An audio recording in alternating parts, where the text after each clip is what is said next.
Okay. Yeah, thanks for pointing that out. um, I should mention, thanks for, yeah, mentioning that. This is the very first time I'm streaming after having completely wiped out my computer. I don't know if you guys follow me on Twitter, but whenever I'm on Twitter, I would mention a few things here and there about my computer.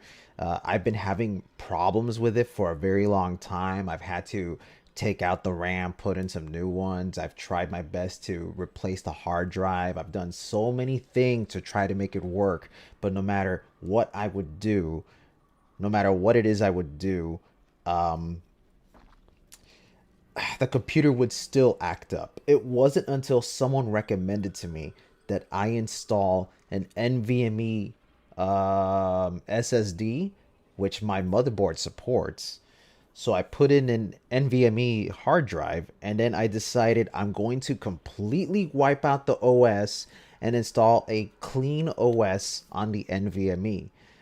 It was a pretty long task. It wasn't difficult. It was just a long task because I wanted to make sure I would back up everything. And I have a ton of hard drives here. Like I have a bunch of hard drives from my old one, from my old computer to my 2 terabyte external drive. And one of the things that I did was I wanted to make sure that I have everything backed up.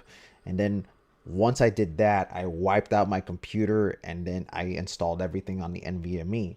And then after I did that, I ran some tests and the computer is now in a much more stable form. I am very happy because this is a good computer. It's just that I don't know what it was that made it act slow for no real reason. So after doing all that, I decided to slowly but surely reinstall some of my old stuff, and that includes my OBS. But one of the things I kind of don't like about OBS is that in order to save all the things that you've done with OBS, like the layers, the scenes, and all that stuff, you have to export them to a different file, which is what I did. And when I reinstalled it back, some things were still missing, so I had to meticulously put everything back in its place. And now everything seems to be back to normal, but there's just some other things I overlooked, like the double voice thing. But like I said, if you guys are pointing out any, if you guys notice any weird inconsistencies, like if the game volume is too loud or if this is too loud, let me know. Like this is just a learning experience for me. Always, every stream, there's always something I gotta learn. Okay, that's awesome. So you guys are hearing me loud and clear. Oops, what did I do? Oh shit, I got rid of something.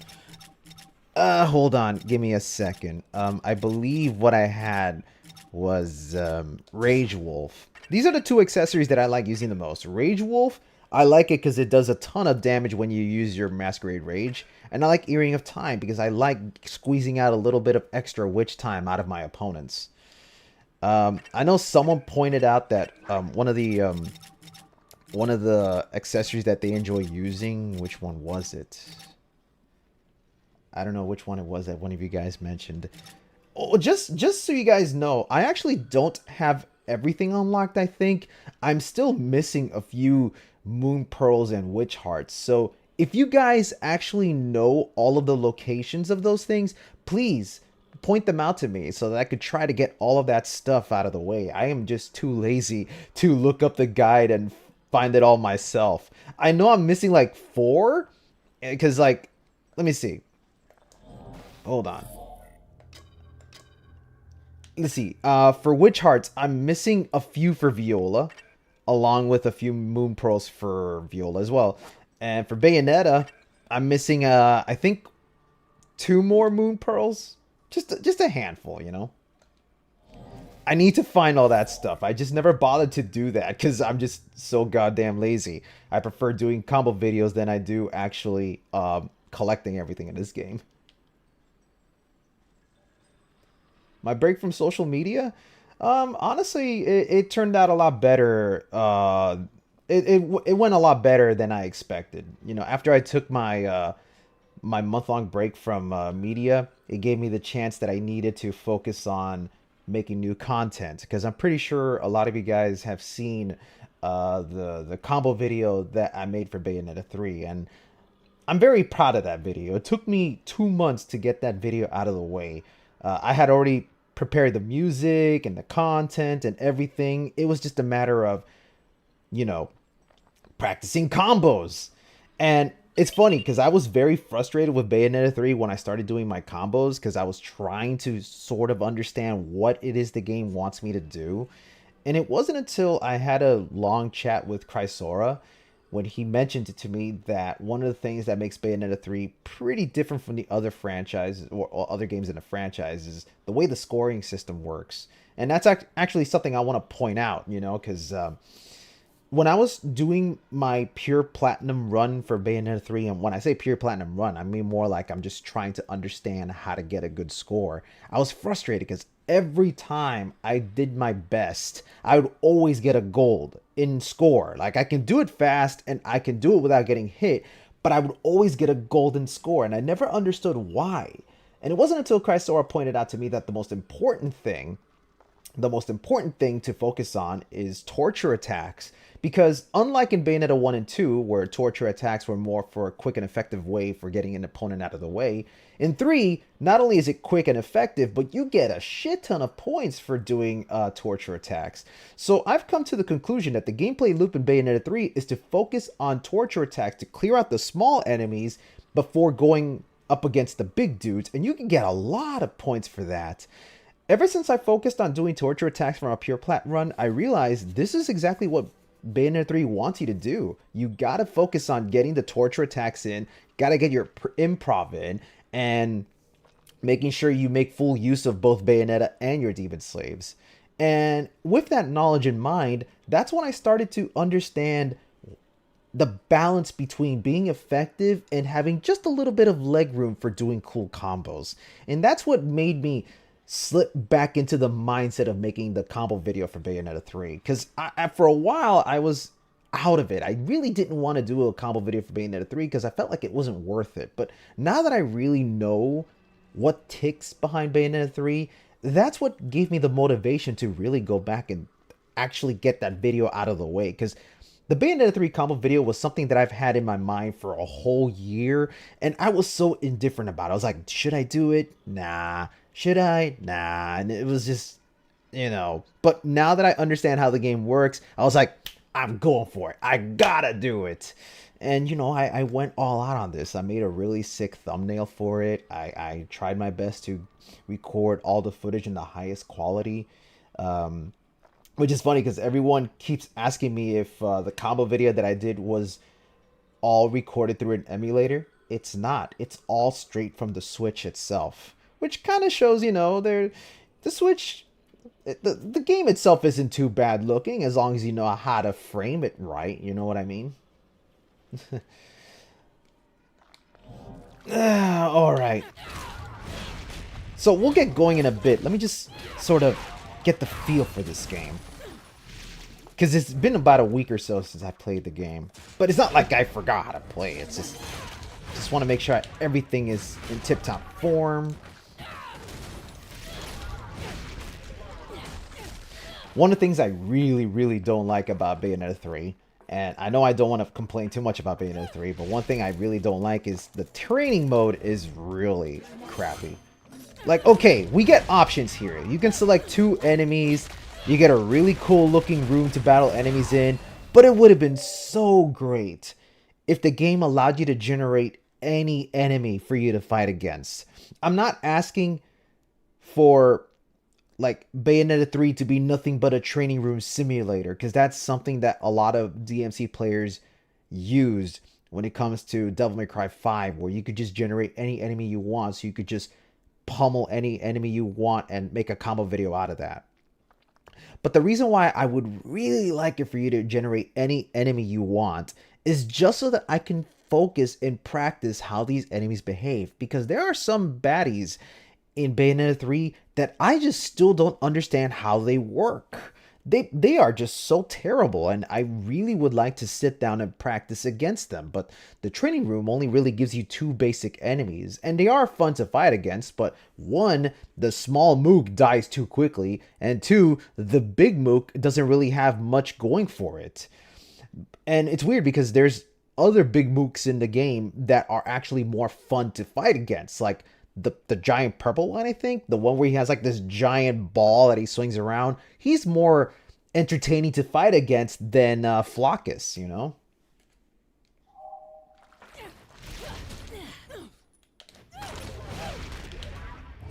But yeah, this training room could be so much better. And it bothers me because it's like I wish Platinum Games would have learned from Astral Chain, because Astral Chain has the best training room. So you would figure, hey, Bayonetta 3 is kind of like Astral Chain, so let's not take the best things of Astral Chain. It's like, okay.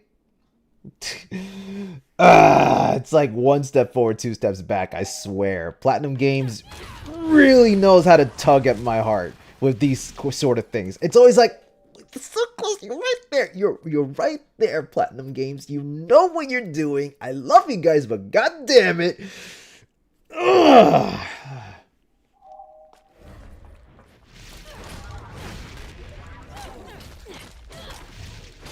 By the way, I'm willing to do weapon requests and even a demon slave request. So if you guys want me to mess around with a particular weapon and a particular demon slave, go ahead and request it. I'm gonna do my best to make it work into my playstyle. Because I know, like, a lot of people have always been asking me, like, oh man, like, have you been able to do anything good with Tartarus? Because Tartarus sucks and blah blah blah blah blah, that sort of thing, you know. I'm willing to mess around with the game and see if I can make it work in my own playstyle. See, my bread and butter is actually the yo-yo, because seriously, yo-yo is probably the best weapon in the game. Just because it's so quick, it's so smooth, it's the most reliable weapon in the game. It has the best masquerade. Like, seriously, like, this attack alone is so good because you could fight from a distance. Like, really good safe space. Not to mention, it has probably the sickest spear because you just, like, swing right at them. Hold on. Da-da-da-da-da-da! Boom! And then just switch to another weapon to do some really cool stuff with that, you know? Rodon weapon and Rodon demon slave. Well, Rodon is boring. Like, Rodon is really boring if I'm being very, very honest. Like, not the weapon, but the actual demon slave. Because, geez, he's so powerful. Like, yeah, he's fun because he has this donk, which immediately slams the enemy into the ground. And not to mention, he probably has one of the best support attacks. Let me show you. That one. Which is one of my favorite moves in the game, and I made sure to include that in my combo video. Like, look at this. This is a really sweet tag team action. Haha! Alley-oop! You know what? I'll probably have Rodon in my toolkit then.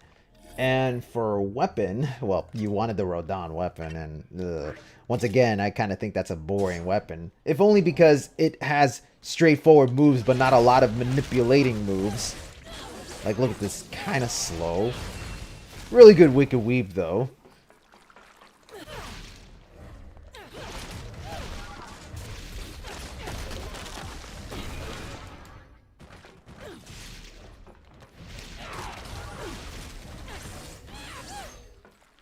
Right? Something I'm more comfortable with. Nah, I don't mind messing around with something that's a little out of my safe zone.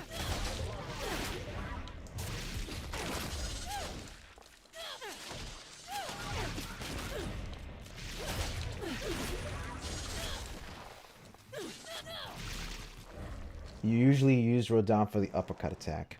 Yeah, that's what I'm saying.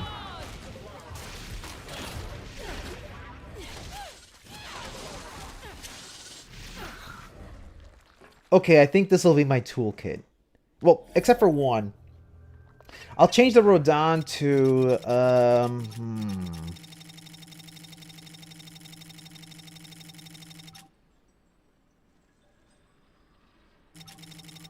Hey, Mr. Iron Fan.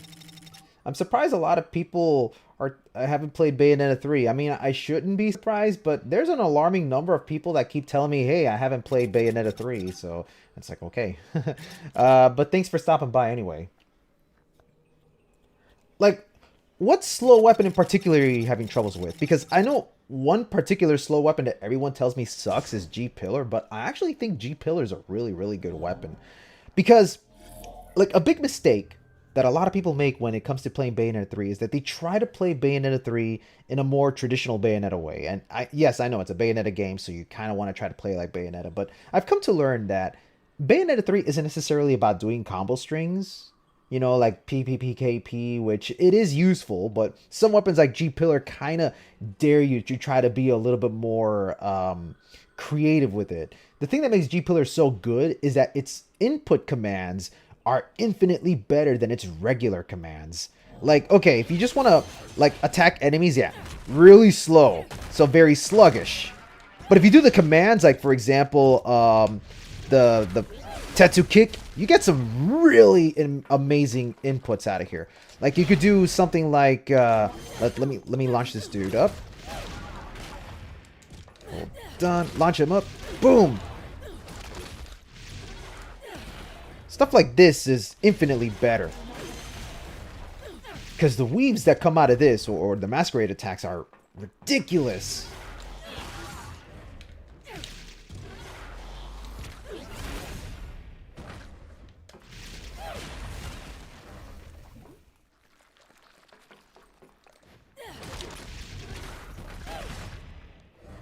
Look, and that attack puts the enemy in ground form, giving you a little bit of breather to follow them up with something. So you do, they're in the ground, giving you a freedom to hit them right back. So it's more like you want to use Gamora or G Pillar as a setup before going into your regular strings.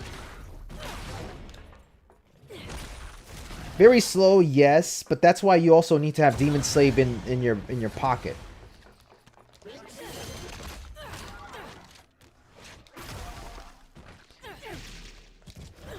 It's a little impractical, I admit.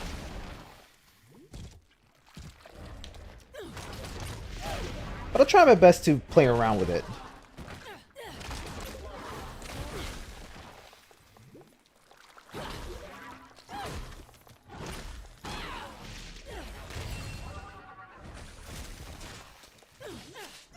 Yeah, I think this will be my setup.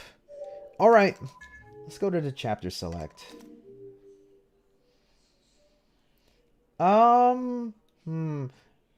Do I think Demon Slaves will come back in the next game if we get a next game?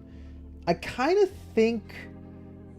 I want to say yes, but also no. I feel like if we were to come back to a Bayonetta game, I feel like Platinum Games would probably explore something that feels more like a cooperative kind of thing. I don't mean cooperative in the sense of two players, but more like something that I brought up in my my Discord server is that if we ever get another Bayonetta game, I kind of have a feeling that they're gonna probably rework the Demon Slaves to make it work more like a tag team game, where instead of summoning a giant monster, you instead summon a partner that's about the same size as Bayonetta herself. Like, probably you summon John with her own toolkit for her to do, or for her to attack with. But I also think that this would be a great opportunity for Platinum Games to try to mix in this tag team action where you call in John, she does her attacks, but then you can actually flip and control John, and then Bayonetta backs out. So now you traded places with John, and now you get to continue playing the game with John. And then once again, you press the Demon Slave button to bring in Bayonetta with her own attacks. This can work with many other characters. Like, imagine being able to play as CUHRAYZEE and... No, I mean, like... Yeah, CUHRAYZEE and Viola, where Viola is the pocket sword character you bring in, and then she's using her swords, and then you can call in Bayonetta and so on and so forth. I feel like that might be a really good evolution moving forward from the Demon Slave mechanic. Although, to be perfectly honest, I wouldn't mind if the Demon Slave mechanic comes back. I think there's definitely some unexplored territory there. For what it's worth, I think Demon Slaves is a great addition to the Bayonetta series. It's just such a shame that a lot of people don't see it that way. A lot of people seem to think that Demon Slaves is a forced mechanic where you should just always use Demon Slaves and sit in the back and watch the fight unfold. But it's like, if you're just sitting in the back and letting the Demon Slaves do all the work, you're kind of giving the game a little disservice, because the game lets you control both Bayonetta and the Demon Slave simultaneously. It just requires a lot of finger works. It requires a lot of finger work to make it work, but the upside to this is that it gives you more freedom in allowing you to come up with even more creative combos.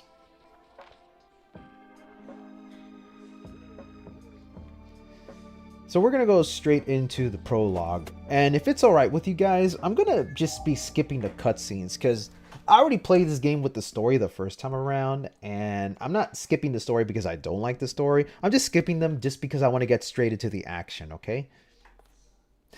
I'm glad someone else knows G-Pillar's strength. Really love how Bayonetta 3 feels much better with its mechanics than the last game. Everything feels like they work together nicely. Yes, I agree. I absolutely agree.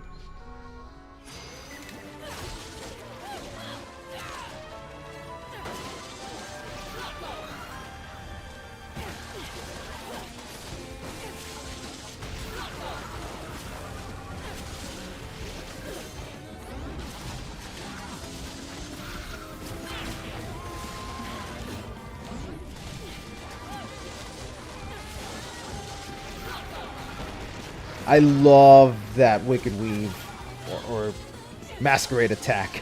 Just has such incredible AoE.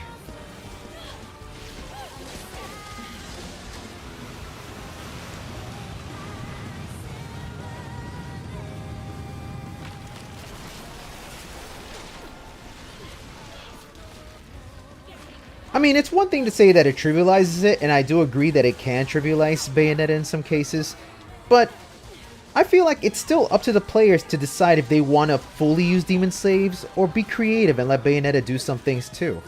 It's a tag team action. It's your choice on what you want to do with the both of them.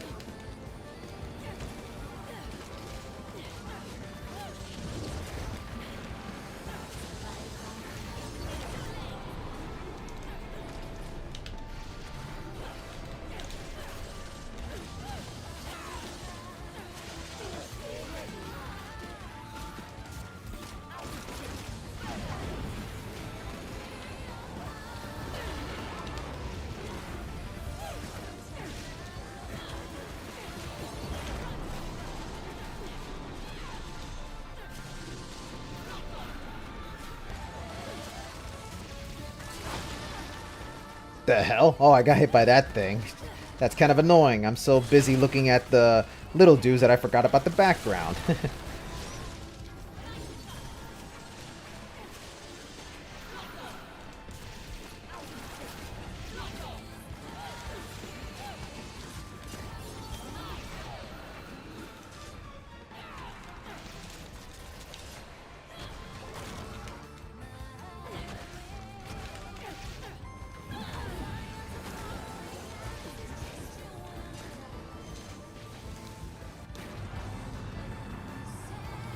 If you got hit while the camera angle is changing, does it count as damage? Yes, it does. The thing I really hate about Bayonetta 3. If the camera pans away and you still get hit when the camera is panned away, that is counted against you. It is dumb. Really dumb. So whenever the camera pans away, I just start panic dodging. Because it's like, oh shit, I can't see shit. I gotta dodge. Ugh!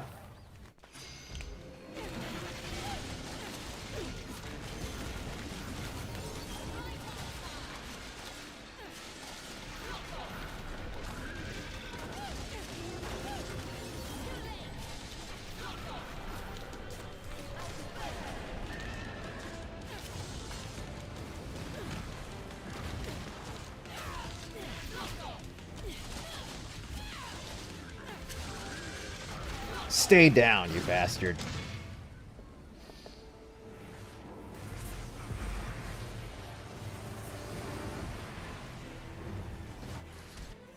Okay, we know how to use the Demon Slave, so let's just get out of here. Alright, let's do it. Let's have a little fun, baby.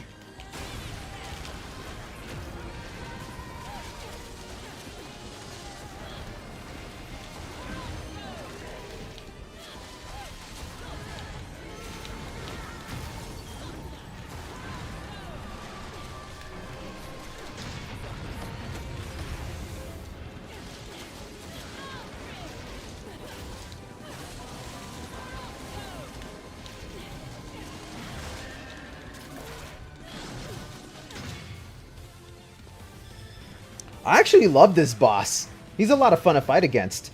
It's all a matter of learning to control him. Once you understand how to control him, the fight becomes easy peasy. And I'll actually explain how to control him. Because there's a lot of ways you can manipulate him so that he falls into your hands.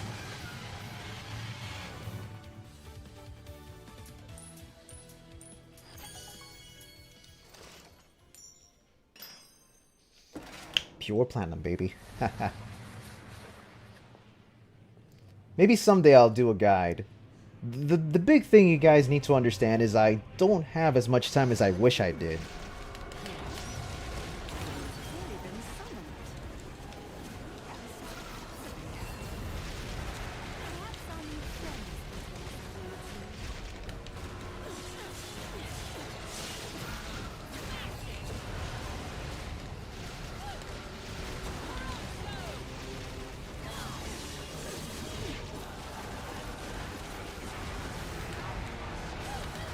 Ah,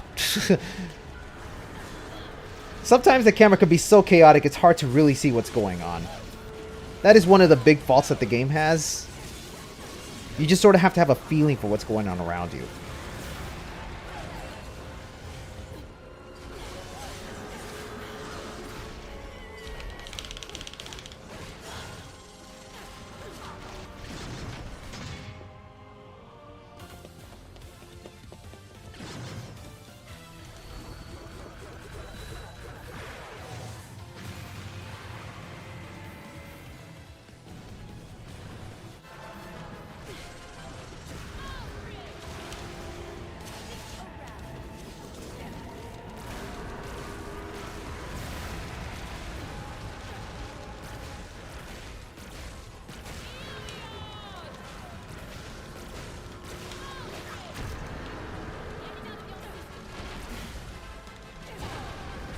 Nope. Hahaha.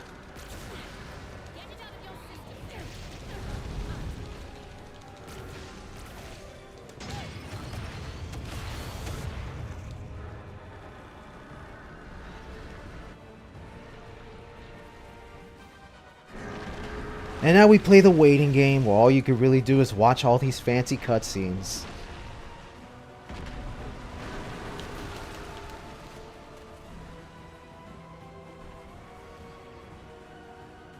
Yeah, no, a lot of fan bases. Every franchise is gonna have its toxic fan base. That's just how it is. You kind of have to learn to just sweep that all aside and enjoy for what it is. Enjoy it yourself, not what the other people tell you. I had a tough time coming to that, coming to terms with that, you know? Because one of the big problems with being a quote-unquote popular YouTuber, and I'm not popular by any sense, I'm just recognized, is that you're gonna get a large bulk of complaints from so many people. So I just ignore all that. It's better to ignore it than to just, you know, try to consider everything, because it's like, geez. Like, especially with Bayonetta 3, because Bayonetta 3 really did break the fan base, and I understand why. Like, I completely understand why. I'm not going to say, like, Bayonetta 3 is underrated or undeserved or anything of that nature. But it's like, I don't care what you have to tell me. Like, if you're going to sit there and tell me, oh, this game has the worst storyline, so I'm never going to play it, it's like, well, good on you. Like, don't shove that shit down my throat just because I'm the one enjoying the game. Like, your misery is my enjoyment.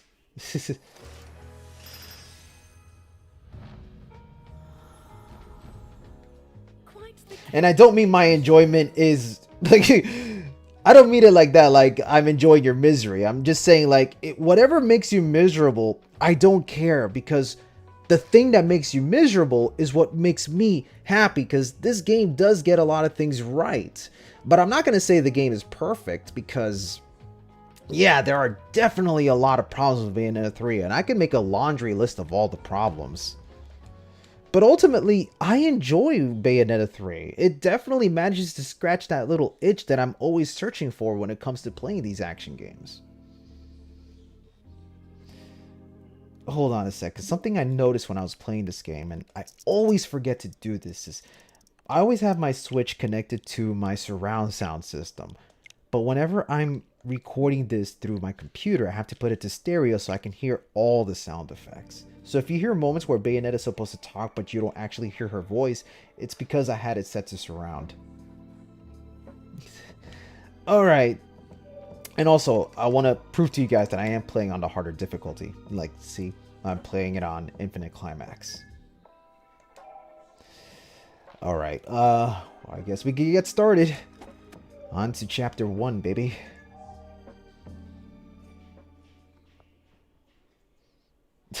I have a lot of subscribers, but I kind of wish I had a smaller amount of subscribers, because a lot of people tend to subscribe to me for particular videos, but then they're asking me, how come you don't do this one or that? Like, I got a lot of subscribers due to the Bayonetta meme video I did, the one with the whole the trumpet boy thing. I got a shit ton of followers because of that video. Secret of the multiverse before. Who'll be carrying my love? That sword isn't just for play, is it, Kitty? What? Don't call me Kitty. Trust me, I can take care of myself.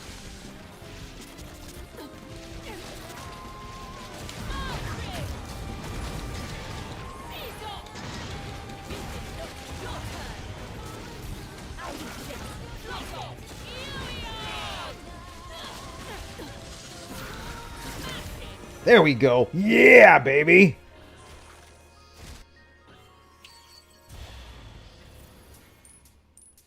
So, like I said earlier, one of the things that makes Bayonetta 3 very interesting to me is how they changed it so that torture attacks are much more important in this game. And the reason for that is because every time you do a torture attack, you get 400 points out of that, regardless if you kill the enemy or not. So you're going to be seeing me doing a lot of torture attacks, because that is definitely a good way to boost your score. So yeah, one of the big tips that I tell a lot of people when they're trying to focus on doing a pure platinum run for Bayonetta 3 is don't skip out on the torture attacks. In the first two games, you could skip out on them because you don't get a lot of points out of them. If anything, torture attacks in 1 and 2 is more important for if you want to get rid of an enemy quickly. But here, it definitely wants you to do torture attacks because, one, it's extremely effective. You get a lot of points out of that. And you could do it on large groups of enemies. So you'll see me going snap, snap, snap, snap, snap, because I'm killing off these enemies with torture attacks. So focus on that and you can get a lot of points out of it. So one strategy that I always focus on is I always use my spider slingshot, because not only is it really fast, but it also pushes the enemy away, and that sets up for a torture attack. That's what I do for pure platinum runs. Yeah, there's definitely a lot of color and flashes in Bayonetta 3. You kind of have to just get used to it.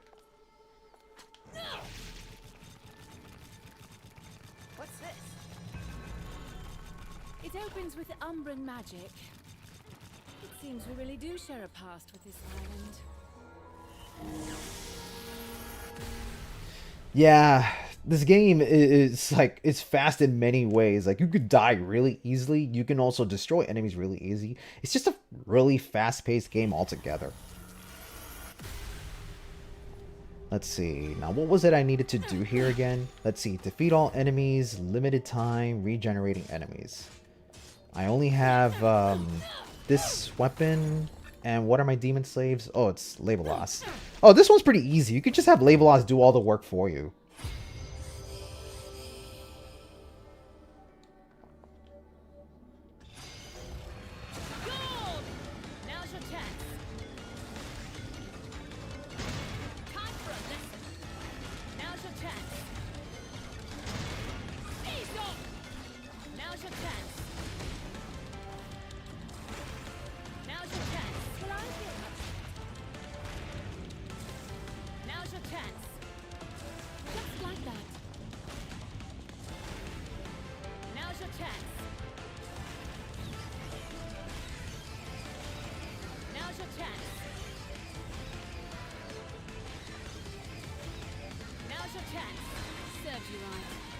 I could go for that prompt, but I'll skip it because I want to stay at a safe zone here, since I don't get much options for fighting against this dude.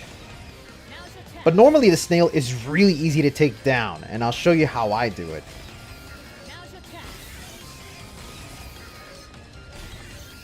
Yes, my Legolas. Take care of the snail. Step on it. Pour some goddamn salt on it.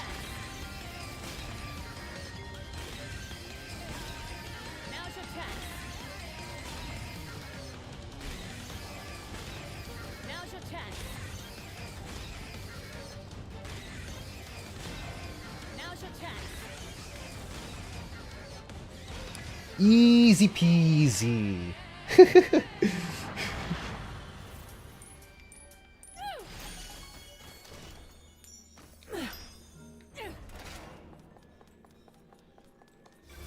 Yeah, no, fuck that snail. Even though the snail is really easy for me to take down, the snail is still fucking annoying as hell. It's one of those, if you make a tiny mistake, you're done. Jeez. That's why you gotta have a pocket Malphus against that thing. I consider every demon slave a pocket now that I think about it. Because, yeah, you're just keeping all those little demon slaves in your pocket. Bring them out when you need them to. Okay, now, this is the... This verse coming up is probably the one people have the most troubles with. I see a lot of people say that this is the one where the score system is extremely unforgiving. And I'm willing to agree until I learned about how good torture attacks really are. So... what you're going to get here is one Flockus and the 3 little mooks. So focus on taking out the mooks with torture attacks, and then you can have fun with the Flockus and get yourself a nice pure plat out of it.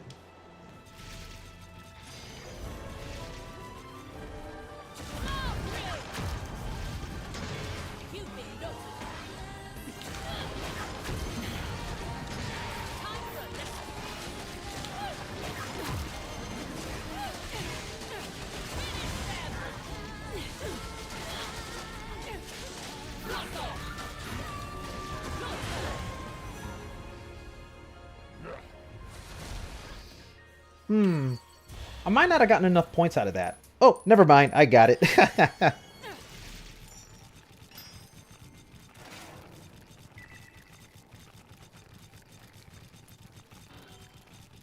I absolutely love the spider masquerade. Just so fun to run around with it. Just needs the right touch. This. Like, seriously, the mobility of this spider alone makes Bayonetta 3 so much fun. Just the way it runs around. It feels so slick. It feels so smooth. So clean. Not even the swings are fun. Whoop!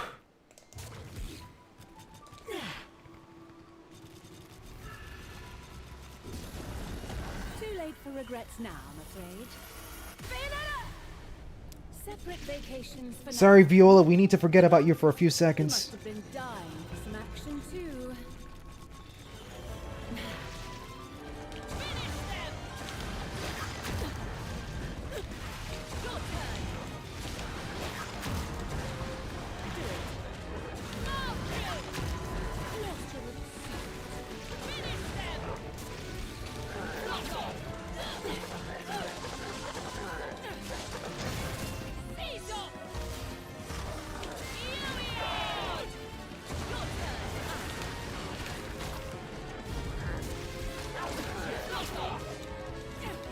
Ah, too slow.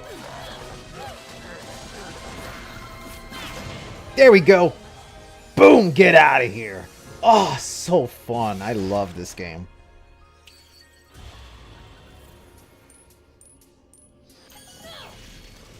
It's all about controlling the enemies with the demon slaves, and then when they are at their weak point, then you go in for the kill.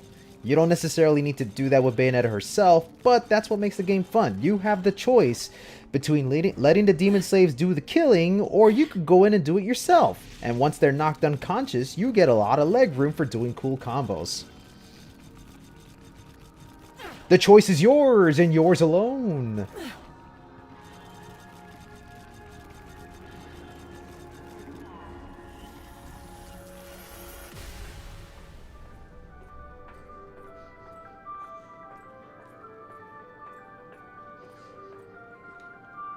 Watch this. This is really stupid. I could just abuse this gun all the way through right now. Stay away from me. I got a gun and I know how to use it.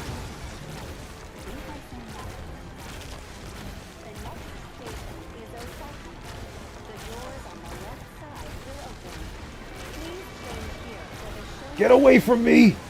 I know how to use this. I don't know how to express my feelings.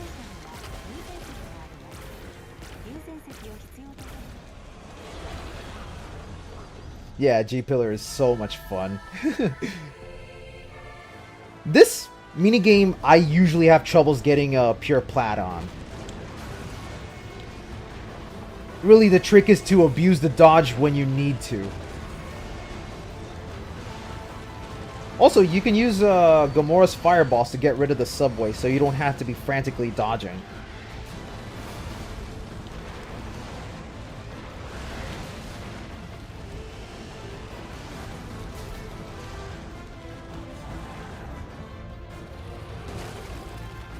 Watching from the gym? Hey, good luck.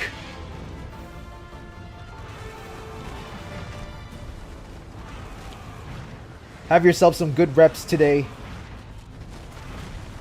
Also, Gamora has a really good dodge. The moment you attack, you could just dodge, like you could cancel out of your attack, like with the dodge. So I usually just swing the tail and then dodge away. So, hold on. There we go.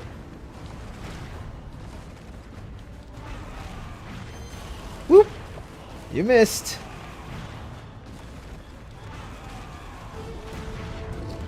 Okay, now I'm frantically dodging because the enemy can still hit you while that camera moves away. Yeah, no. A lollipop is better.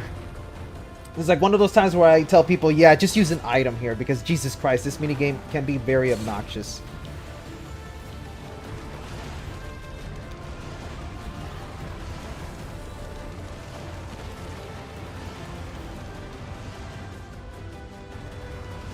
Like, I mean, everything here is incredible. Like, holy shit, this looks amazing. Even on the Switch. Yes, the frame rate makes it worse, but still, it's really fucking cool looking.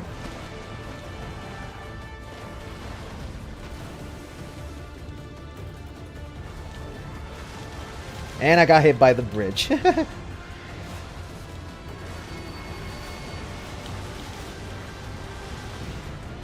Yeah, that one pillar ruined it for me.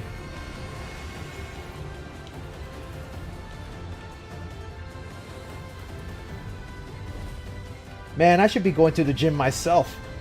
I just had a large Thanksgiving feast this past weekend. I ate so much food and now I feel like I gained 20 pounds out of that.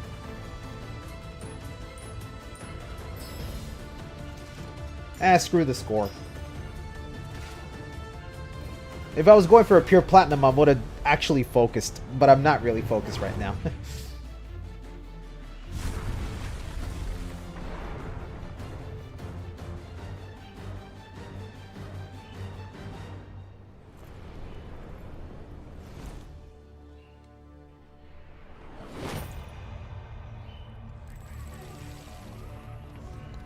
Alright, while I'm giving Gamora time to recover, we can also go to this little verse here.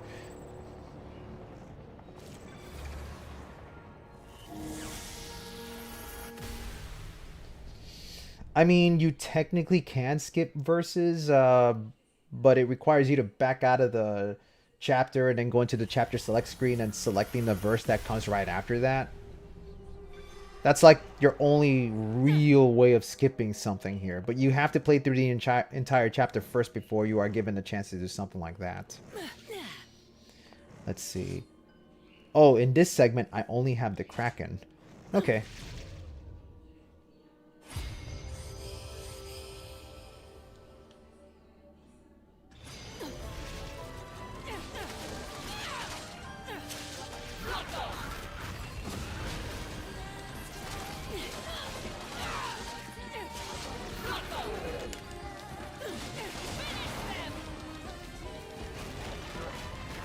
Kraken has probably one of the best kick attacks in the game.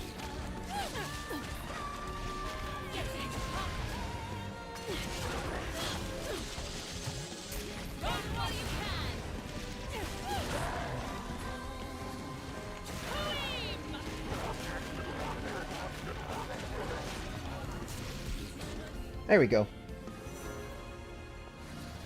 Oh yeah, the area of effect of the Kraken is really, really good. Like, this move alone. This move is super good. And it ends with a launcher. And once the enemy is launched, you could just, you know, style on them.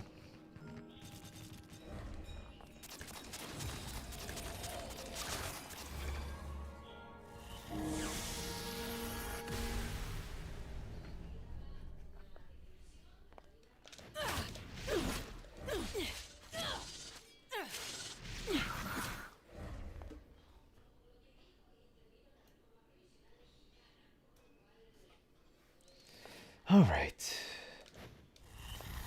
It does take a while for things to load. Okay, my Gamora is back. Hello, Gamora. Now to have a little fun.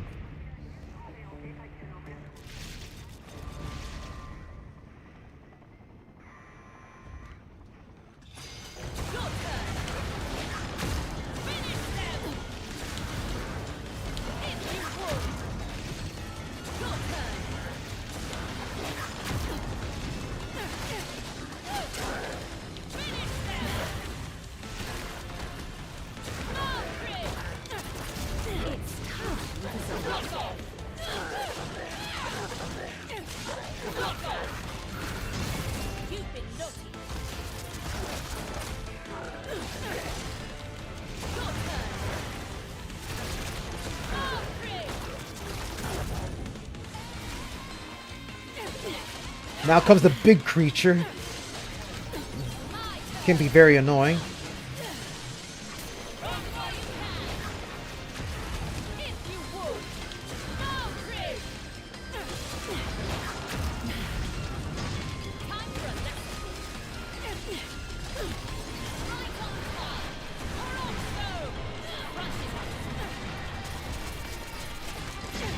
Okay, that's one rocket.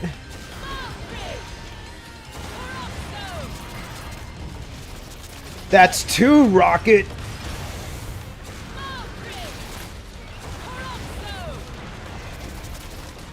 That's three rocket.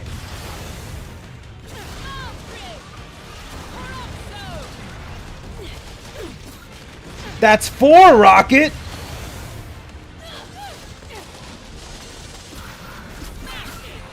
And you're out, baby. I could have gone for 5, but I probably did too much damage to it.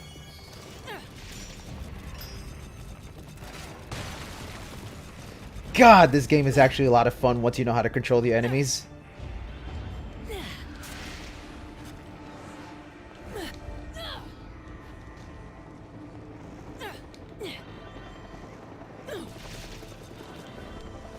It takes a lot of work to make it useful, but yeah, it's really good. I kind of want to put it on the same wavelength as Wonderful 101, where it does take a lot of practice to really understand how to control the enemies. Okay, a bunch of angels are going to come out, so I'm going to make sure to use my spider to push them out.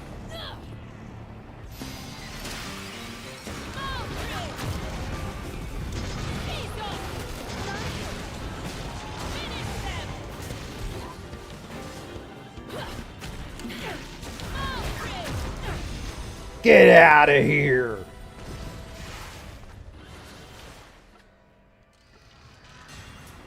I'm telling you, man, torture attacks are super good in this game.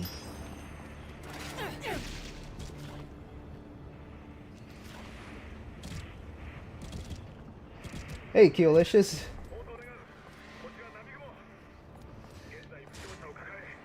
Okay, this upcoming battle is kind of annoying because you are surrounded by so many of these creatures that love fighting off screen. So yeah, if I get hit, well, that's the reason. I'm gonna try to keep the camera focused on everyone.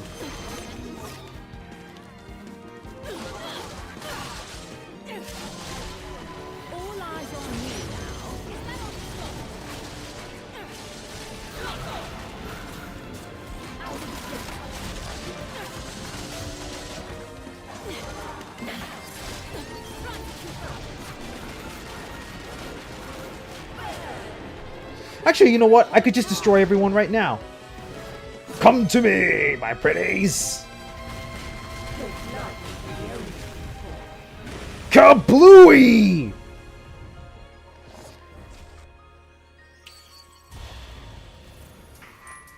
Yeah, that worked.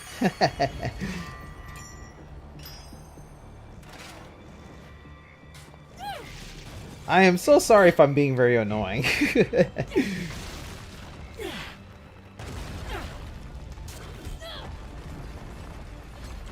Also, this part is super annoying. You are forced to go to Rodon's store no matter what. See, look, I'm right here. I hate that so much. Oh well, at least skipping cutscenes is a lot easier to do in this game. Okay, what was this one again? Defeat all enemies, regenerating enemies. Oh, and you don't get any demon slaves. So it's just straight up pure fighting, which can be kind of boring, actually.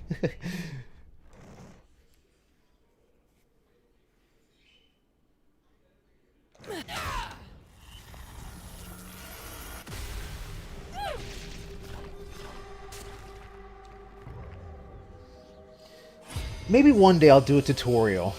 Until then, if anyone wants to know how to play this game, they can always join my Discord server, which is at the bottom of this video in the description.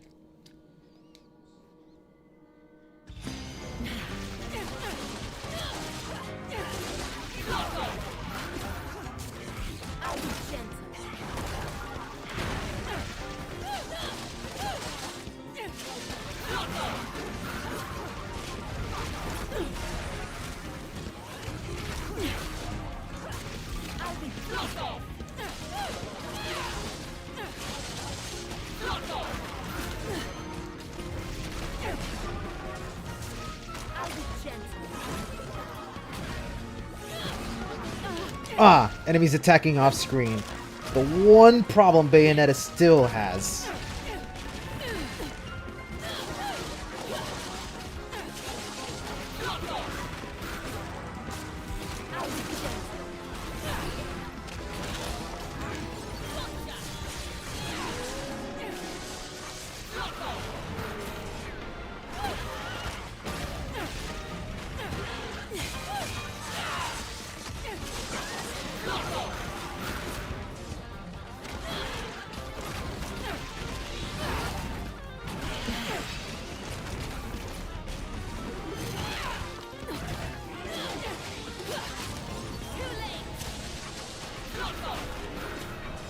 Is this Risk of Rain? It could be.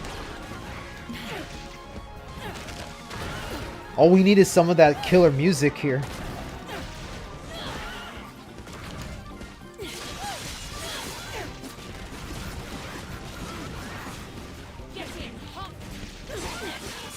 Oh, I'm actually taking too long.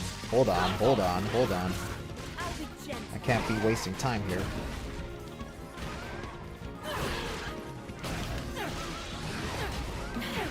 Ah, regenerating health. Ah, no.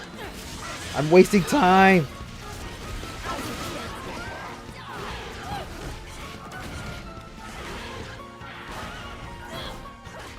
Aw, man. Yeah.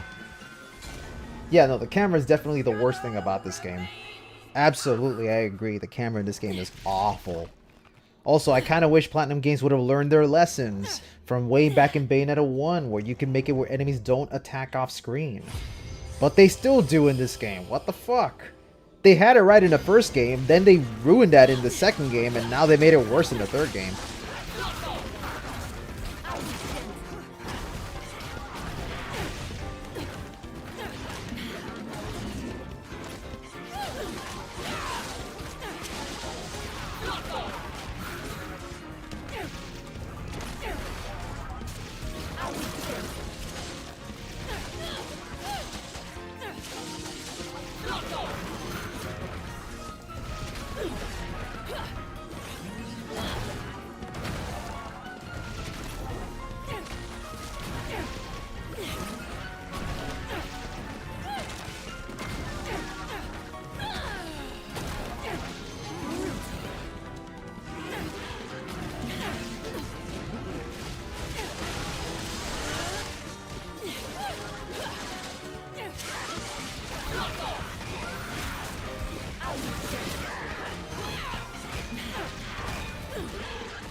Not for nothing, but this song is really sick.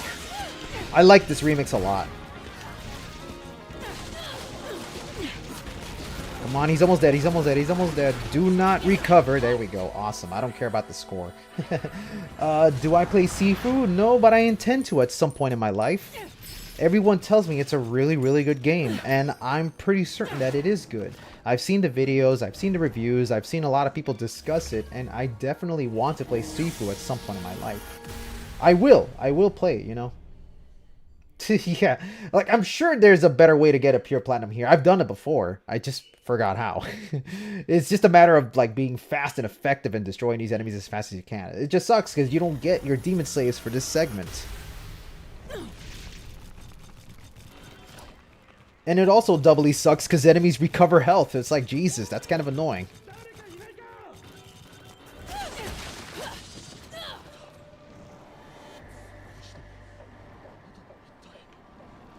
Let's see.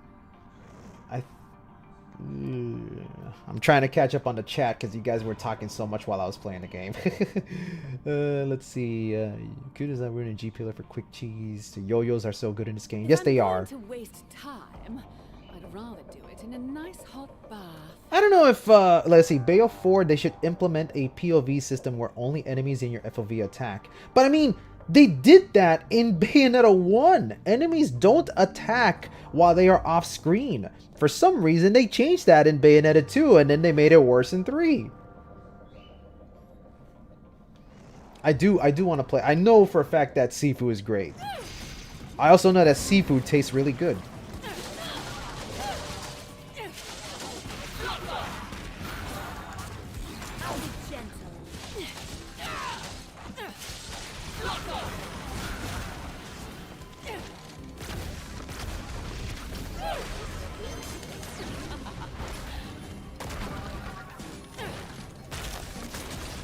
There we go. yeah, asking PG to make a good camera is like asking Nintendo to make a good online system. The funny thing is, the very, very funny thing is, I think Platinum Games got the camera system right in Wonderful 101.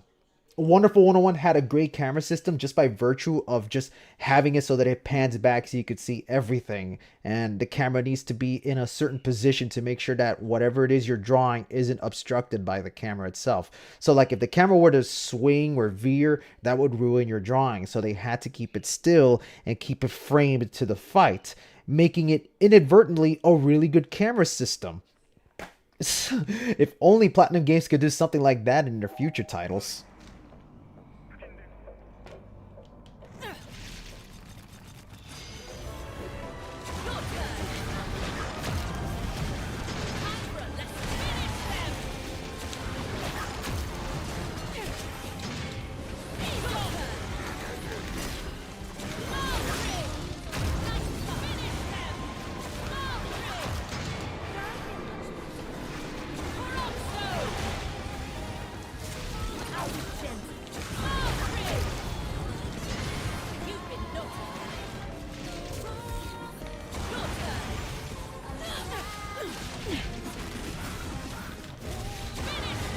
There we go. You feel the burn, don't you?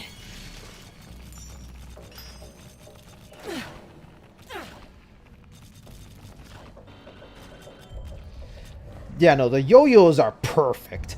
Perfect distance, perfect damage, perfect weaves. It's like one of the best weapons Platinum Games has ever designed.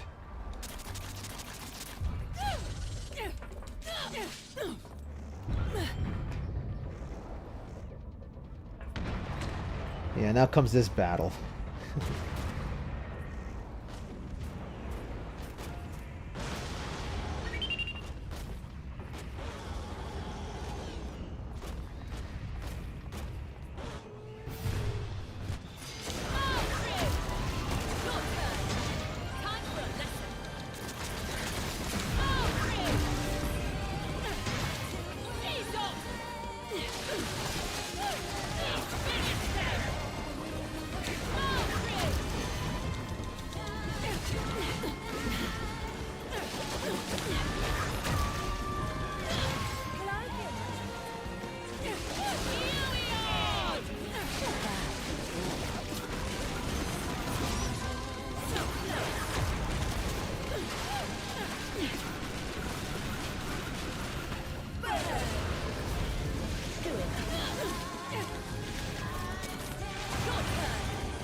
There we go. I probably took too long, so I'll get a bad score out of this. Never mind, I got a pure platinum. Not bad. I guess I am good at this game.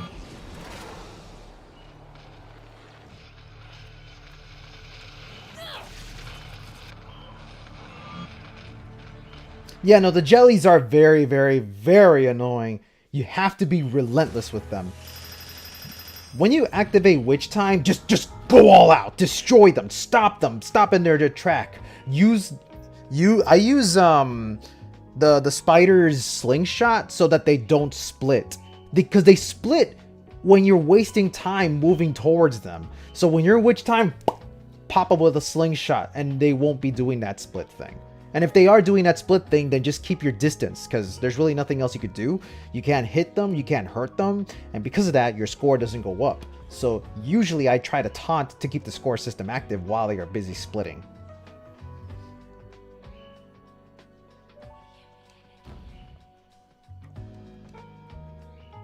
It's just annoying enemy design, I agree. I'm not saying they're good, I'm just saying there is a way to control them. Okay, we're moving on. You know, I haven't been using Rodon that much.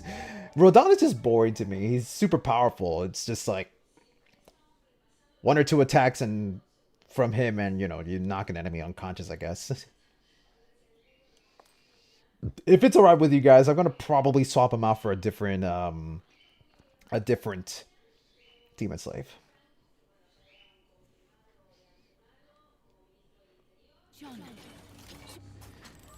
Now, in this segment, you are forced to have the spider, but I'm saying that like it's a bad thing, because the spider is actually kind of fun. I'm going to swap out Rodon for Malphus. Malphus is my good boy, my fun little pet. And also, for guns, let me have my Abracadabra. And also, while I'm at it, let me change Bayonetta's outfit. I'm feeling like, yeah, I love the Egyptian outfit. But I want her hair to be golden. Well, blonde. Yeah, that works fine. Doopy-doo, doopy-doo-doo-doo, doopy-doo-doo-doo.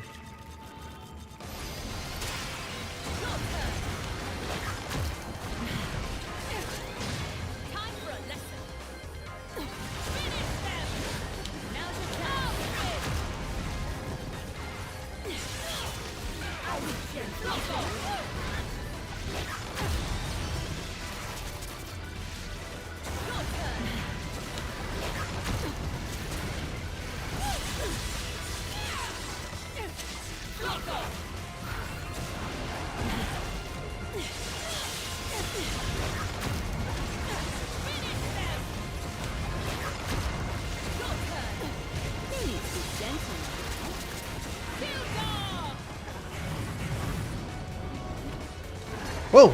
I dropped him by accident. I wanted to pick him up, but I put him down. There we go.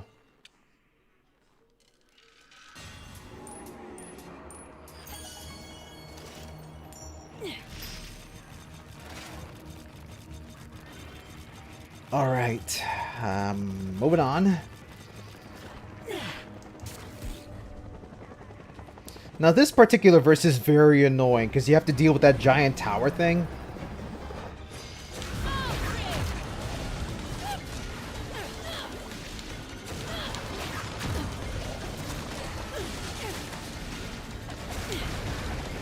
What I like to do against this tower is use the spider's tail fire.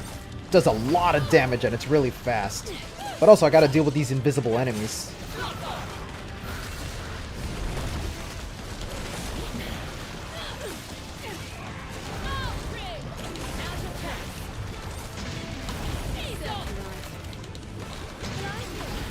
The good thing about torture attacks is that you're actually invincible while doing one.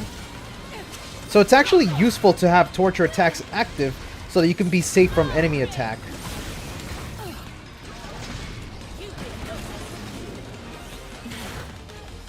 Oh, come on.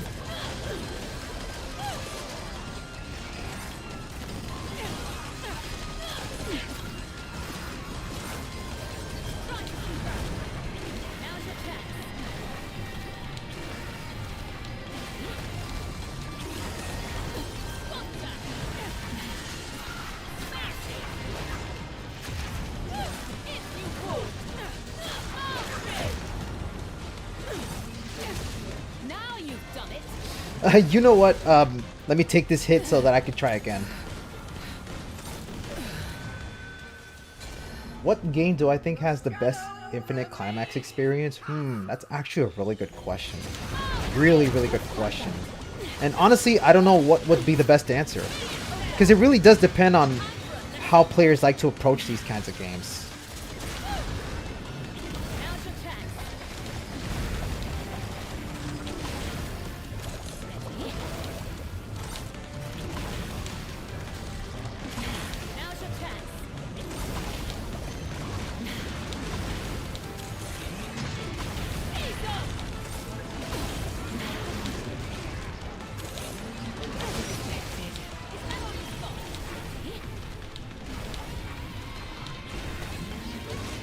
There we go.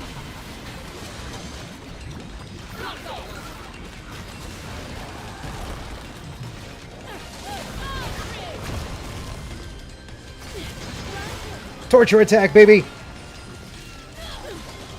Get out of here. I do not like you. There we go.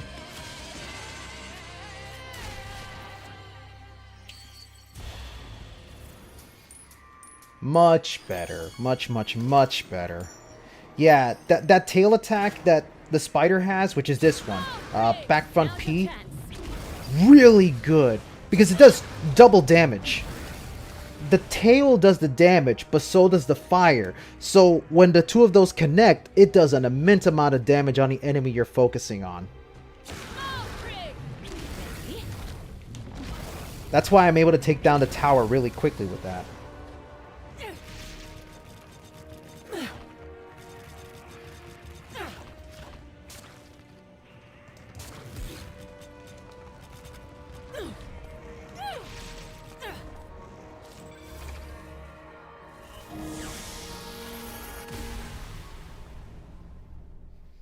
I don't know, some people don't like one's non-stop infinite climax run because you don't have witch time, and I know that's a controversial take in and of itself. I like when Bayonetta 1 removes the witch time because it's meant to let you know that witch time is a crutch in the first game. But that's because enemies were designed in a way where you don't need witch time to take them down. But it's clear that in 2 and 3, they made it where it's kind of a necessity to take them down. More in 2, but less in 3.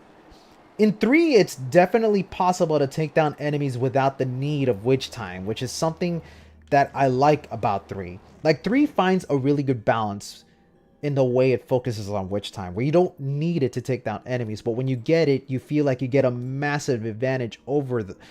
you get a massive advantage with it, you know. Hey, Triple S Moon, what's up?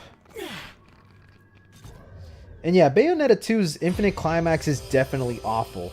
And I have my own reasons for that. I'll explain that in a bit, but first let me do this survival run, which I really hate.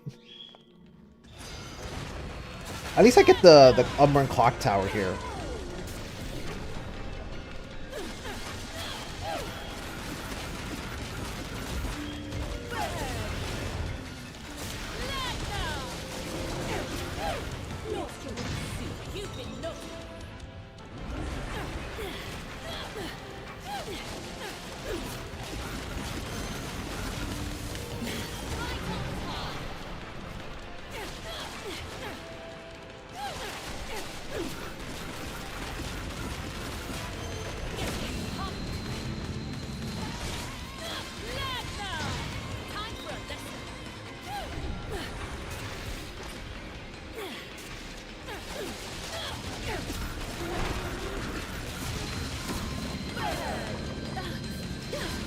Ah!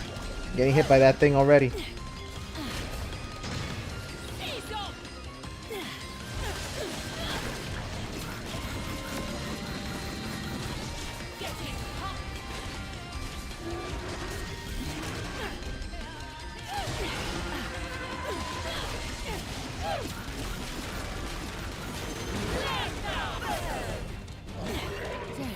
Ow. That wasn't very nice.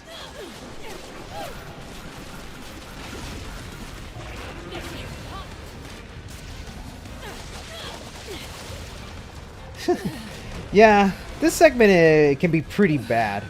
You definitely need to be in witch time to make sure that you don't get hit by the floor.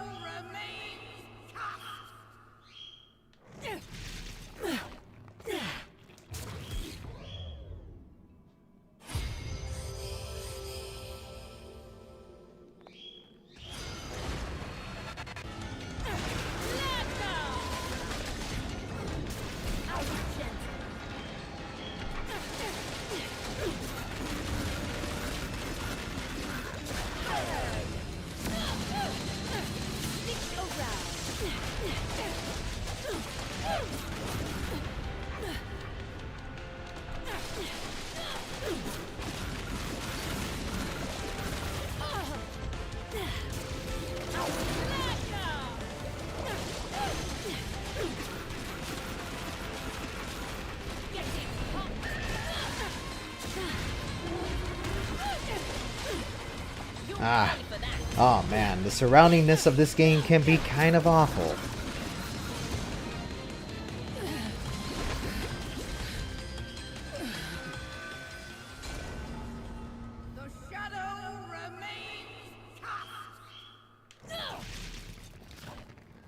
I'll try not to spend too much time in this segment. If I end up dying one too many times, I'll just freely back out. Some of these Niflheims can be awful. Really, really bad.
Oh crap, I'm too close to the ground. Ah!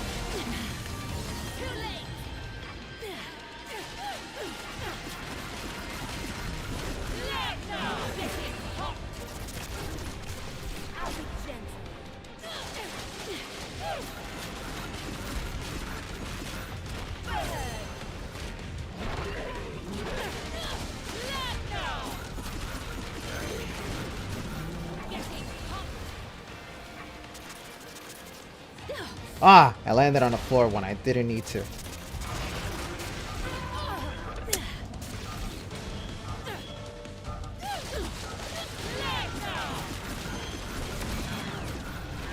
There we go.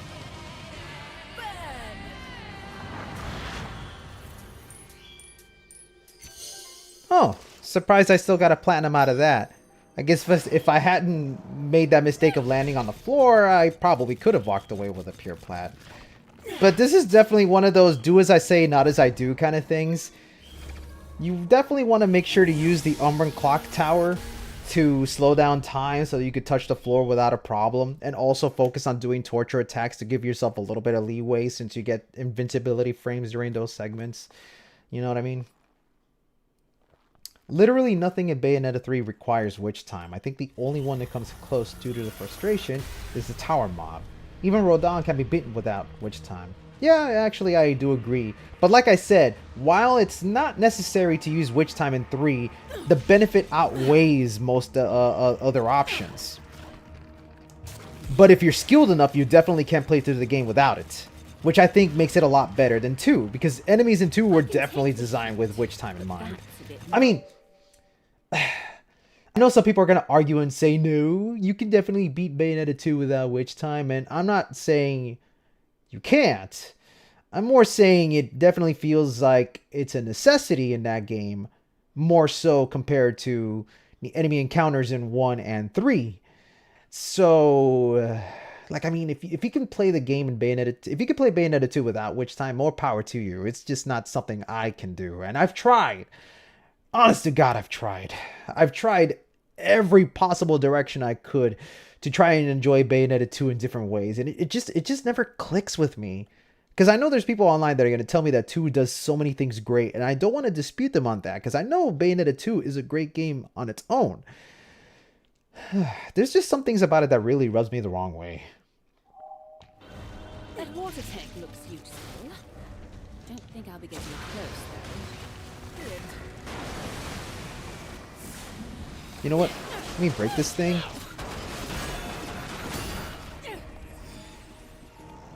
There we go. Replenish my magic. Just so I can be ready for this fight coming up. Because this one can be really, really annoying.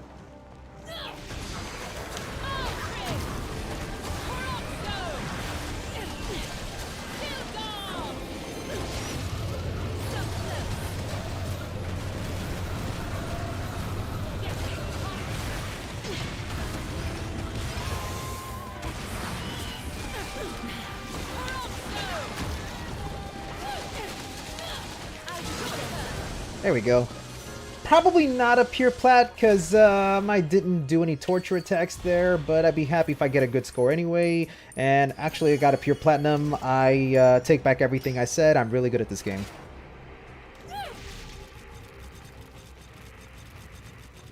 Okay, I know there was like a hidden verse somewhere around here. I always forget some of these locations. It was somewhere around here, I think. It should be... Oh, there it is. Yep, there it is.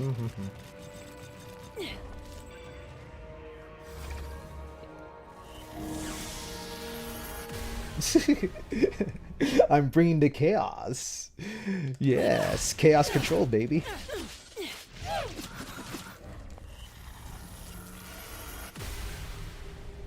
Alright.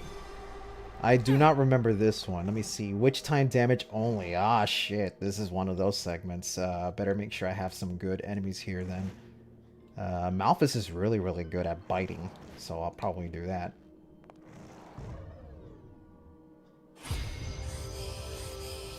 Alright, limited time, witch time damage only, no torture attacks. No, you can't take that away from me. Ah! Pfft. I hate these little scuttlebug things, whatever the hell they're called.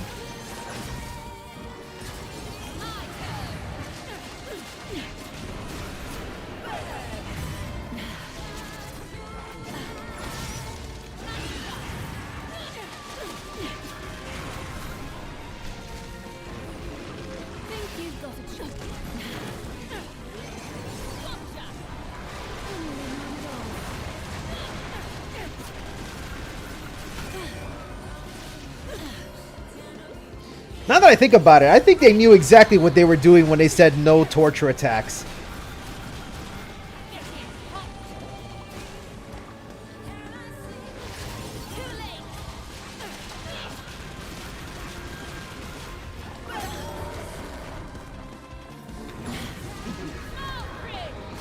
Ah, shit.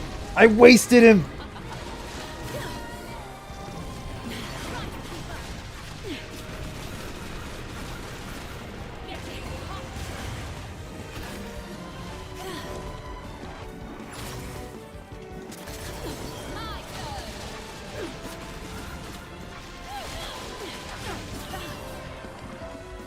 Come on, get up, you bastard. Don't make me wait.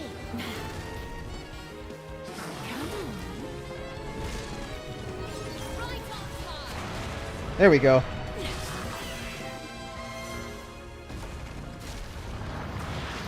Did you know that with good dodge offset timing, you can get 2 wing slaves with Scarborough Fair? Yes, I've seen videos of that. Unfortunately, I am not good enough to do that. You know, I know a lot of people think I'm like the expert on Bayonetta, and while I am kind of good at this game, there are just some things I myself can't do. I do not have the skills in me to perform that kind of action. I have my own direction in how I take care of things. So yeah, keep that in mind. But I have seen it. A lot of people have talked about it. I know Drazer brought it up, and I know, what's his name? Jico. Is that his name? Jico Boy? No, Jik Boy. Jik Boy. That was one of the users that was talking about it and demonstrating it on Twitter. So yes, I have seen it.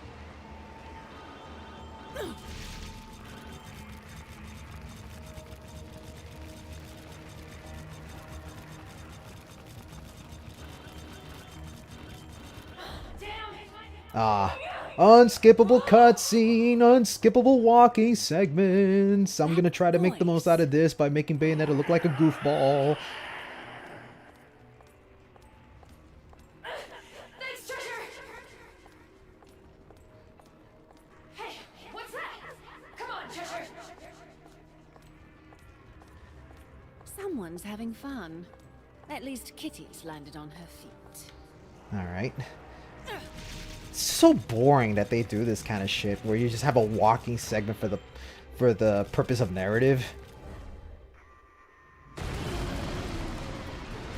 Okay, time to fight this giant beast who can be a lot of fun.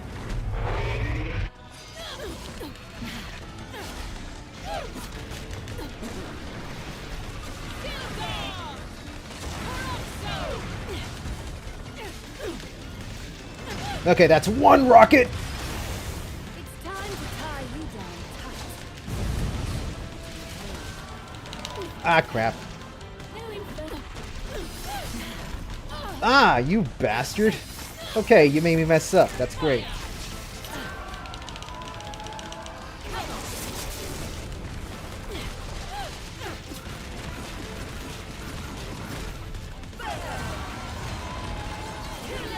Ready for a hot time.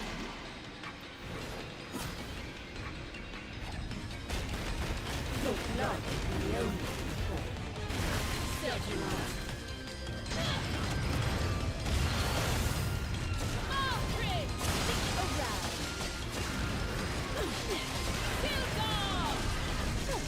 There we go. Okay, so I messed up badly there. I was trying to control him, but due to the camera and my misinput, I ended up screwing up a lot of things, so I do apologize for that. Now it's time for everyone's favorite minigame! The spider segment. To be perfectly honest, I actually don't think this is that bad. The trick to this is to use your webbings to keep the enemies still so that they do not attack you, and then go in for the attack yourself. And whatever you do, do not step on those stupid cloud thingies.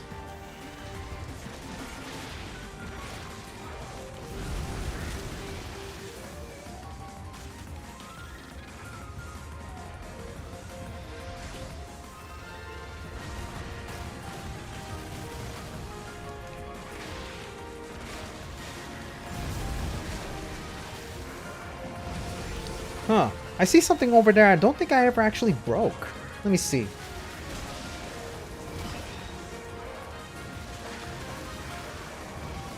It's flying away. What the hell? No! Ah, I'll explore that another time. Seems that might be one of the witch hearts I never got.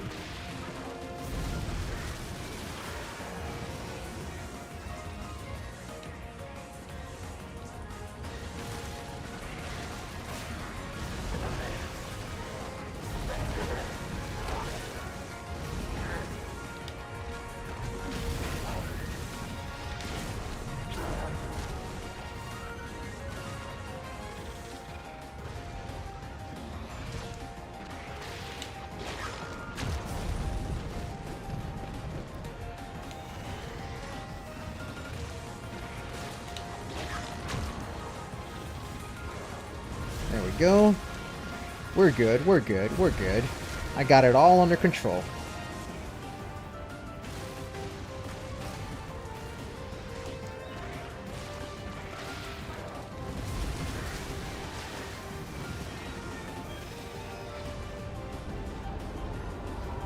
And now for another boring segment, where the game must take control of the action as you see it all unfold for the point of narrative. Isn't this very exciting? I hope you like it. I hope you like this segment because it never stops.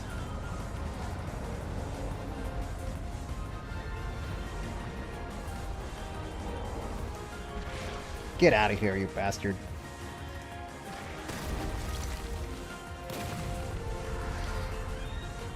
Look at the frame drops!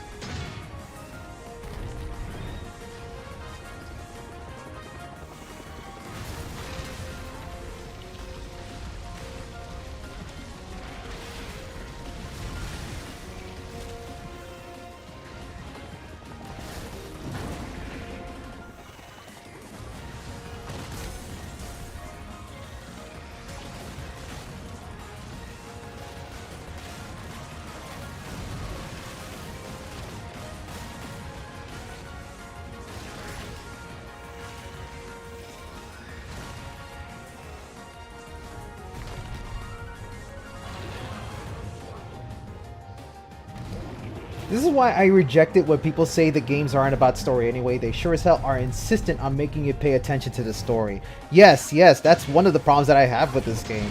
Like, okay, I could say that the story is not important, but when the game really puts you in a position where you're forced to see the story, yeah, it can be kind of important. I still put the story in the back seat for this game. I'm just trying to have some fun here, okay?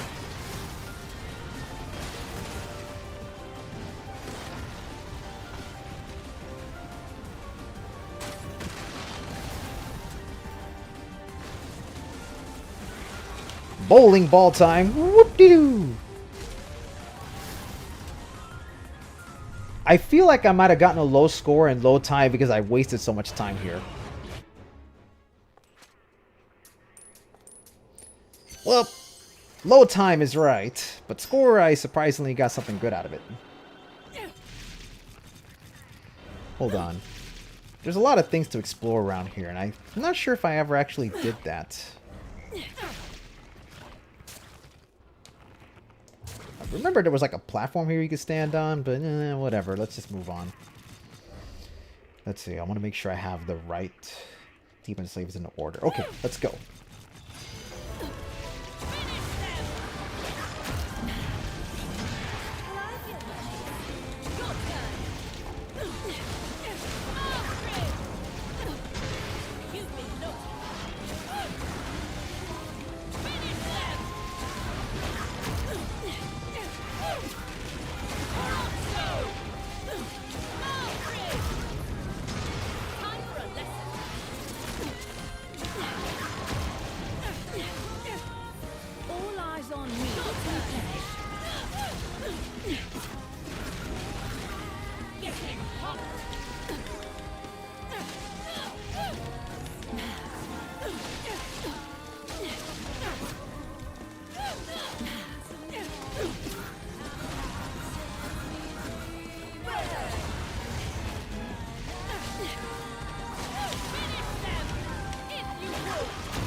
There we go.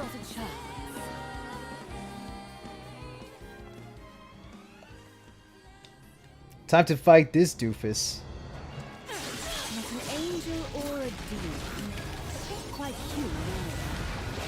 You are. Getting hot.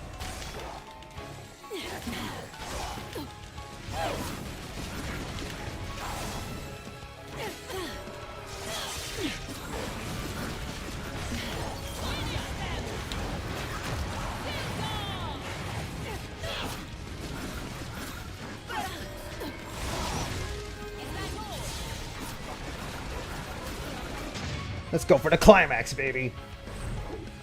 Now, I'm not going to skip this cutscene just because I really like when they fight inside the Platinum building.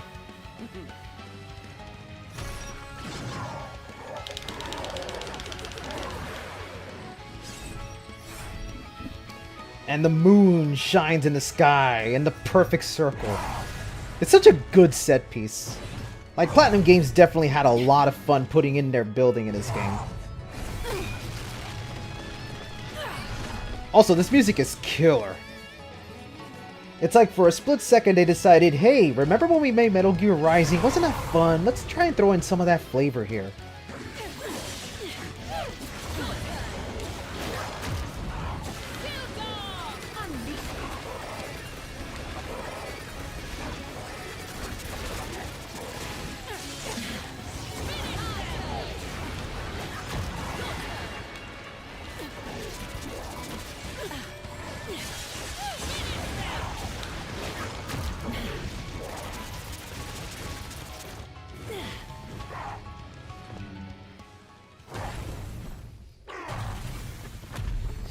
See, now they break into the Platinum building. Like, this is the reason why Bayonetta 3 took so long to develop, because at some point the Platinum Games devs were visited by Bayonetta herself as she was fighting against this doofus. And they were like, oh no! All our office supplies are broken! Our computers were damaged! We need to call in a PTO.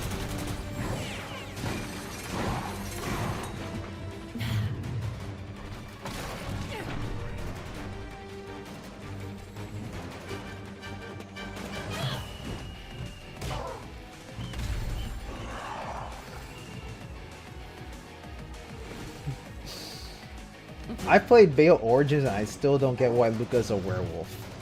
Look, don't question it, okay? Somewhere in the Platinum Games team, someone said, "Hey, what if Luca could be a werewolf? Wouldn't that be cool?" And everyone's like, "Yeah, sure, that sounds pretty cool. Let's do it."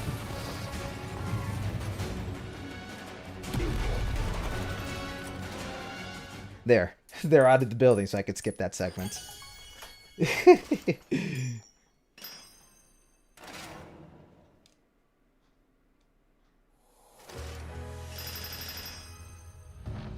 Yep, all along I got a pure platinum. Absolutely brilliant. I am so good at this video game. No, I lie. I'm actually really awful at this game.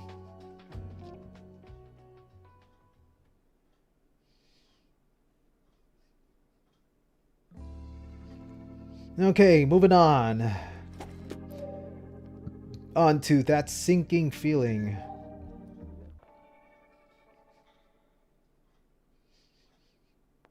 An ugly werewolf. I think, Backtober, you're the only one qualified to tell us if the werewolf is good looking or ugly, so I'll take your word for it.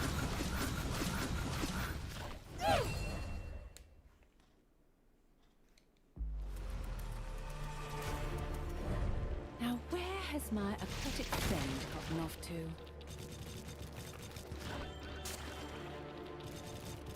Listen, musky husky werewolf boyfriend.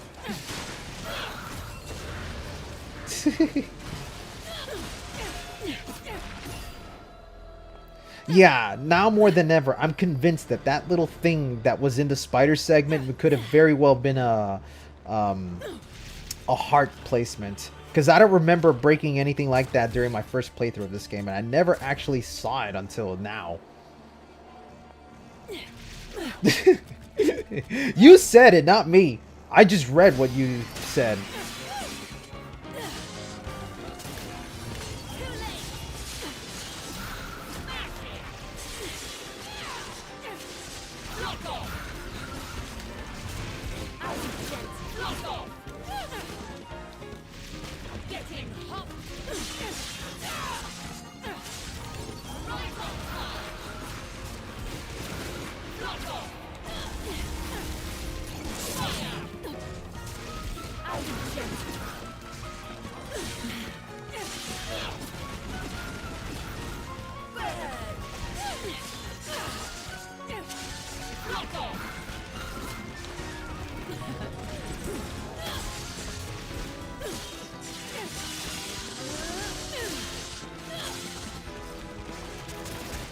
There we go.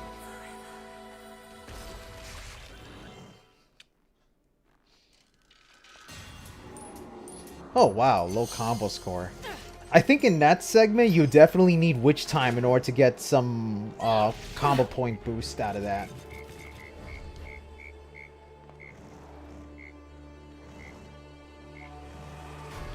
I don't mind if Bayonetta goes open world. I don't think it's a necessity in the grand scheme of things, but if they decide they want to do it open world, well, make sure they do it on a console that can do it. Because, Jesus Christ, they tried to do it on the Switch, but, you know, the Switch just isn't capable of doing anything like that, so they had to dial it back. And what we got as the final result is still kind of a mess, all things considered, but if they want to do it, be my guest, but make sure to do it on a platform that can definitely handle that. Let's see, rack up combo points. And I'm only doing it on a Flockus.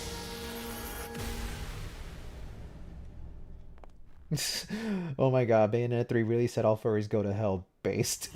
That's not based, dude. You know? Furries are cool.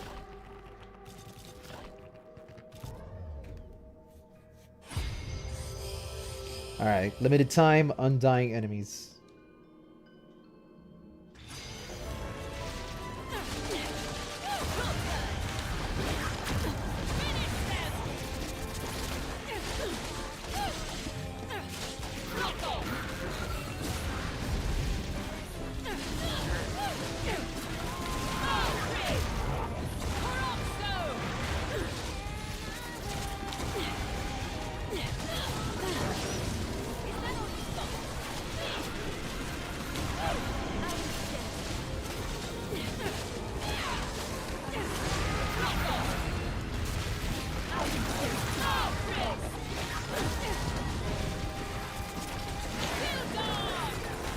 There we go. Stick around.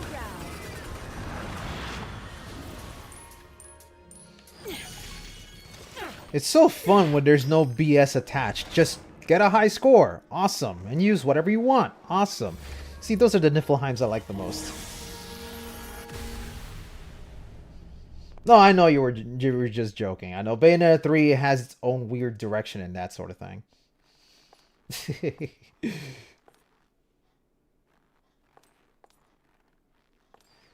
Oh, man. I would kill to see Bayonetta 3 on PC.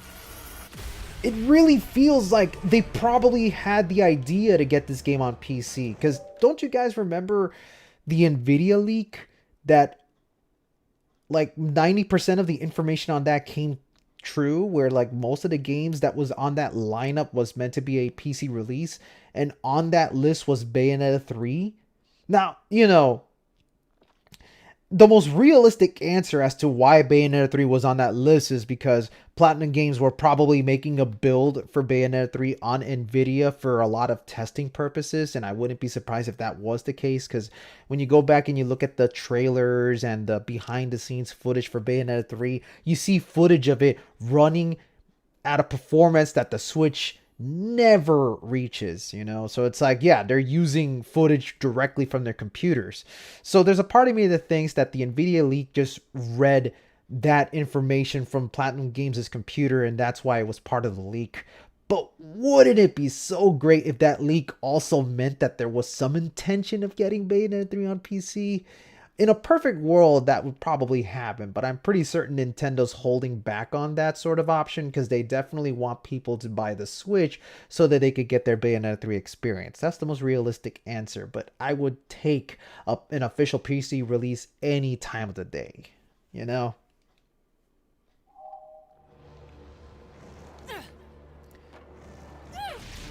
It's reliable. Look, the sources are not lying. There was an Nvidia build for Bayonetta 3. It's just that what that build entails to, we don't know. Like I said, the most realistic answer is that it's probably a build from Platinum's own computers for testing purposes. You know, it's not like it was a build that was intentionally meant to be a retail release. You know what I mean? You know, food for thought. The other thing I do want to mention is that Nintendo has had a history of releasing games on Nvidia products. If you don't believe me, there is that one game, Mario Galaxy, which had an official Nvidia release, but it was only released in the Chinese region, I believe, because they don't have access to Nintendo products normally. So Nintendo released Mario Galaxy on their Nvidia hardware so that they could experience a little Nintendo flavor. I feel like Nintendo could do something like that for some of their other games here in the US, don't you think?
There we go. Get out of here.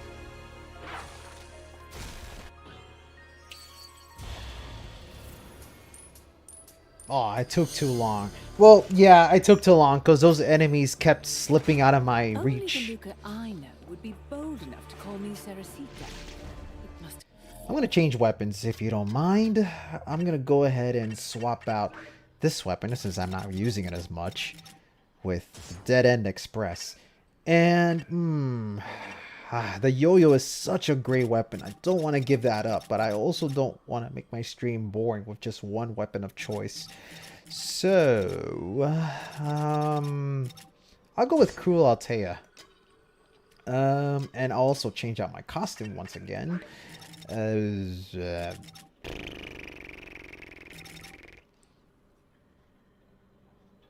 go with this outfit. It's pretty cool. Had been him on Thor then too. What in the world is he doing here?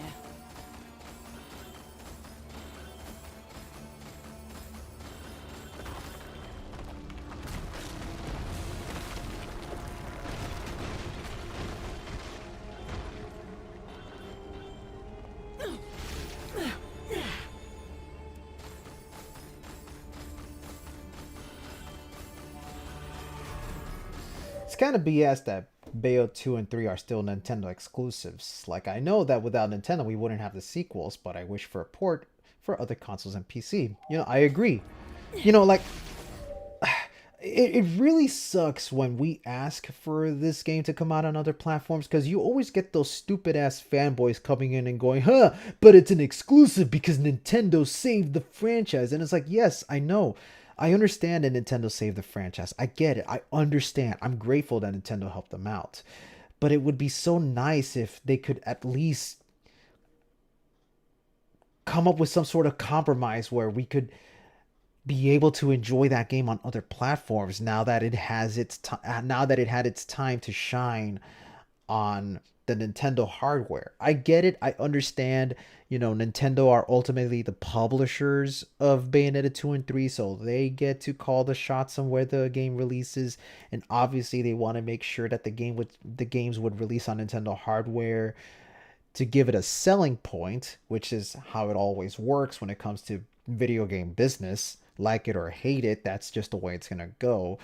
But there is a part of me that really wishes that Nintendo could open up a little bit, because they are definitely aware that there are fans that started out enjoying the Bayonetta franchise way back on the first game, which was a multi-platform release. And I know the possibility is there because Nintendo did allow Platinum Games to publish Wonderful 101 on other hardwares. You know, like Wonderful 101 is now officially on PC and PS4. So it'd be really cool if we could just get that one extra step and get Bayonetta 2 and 3 on other platforms. Will it happen? I don't know. I wish I could give you the straight answer there.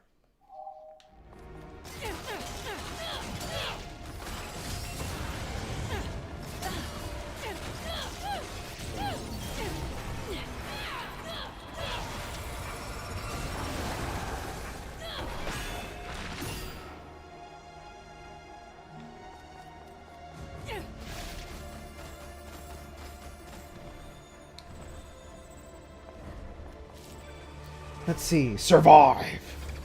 This is one of those other segments, isn't it? I really hate the survival bits because they're just so annoying. Like, especially the one where the wind is pushing you. Which means that if that's going to happen, I'm probably going to bring out... Yeah, this is the wind segment. So I'll probably just use... Oh, I don't even have access to my Demon Slaves here. Yay! That's going to be fun. Okay. Let's see if we can make this work then.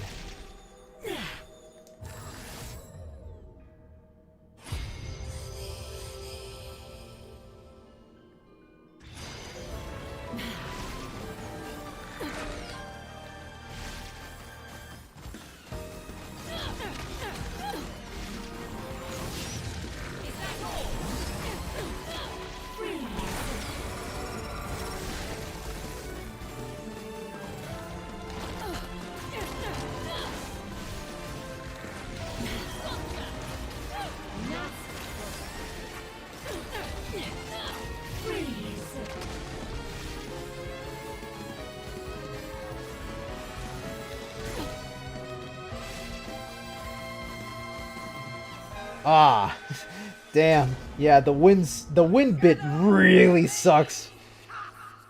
It does. Like, both literally and figuratively.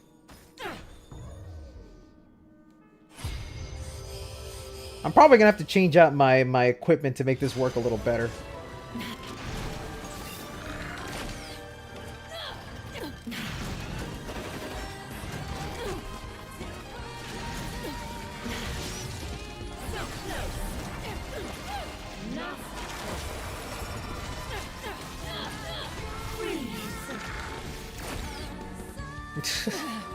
Yay, that's wonderful. Panther outspeeds it? Okay. Then I'll definitely swap over to Panther. Give me 1 second. Kind of lame that a really good weapon that can help you out here can only be available to those that played the first game. Although I do expect at some point in the future, Platinum Games will probably drop a code that says, hey, you can get those weapons free, just put down this code. I expect it at some point.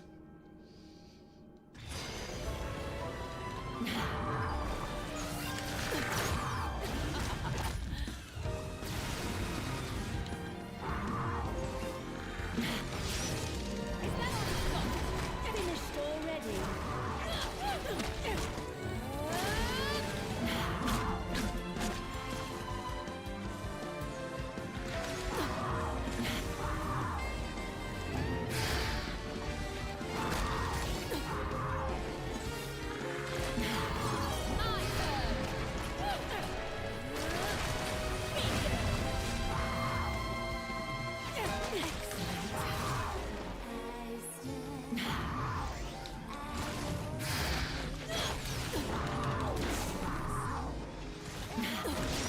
There we go.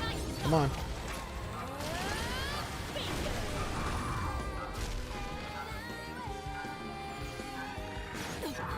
There we go.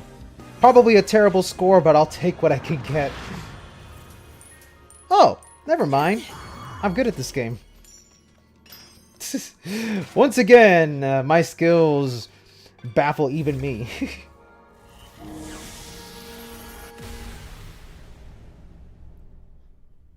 Do you all think we're going to hear anything Bayo related at the Game Awards? No! No! It is way too soon for any Bayonetta information, my friend. I am sorry. It is too soon to be even thinking about that. I would love for us to hear more Bayonetta information, but I don't think the time is right. Especially since Platinum Games are busy with other projects. We still need to know what's going on with Project GG. We also need to know what their plans are going to be moving forward without Kamiya. I know a lot of people are saying that without Kamiya there will never be another Bayonetta game, but it's like, Kamiya is just one person. Platinum Games are an entire team. The team has their own choice on whether or not they want to move in making a new Bayonetta game without the need of Kamiya around. It is totally possible. I don't know why people keep saying, oh, without Kamiya, you'll never have Bayonetta, when we have an entire Devil May Cry franchise that Kamiya only partook in one game out of the whole bit. You know? So relax. Whether the quality of the game matches previous entries without him remains to be seen, but you know, I think a lot of people just seem to jump to conclusions with a lot of these situations that we're in, you know? It doesn't hurt to just play the waiting game. Just sit back and relax and wait.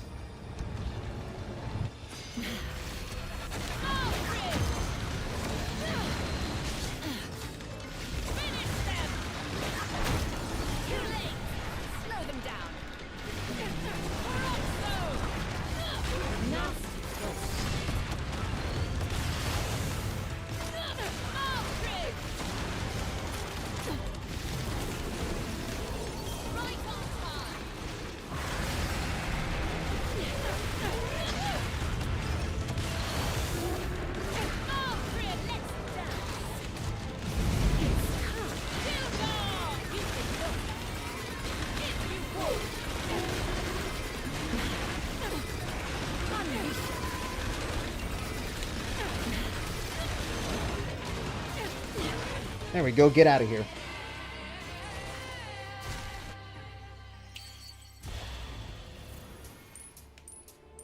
I took damage at one point, but it's not a huge deal. Really, it's not. I think the series def needs Kamiya. A Kamiya-less entry to see if things will work, because Bayo 3 really smells of Kamiya design choices everywhere. I mean, yeah, Bayonetta 3 has a lot of Kamiya design choices, but, I mean, I'll be very honest with you. Even without Kamiya, I do expect Bayonetta 4 to still have a lot of the Kamiya-isms thrown in and out. I should say, no. Let me see if I can explain it the best way I can. Look, I know Bayonetta 3 and Bayonetta 2 and Bayonetta 1 has a lot of these elements about Kamiya that people don't like. The mini games and a lot of the bloated stuff that's thrown in there. But even without Kamiya, Platinum Games always tends to focus on that aspect in a lot of their other games. I mean, Legend of Korra had nothing to do with Kamiya, and yet it still had mini games. It had a lot of these other things injected into it that you normally would expect that of Kamiya. It's Platinum Games' own calling card at this point. It's not Kamiya, it's Platinum. Yes, it's something that Kamiya himself always wants to throw in there, but even without him around, it's stuff that Platinum Games tends to do all the time. The same thing happens in Nier Automata. Hell, I'd even say Nier Automata has a lot of those Kamiya-isms, way more than what you would expect in a game made by Kamiya. You got so much of these crazy mini games thrown in there, from the shooter segments to the little hacking mini games, stuff that I think Kamiya would actually have suggested, but he had nothing to do with Nier Automata. So this whole narrative that people keep bringing up, saying that without Kamiya we will now have games with no QTEs and no mini games, is kind of bullshit, because they're still going to do that without Kamiya. I know for a fact that Platinum Games are still going to be adding in mini games and QTEs without Kamiya around. Yes, Kamiya invented it, but it's the calling card that Platinum Games does these days, for better or worse.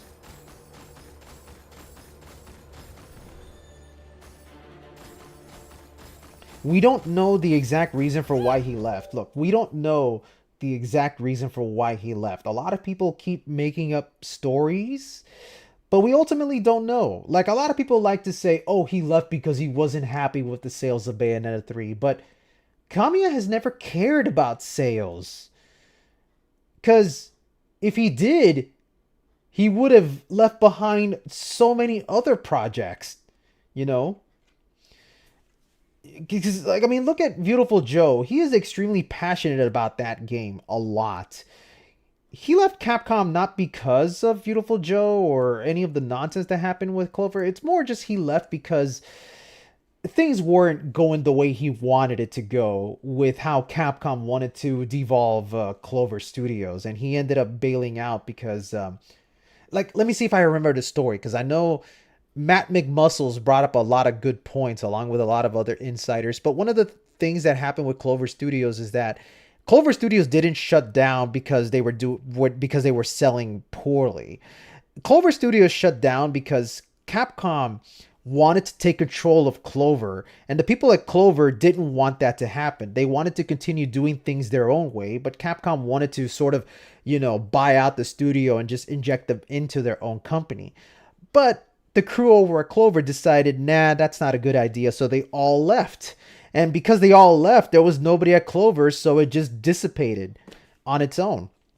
And so it forced Capcom to shut down the studio as a result. And so those people went on to do Platinum Games. If I were to really take a huge guess as to why Kamiya left, I think he left because he was not liking the direction that Platinum Games were deciding to go in, with this whole make free-to-play games, focus on mobile games, so on and so forth. I feel like that's the direction that Platinum Games is going in, and it's something that Kamiya doesn't like. But that's me, making a huge assumption, because we don't know if that's what he doesn't like. Maybe Kamiya really does want to make more mobile games. It's just that the direction that they're going in is not what he likes. I don't know. It's hard to say. But a lot of people are still saying that, oh, he's upset by the fans, by Helena Taylor, by the sales of Bayonetta 3. No, my friend. I doubt all the nonsense that happened with Bayonetta 3 is the reason he left Platinum Games. I doubt that's the reason. I seriously doubt it, because everyone keeps trying to bring up this whole thing about how, oh, he's doing it to escape the fan base and all that stuff. But it's like, if he is escaping the fan base, then why did he make a YouTube channel where he directly talks to the fan base? Come on, people, think.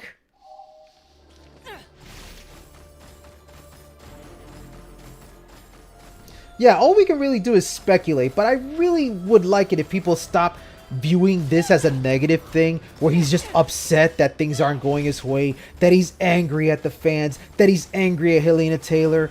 Cause yes, I know he brought it up on his, he brought it to himself for people to sort of inject that kind of view on him, because you know he is kind of an asshole on Twitter. But if you see him in other areas, he's actually a very outgoing person, and the only thing he wants to do is make a video game that's fun for everyone to enjoy. That's ultimately what he wants to do. I'm sorry, I'm going off on a tangent here. Like, I should be playing this game, but it's like, there's so much I want to talk about. Not getting away that easy. Time to play as Spider Bayo. Does whatever she can.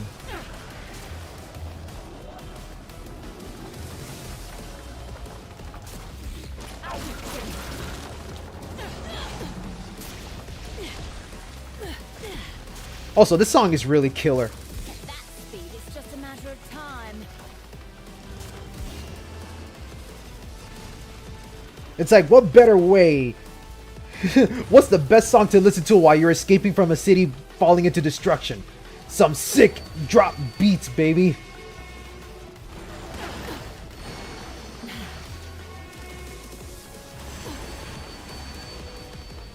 So close. Patience killing me.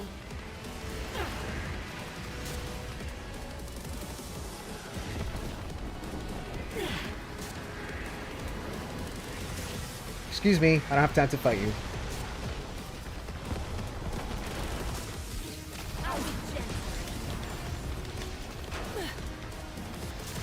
Oops, no! No! I messed it up! Shit! Do not touch the white stuff! Do not touch the white sticky fluid on the floor! It is dangerous! You don't know what Japan is capable of producing!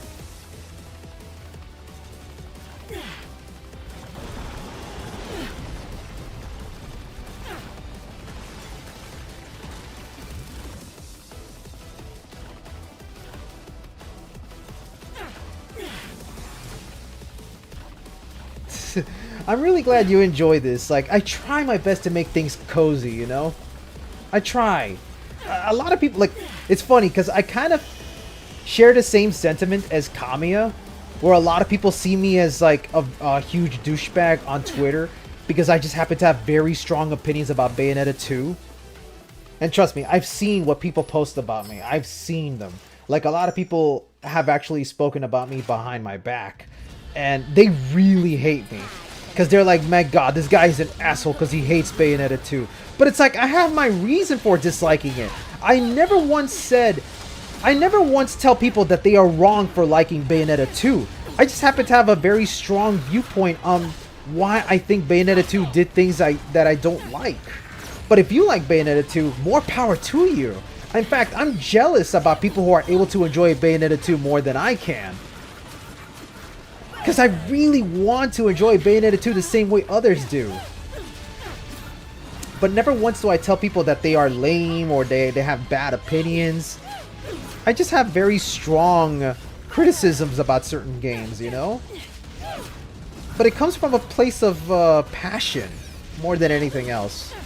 So, if anything, I can connect with Kamiya a lot more than most people can.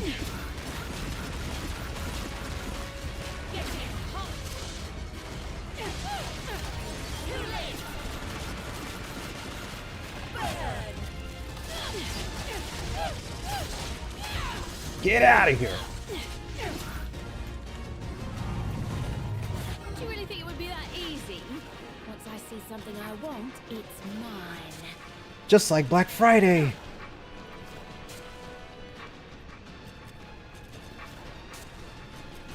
This is the only time in the game where you see that clock on screen, by the way. Perfect timing. Yeah, never take Twitter pets seriously. Nah, I don't do that. But something I've also gotta stop doing is being very blunt about my opinions online. Because I could get why people hate what I have to say, because online I would say, Bayonetta 2 sucks! And everyone's like, nah, man, what the hell are you talking about? It's the greatest game I've ever played. It's like, yeah, it's my fault, because I bring it upon myself for me to do that. But, yeah, you know. That's why I kind of dial it back when it comes to social media these days.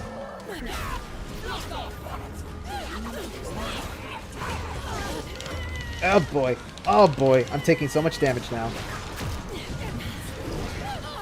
Ah! What is this game?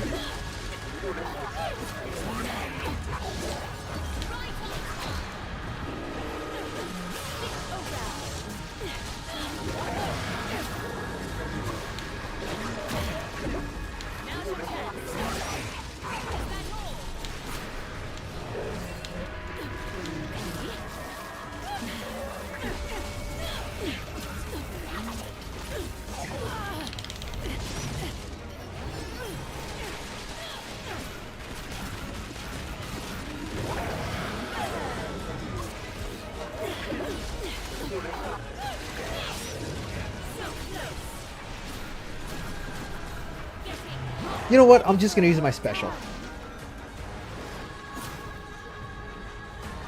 Yeah. Unfortunately for you, Set, you're kind of well known. I remember the VA discourse you had. Just for an opinion. Yeah, yeah. That's one of the biggest burdens about being recognized online. You get so many people to follow you. So I have to tread carefully whenever I actually speak my opinions. You're trying to swallow me whole. I'd go down easy with caviar.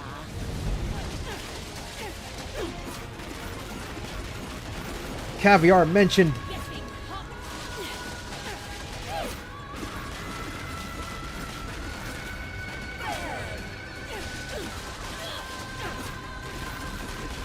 Hold on. I'll answer your questions in a second because I'm busy, you know, mashing this enemy away because there's really nothing else I could do in this fight. But now I can do my special again. Eat it. Eat it. There you go. Calabajooey. There we go. Okay, so hold on. I want to answer some questions here. How do you rate Bayonetta 3? I think it's a pretty good game. If I were to make a tier list in terms of like what's the best game to the worst game, I'm not saying it's bad because it's at the bottom. I would say Bayonetta 1 is still top tier Bayonetta experience, followed by Bayonetta 3, because Bayonetta 3 actually has a lot of good combination between giving something for casual players and hardcore players alike. And then I still rate Bayonetta 2 as being the bottom choice. But that's my own personal opinion when it comes to like how I experience these games. I know for a lot of people Bayonetta 2 is the top of the limelight, and I understand why, because Bayonetta 2 is like nonstop frantic with very little bullshit to get in the way. You know, that's what makes the game a lot of fun for some. I love when you go on tangents. Please never stop.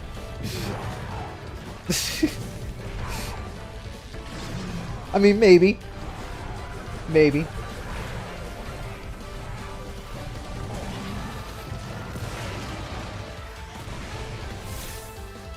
Boom! I love that giant explosion, though. Oh yeah, no, the graphics in this game are really, really ugly. I mean, whatever. It's whatever, you know? I've seen worse.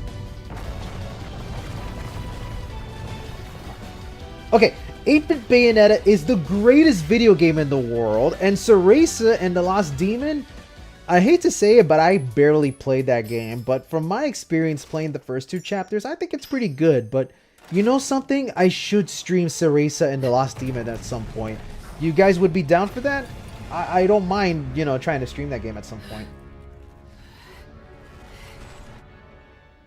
And now it's time for the world's deadliest version of rock, paper, scissors. Watch out. This game is dangerous.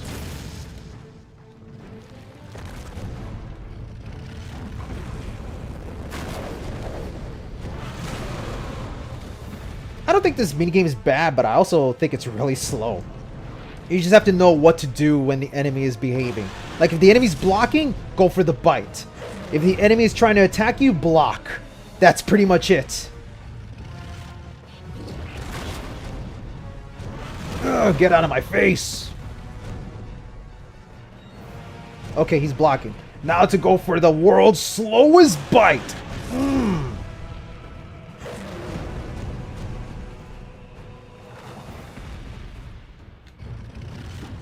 Oh, no, wait, no. The only thing you gotta remember is if he tries to bite you, then you go for an attack.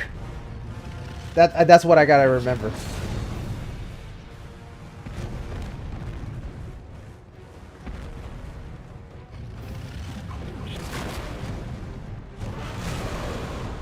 Isn't this exciting?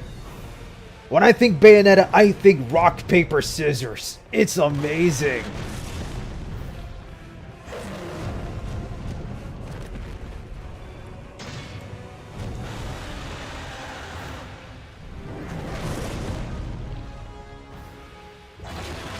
If it wasn't for that mistake, I actually could get a pure platinum here.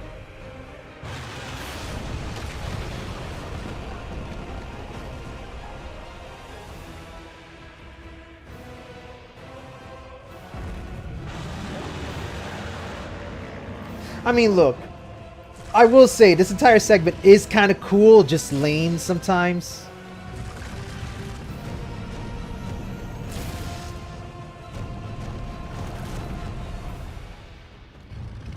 Oh, he went for the bite. Damn it. Like, I actually get confused with the bites and the grabs and all that sort of thing. There we go.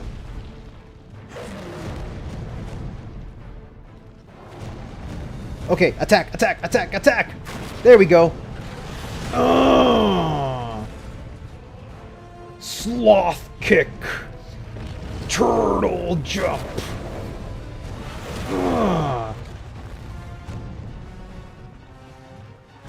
He's blocking. Oh shit, I'm going for the world's slowest attack. But he left himself wide open!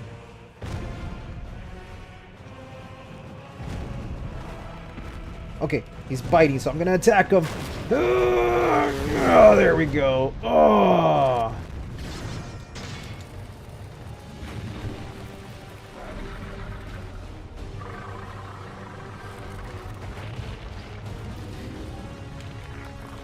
God, this is still ugly to me, and I don't mean the graphics. I just mean Jesus. What was Platinum Games smoking when they decided, hey, let's have Gamora like split his chest wide open, revealing the insides, and that's how he blasts his giant beam.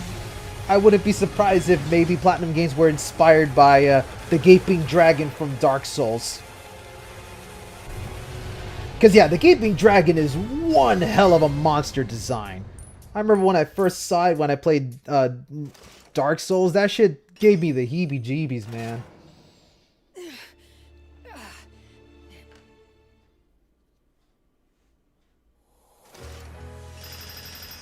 See, look. I'm able to get a platinum without a problem. Just as I expected. I've done it before. It's just I'm not really up on my game right now.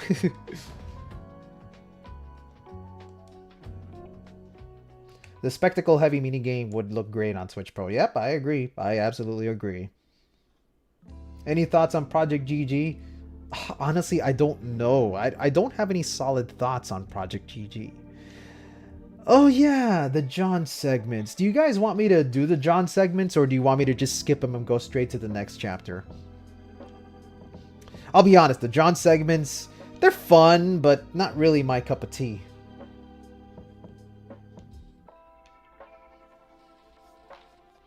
Shin Godzilla, Sin Gamora, yeah.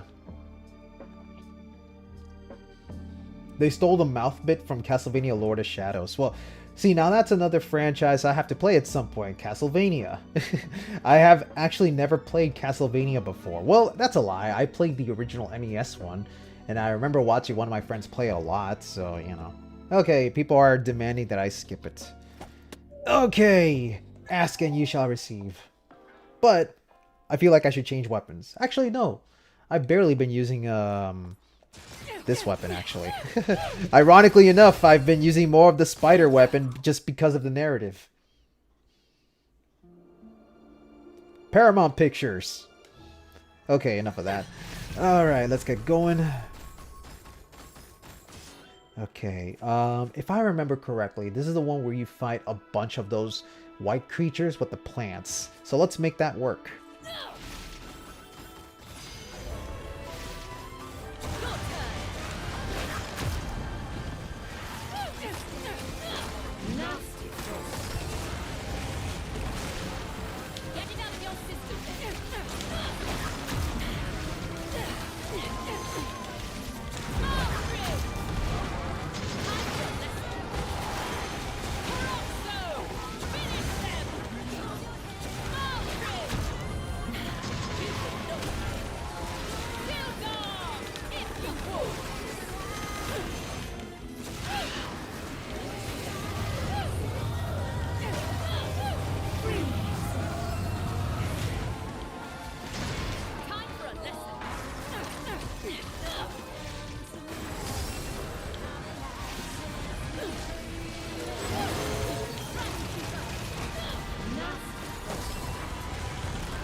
I'm probably taking too long.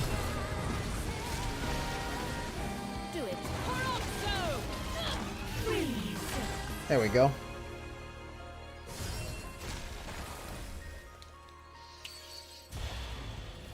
Why is the latency a minute long? I think that was a leftover from when I first streamed Bayonetta 3, because I haven't done much streaming since that game first came out, because I wanted to make sure that I had someone helping me out and muting some things, because I did have people coming in and saying horrible things, stuff that I don't want to say out loud, because yeah, they kind of ruined the chat. But I did forget to put back the regular latency.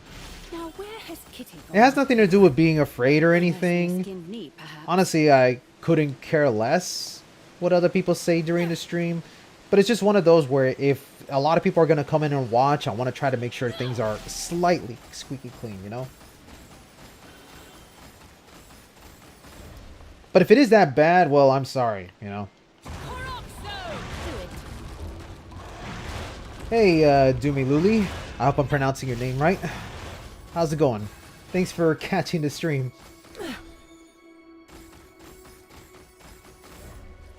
Oh, I love Bomb Rush Cyberpunk. Such a good game. Such a good soundtrack. Oh, hey, a heart! Wow, okay. Wow, I had no idea that little creature had a heart. Okay, cool. I just need to find 3 more, and I have absolutely no idea where they are. Kind of wish Bayonetta 3 would give you a checklist of things to find in each chapter. I have not played Dead Cells, but it is a game that a lot of people have recommended to me, and I do intend to play it at some point in the future. Like, I just want to say one thing, because I know some people know about this, but not everybody knows, but, I am already in the plannings to move to New York sometime this March. I currently live in Florida, and I've lived here for like 30 years now. And the reason I'm relocating to New York, specifically I'm moving to Buffalo, New York, is because of my job. My job is requiring me to move over there so that I could continue doing the stuff that I do. And because I'm moving, that means that there's gonna be a gap where there's not really gonna be that much new content out of me. But once I have settled in New York and I have everything set up and I feel comfortable with where I'm living at and everything is going steady, then I'll jump back and continue doing content. And something I do want to do is start making content for other games that people have requested me for me to do. Like I could probably do a Dead Cell stream. I could probably do a Cereza and the Lost Demon stream. I could do that stuff because I'll have more time to do that kind of stuff. But until then, you're just gonna have to wait it out a bit because I am busy with so many things around here. I'll be moving to Buffalo, you know. The hell? Did it freeze? The fuck? Hold on. Something happened here where, like...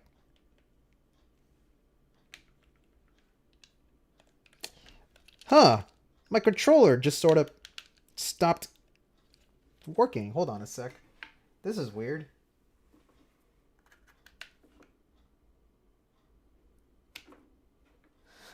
This controller just went kaput. What the hell?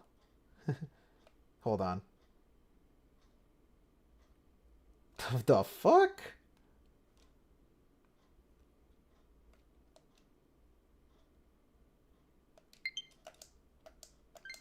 There we go. It just died for no reason. What the hell? And I know it has full battery because I left it charging last night.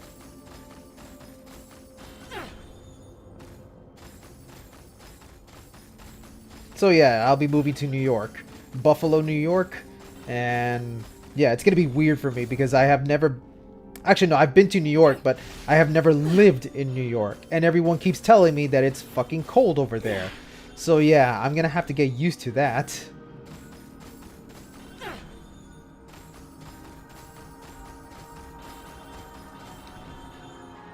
wonder what alternate reality awaits me this time.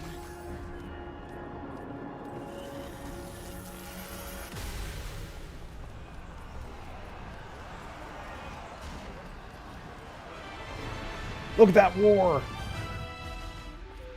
Hold on, I'm gonna change weapons for this bit. Let me just go old school and use Color My World, but I will hold on to the Dead End Express.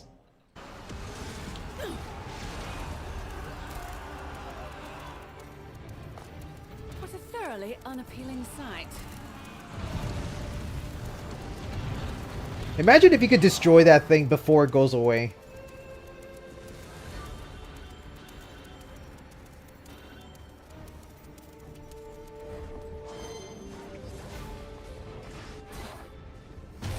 When I'm done with you, you'll wish you'd opted for the lizard's love path. Oh boy.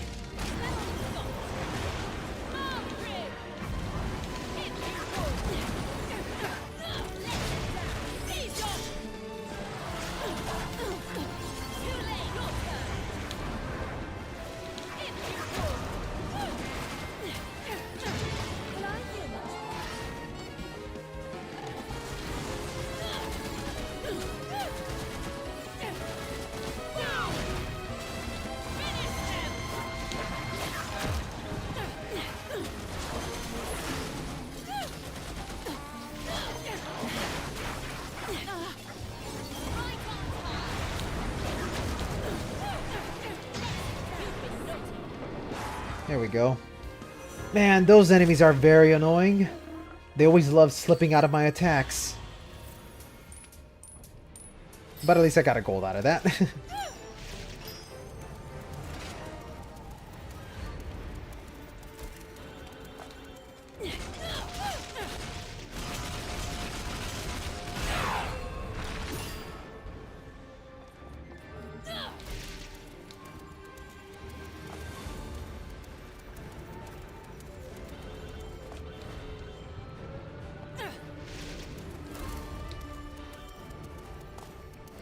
There he goes! The train demon!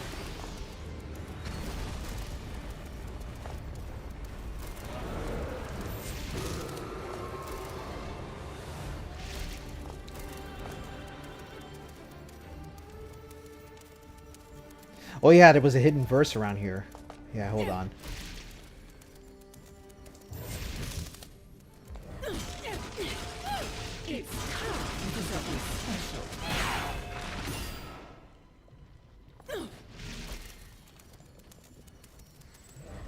Ouch. The floor is on fire. I shouldn't be touching the floor. It always feels like this segment really does feel like it's calling for you to be using the yo-yo. Ironically enough. Let's see, what's this segment? Defeat all enemies. You get to fight against Hideous, then Acceptance Accolade, and then Opacus and Duplicatus. I don't know how to pronounce some of these names. But you are forced to have those demons at hand. You gotta have Gomorrah, and the clock tower, and I always forget her name. Aruna? I think it's Aruna.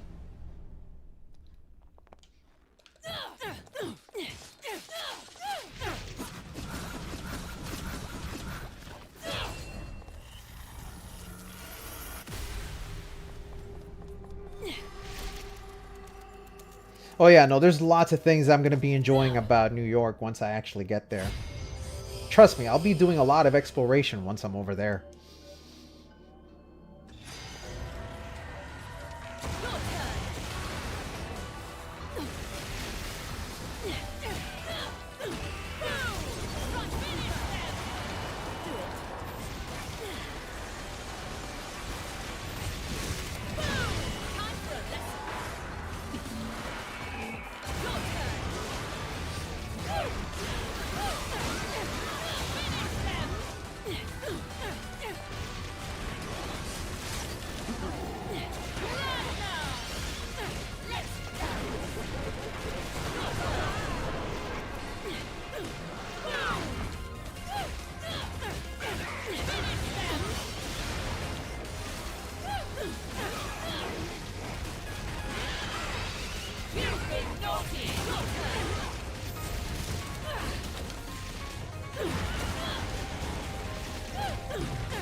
Ah, crap. Off-screen attacks. Always.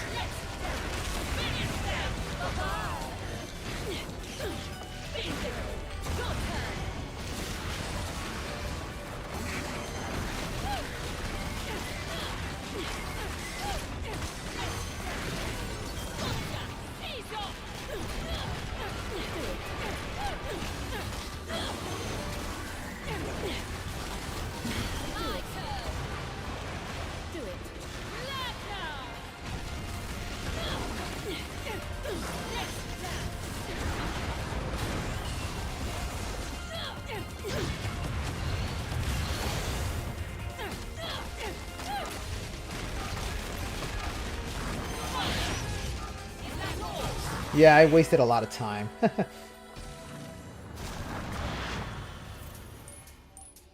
Yep. And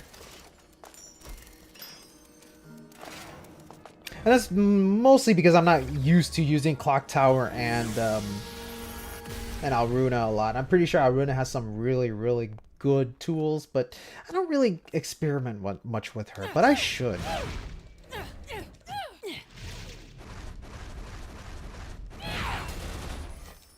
Actually, what I'll do is swap out my Demon Slaves with, let's see.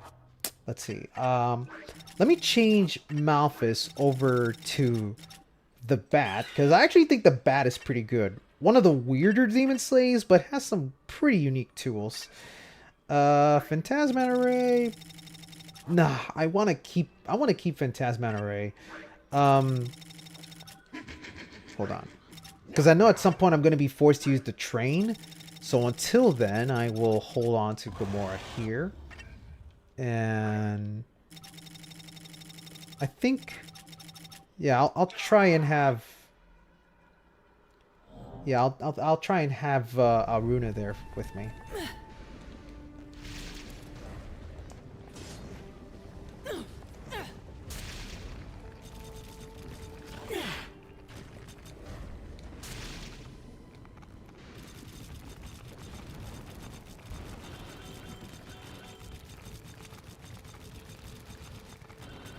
Huh, might as well use an item since I'm very low on health.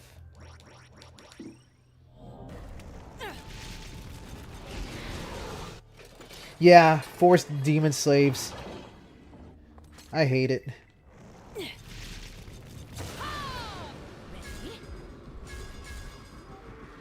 Honestly, I could do this segment easily with the spider. There's nothing worse than unwanted guests taking root. I just have to stamp you all out at once. Hold on. That's the irony here, when the spider can do something better than the train can. Just for shits and giggles, I'll bring out the spider.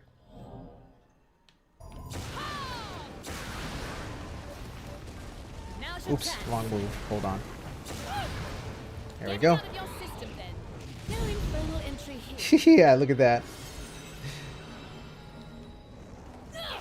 But the train itself isn't too bad. It's just really weird sometimes.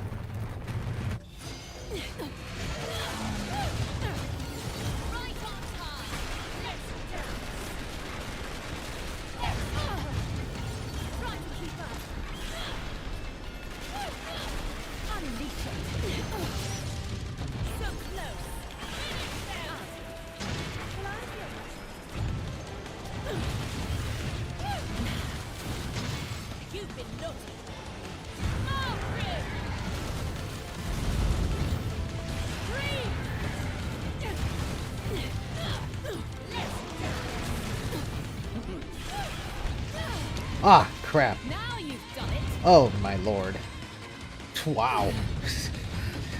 Okay, I can see this fight is going to be a little annoying, so I'm going to try to dial it back a bit and fight from a distance. Hold on.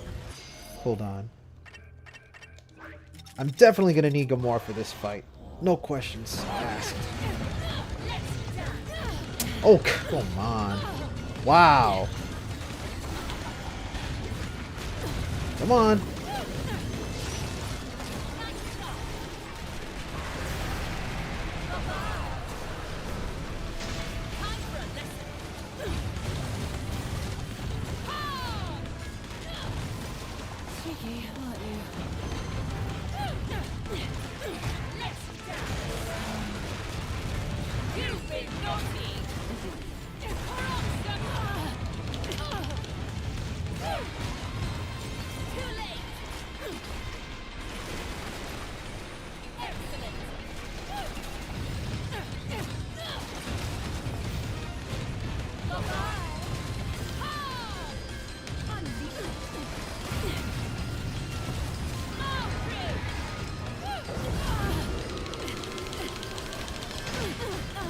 Okay, okay, okay. I see what it's like.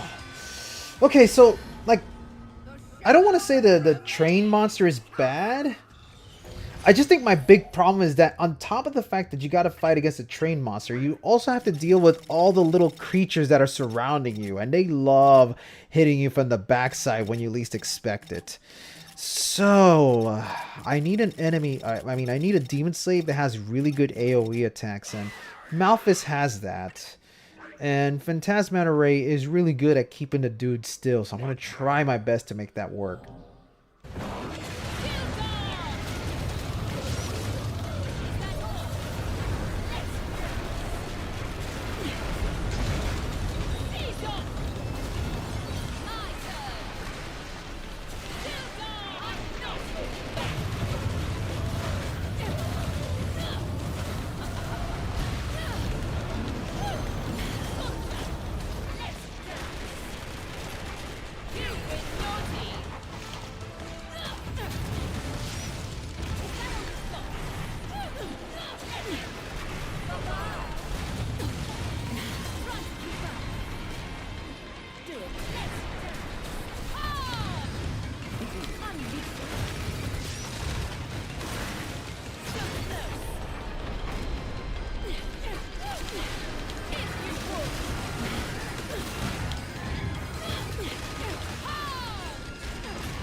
I hope it's hitting him. Yeah, it is. There we go.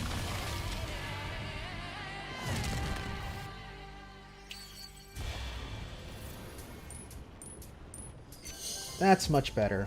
I took one hit, but I'll take that one hit over anything else. Aside from not taking a hit. Yeah, no, I had to use the Malphus to get rid of all of the other flying creatures so that I could just focus on the giant monster itself. Whenever you find those little creatures that are annoying the shit out of you, you kind of want to clear them out of the way. And I find Malphus's wind is really good for that.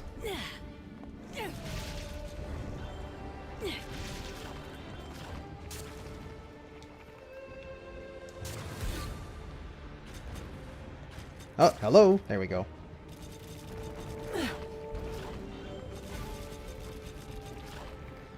I think I already got this one, but I'll break it just in case. Oh, no, not this segment. Ah, I hate this so much. I don't care. I know the 5 pieces. You don't need to slowly reveal them to me.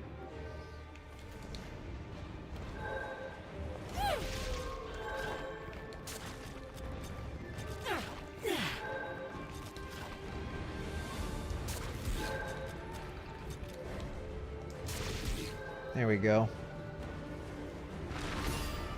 Less of those segments, if you will.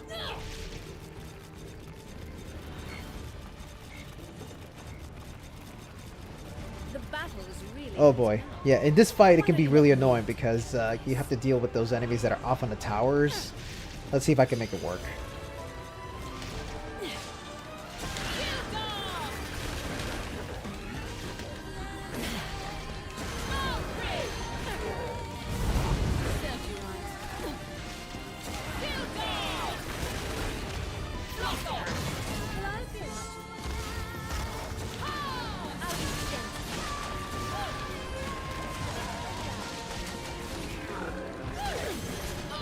Ah, come on, off-screen attacks. Lovely.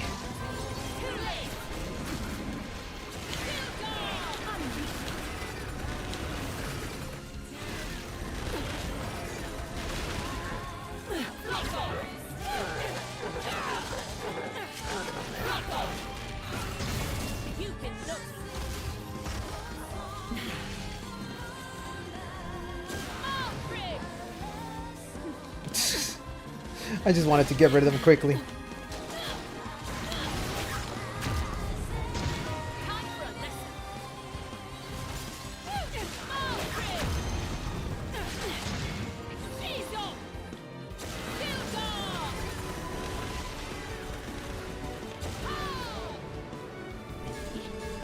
Choo-choo.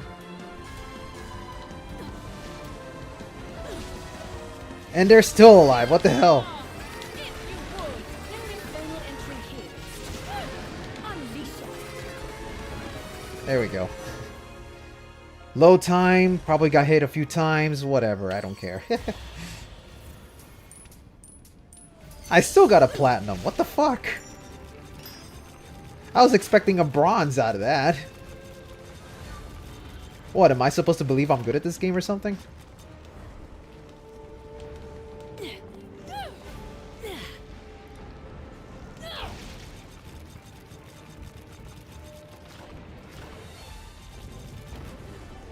Hold on. More items. So much flames everywhere. I keep getting hit, you know? I have an idea for Bayo 3. They should have added a spider sense like they do in the Arkham games. Do you know? That actually would be a bad idea. Like, if you're wearing the spider ability, you can have it where you get a little indicator that lets you know when an attack is coming a little earlier than normal.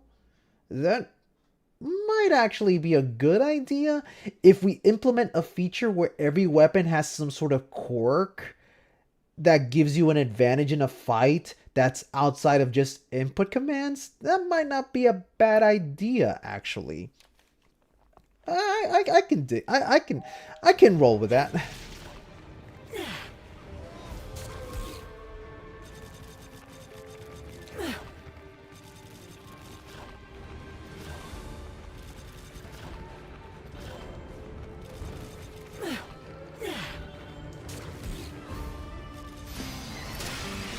Okay, I'm gonna change out my my demon slaves for this bit.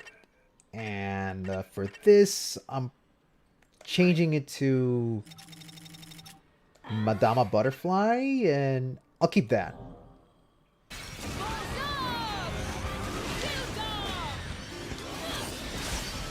What the fuck? I got hit? Hold on. Let's try that again. That is so annoying.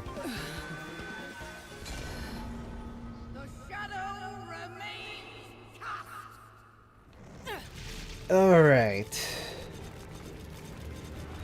You know, I just realized something. There's something you could do in this game to skip the forced demon slave, and that's to start a verse in a chapter after you acquire the demon slave. Because I remember when I was doing my combo video, I would start in this segment, like I would pick this verse immediately, and then I would pick out my 3 demon slaves. But because I'm playing the entire chapter from the start, I'm forced to have this one particular demon slave here. Still annoying that you have to be forced to have some of them here. It would be nice if when playing on a higher difficulty, you're not forced to have certain equipments, you know what I mean?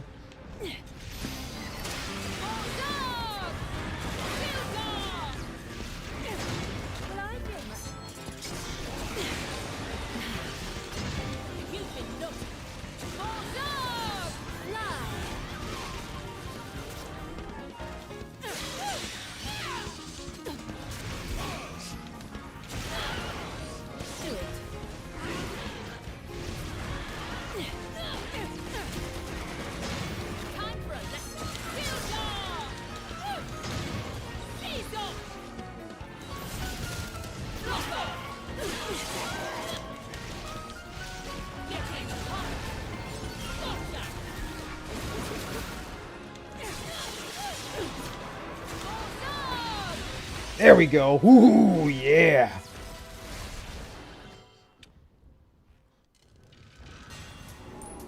Like a spider sense for off-screen attacks? Oh, I gotcha. I mean, that still wouldn't be a bad idea. Like, okay, here's the thing, though. Like, here's the thing. That's kind of, because this was one of the criticisms that I remember someone bringing up about God of War, and I agree with them. If you add a separate indicator for when enemies are attacking you, then what happens is players end up focusing too much on those indicators and not the enemy themselves. I feel a game is really good when you're able to tell how the enemies are going to attack you. Just by that alone, not by any separate indicators. I do think it would be nice if you get a little quirk where if you equip a spider ability, you get the little sensor. But that's more of an extra quirk on top of something that you don't entirely need to begin with. The thing about Bayonetta 3 is that enemies are always attacking you off screen. And that's just something I wish they wouldn't do. Because this was something that they already had nailed down in the first game. In Bayonetta 1, believe it or not, because a lot of people disagree with me on this, but enemies in Bayonetta 1 don't attack you when they are off screen. There's only two particular enemies that do that. Joy and John. Everything else, enemies don't attack off screen. But ever since Bayonetta 2, they made it where they do that. I don't know why, but it's like they forgot. And I was hoping they would fix that in 3, but they didn't. But I kind of want to argue that the reason they probably did that is because they want you to always have a demon slave around as a protective barrier. But even then, that doesn't entirely work. It's just one of those where you have to learn to position properly so that the camera doesn't put you at a disadvantage, which is like 90% of the time, you know what I mean? Yeah, enemies should not be giving you cheap shots from the back. I mean, I'm trying to think of a game where that actually works, but I don't know of any games that have been able to fix that problem or come up with a better solution. Oh god, not this one. I hate this Niflheim. This is the one where you have to have the train destroy all the little things, but it's like, it's so boring. Not to mention lame. I don't want to spend time doing this. So what I'm going to do is I'm going to try 4 times.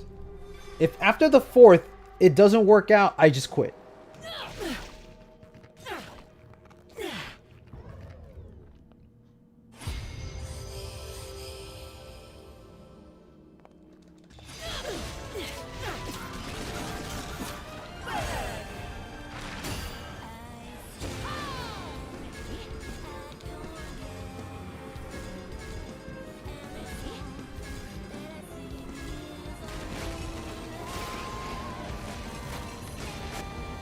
Oh!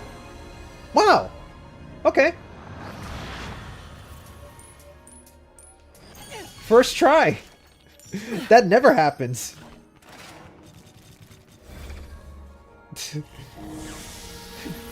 I seriously was not expecting to get that on my first try.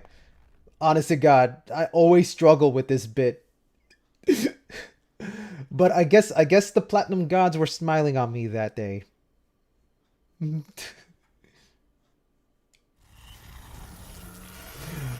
Alright, hold on.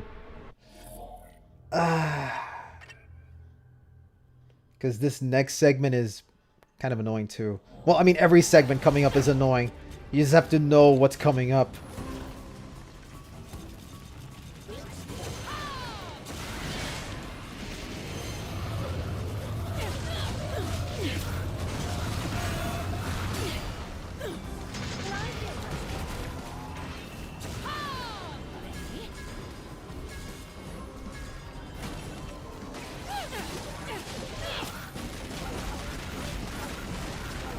Ah, fuck this. I'm bringing out the spider. Only in Bayonetta can I say that if a train doesn't work, use a spider. Get it out of your system then.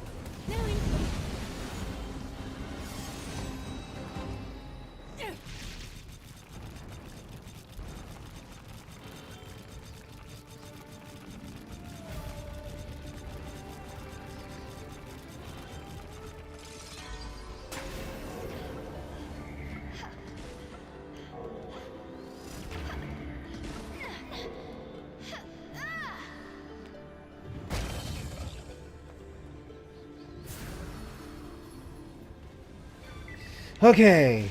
I don't need to use that because I have spider powers.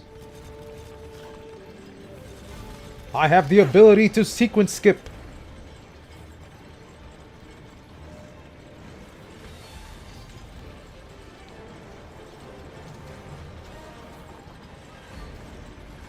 I can hear something. What is it?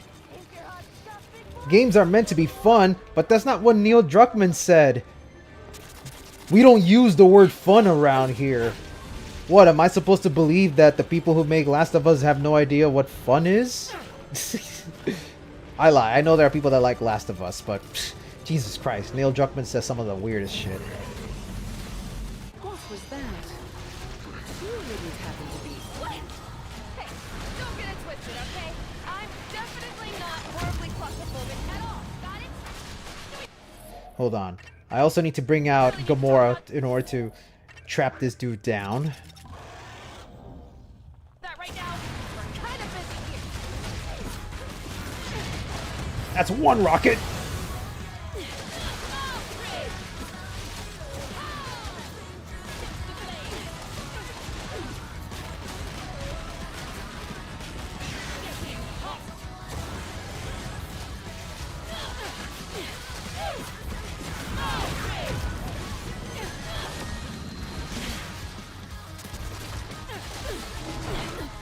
And you know what? I'll use my spider explosive. Come to me, my pretty. I'm going to blow the hell out of you.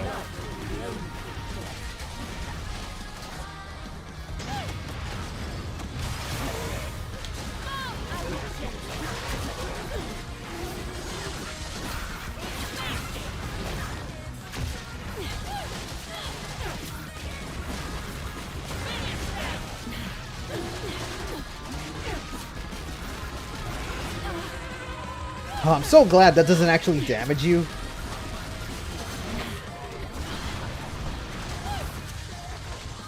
There we go. Climax!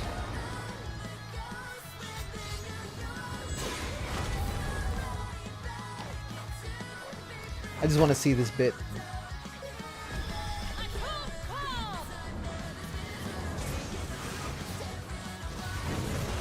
Evil train, do your stuff.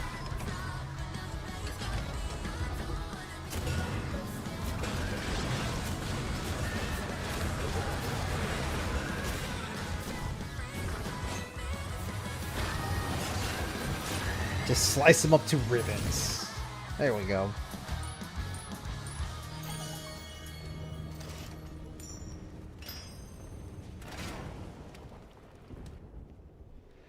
Ah, very nice. So anyway, I was worried you might be floating in the asshole of the multiverse or something. Famous last words. Now that's a very quotable line by Viola. You must be floating in the Just asshole as of the I multiverse. expected.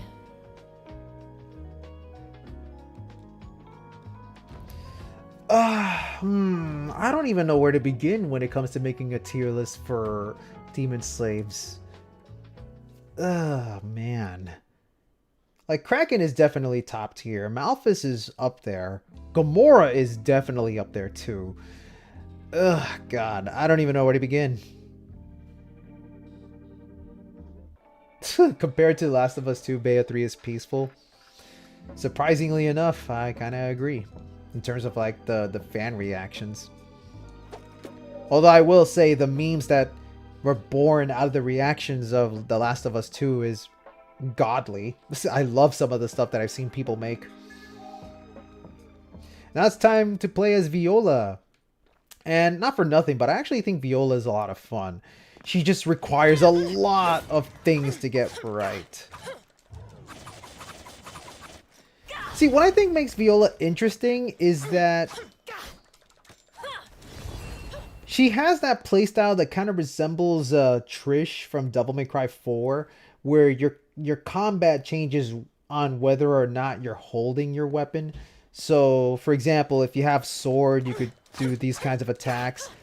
But if you throw out your sword, then you get access to punch-based moves instead, which is pretty cool. And especially it changes when you throw out this guy. I keep forgetting his name, Cheshire. But if there's one complaint I can really say about Cheshire is I kind of wish you could control him. Because the big problem with Cheshire is that because he operates completely on his own, completely automatic, you don't get to do any real clean follow-ups with him. Which kind of sucks because not a lot of his attacks push enemies back into a torture attack, and you definitely need those torture attacks to get a high score. So with Viola, it's more just a spray and pray kind of play style where you have to hope for the best out of Cheshire. But Cheshire definitely does have really good tools that you can follow up with. You just have to really think on the spot. With Viola, it really is about finding that balance between free-form battling, where you just have to think on the spot, and then there's also that one little balance where you can actually play it out the way you want to. It just feels kind of random, but not entirely. You can definitely have control on how you want Viola to play, and one of the things that I've seen people do, and definitely one thing you should learn about Viola, is that she's able to cancel her moves quickly because of her block ability, which kind of works similar to the Royal Guard from Devil May Cry 3, 4, and 5, where you can stop practically any attack you're doing with a Royal Guard, and that's kind of what Viola does, where any attack you do can immediately be stopped with the block action, which lends itself to the block offset, where once you block an attack, or I should say when you do the block action, you can then follow it up with the next attack. So it'll look something like this. So some of the high level plays that I've seen with Viola is players learning to skip their sequences in order to get immediately to the Cheshire summon. And they are some of the most insane plays that I have seen. It's just, man, you really have to have it in the back of your head to be constantly blocking these attacks. I mean, yeah, I get that her dodge is useless, but that's because the whole idea with Viola is you have to stand your ground, not run away from fights. You have to learn to stand your ground and really be up close with your opponents. If you find yourself constantly running away, then you're kind of doing an injustice to how Viola is meant to be played. That's my own opinion, of course. I know some people that say they really would like it if Viola had an actual good dodge, and I agree. I do think she should have a good dodge, but I definitely think that the reason her dodge is poor is because they want players to stand their ground. That's her playstyle. You have to be up close with your opponents in order to make the most of her. It's one of those where you have to be out of your comfort zone to really enjoy Viola, for better or worse.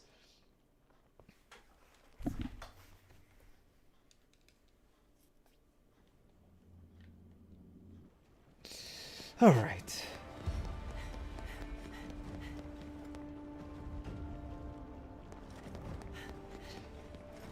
Here's the thing, like, I know Viola can't block with, well, see, I've learned that even though she's not able to block without her sword, she still blocks. It's one of those where when you have your sword out and you block an attack, you can block one attack. But then once you block that, then she's open to another attack. So it's one of those where you get one freebie, and when you get that freebie, you gotta get out of there.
There we go.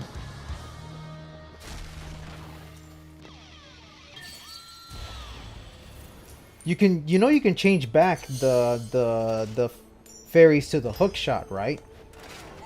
That's what I did with her. Just go into the options, and when you go to the character select screen here, you can disable or enable the crystal feathers. So right now, it's enabled. Or you could do the smart thing and disable it. There you go. That's all you need to do.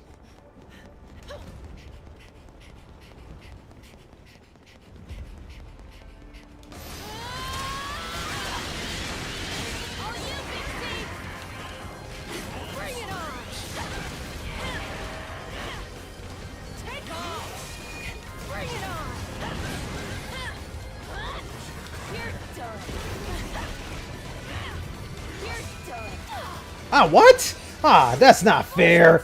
Oh my god, that dude was just flying in the air trying to attack me. Let's start that again. Yes, Viola is goated. I agree. And now you know, and knowing is half the battle.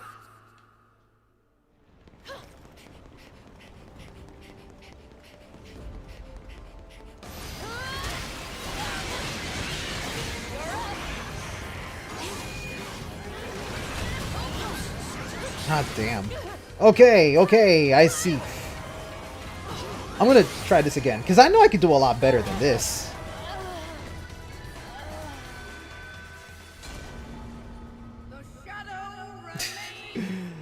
So annoying, but I could definitely do better than this. Hold on.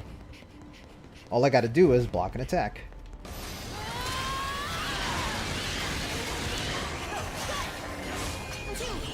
There we go.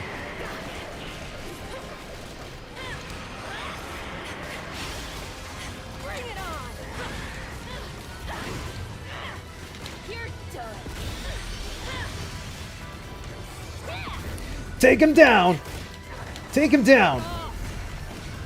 There we go. Beautiful. Bring it in, big guy. Much, much better.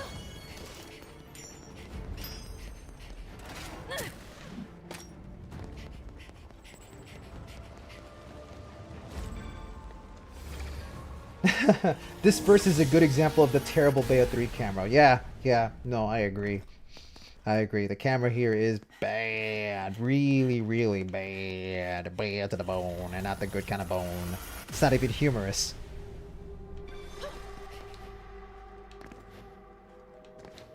Also, I really hate this verse. I really do. Because this is one of the ones where you have to fight against that stupid tower enemy. And you don't even get access to torture attacks.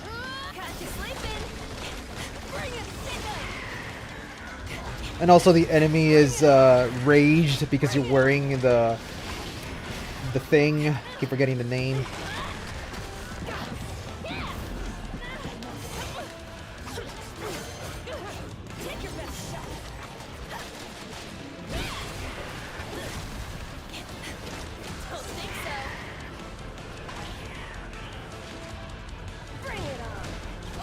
Okay, hello. You're gonna pay. Get him.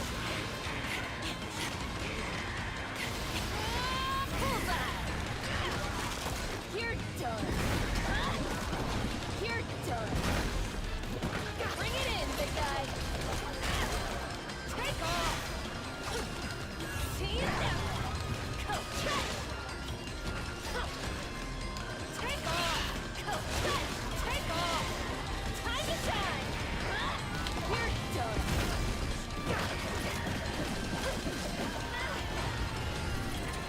Come back, Josh. Oh boy, that laser came out of nowhere. Yeah, Gaze of Despair. The shadow remains. Certainly not my favorite Niflheim. But it can definitely be done. I've done it before. You're up. This is just one of those examples where you really have Cheshire doing all the work. So it's like, Jesus, take the wheel, and I hope you do a good job.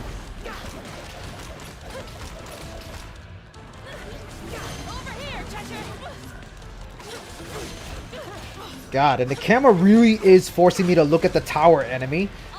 But I kind of need to look at the little dudes that are attacking me as well.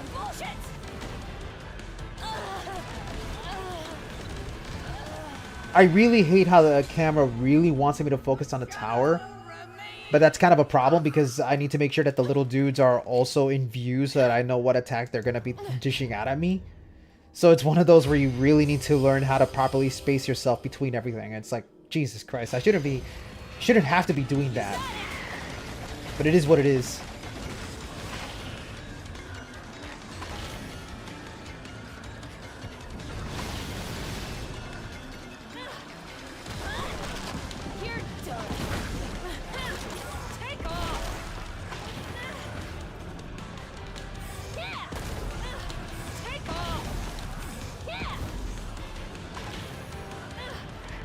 But so far so good. He's actually doing a great job taking them down. Awesome. Bring it on! Bring it on! Bring it on! Come back, Josh!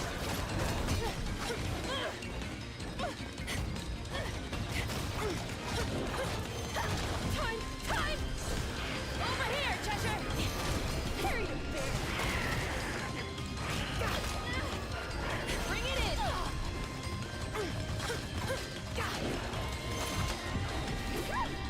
Time to shine! Caught you sleeping! Oh my god. This dude you can just attack from any direction. Kidding me? Like no matter where he's standing, he'll be able to hit you. So you always got to be on your toes. Time! Over here, Cheshire! You're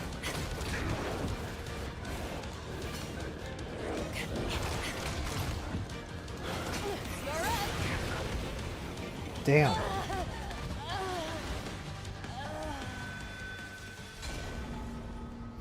Yeah, I really wish you could control Cheshire. But I mean, I kind of understand why you can't. Because if you were able to control him, you wouldn't be able to do Viola's secondary actions.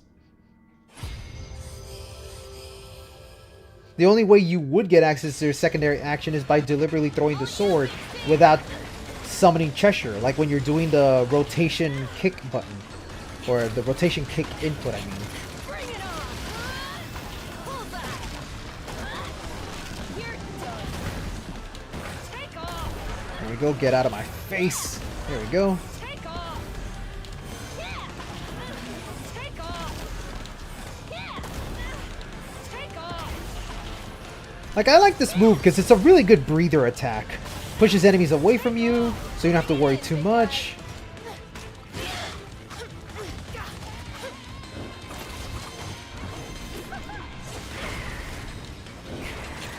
Got you sleeping! Yeah! Pull back! Come back, Josh! You got it! Over here, Cheshire! Bring it on! Carry the bear! Bring it in, big guy!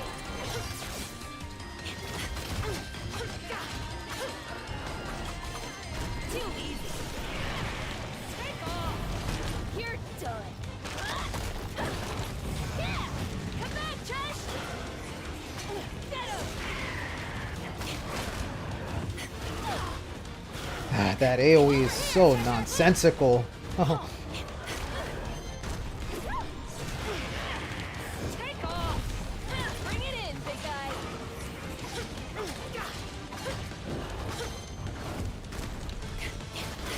think so. Yeah! And he's dead. There we go. Come back, Josh!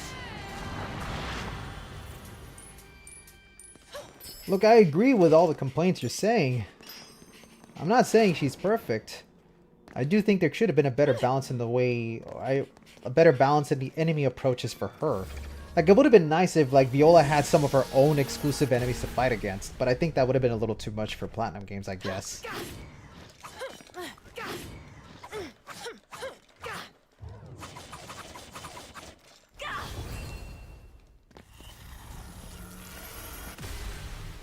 Alright. Let's move on.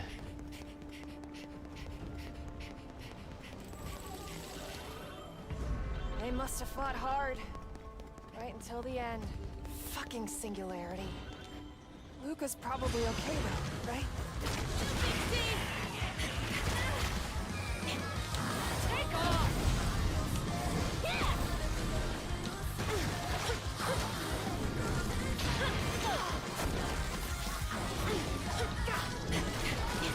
Bring it on! Oh my god. Thank you for pointing at the wall, I guess. Bring it if you're done. Take off! Take off! Sit down! Take off! Are you kidding me? Take off!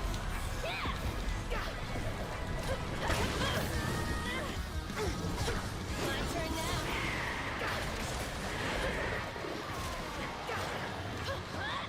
You're done. Not looking good. Enemies attacking off screen. Wonderful. Oh my god. I honestly don't know what she's saying. I always hear her say parry the berry.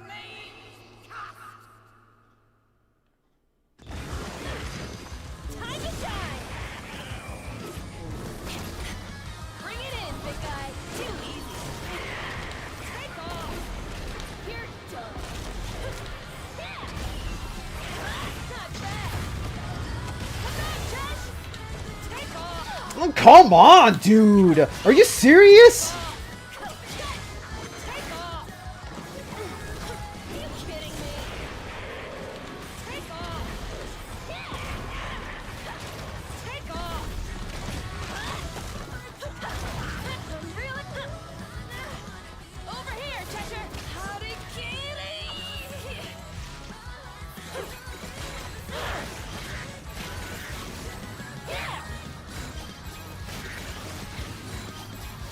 Take off. There we go. And I still got hit there. Wonderful.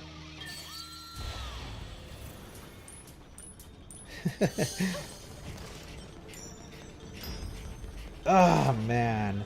Enemies attacking off screen. It's I don't know what possesses Platinum Games to add that kind of feature in a game, you know?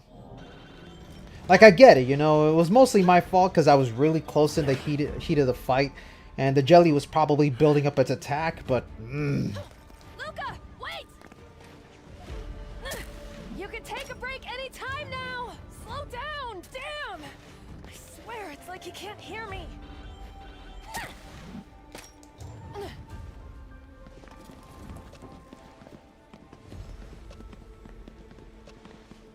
Whoa, careful! there's really nothing else you could do with Viola's attack, or DT attack, other than mashing, because there's nothing else to it, you know? It's not like you could do any cool combos with it.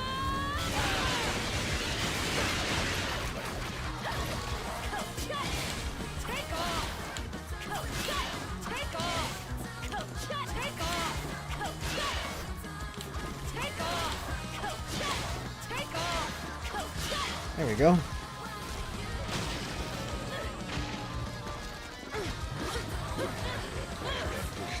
All you, Big Steve!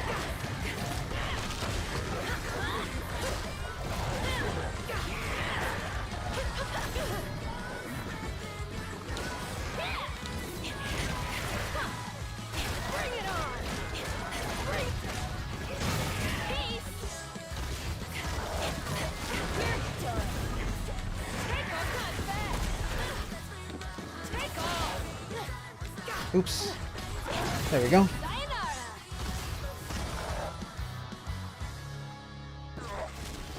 Like, enough with the cat ping stuff. You don't really need that in a game like this if you could just make it so enemies don't attack off screen. How about that?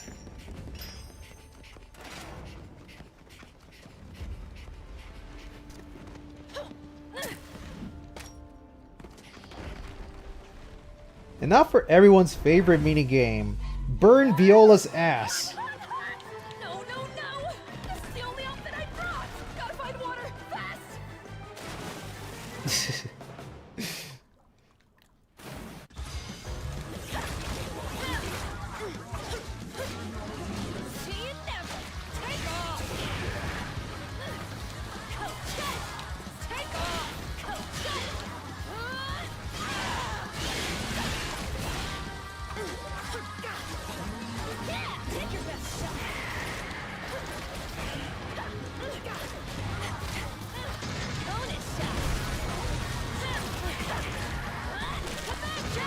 There we go. Nice. That's much better. Take off.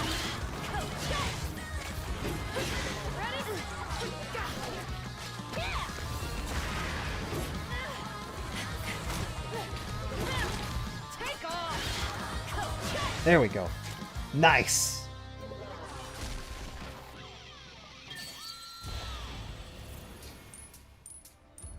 See, one of my safe strategies that I always go for is the this attack, because this attack is super good.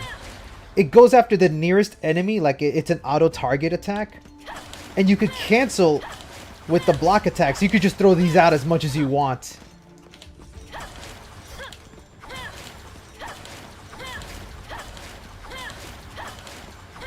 Nice way to abuse the block cancel ability. Hey, if you can do it, why not abuse it? It's a very fun move too, so why not?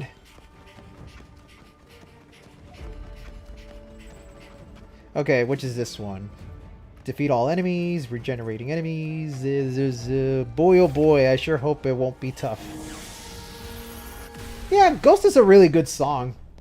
I'm trying to figure out if I should use that for my combo video or another song, because I do intend to make a combo video for Viola at some point.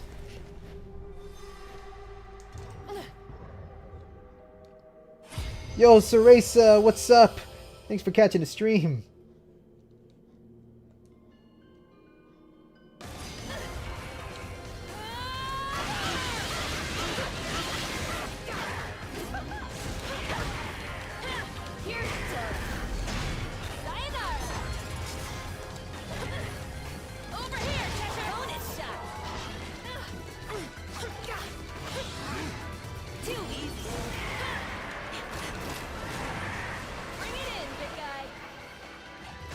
Camera! There we go.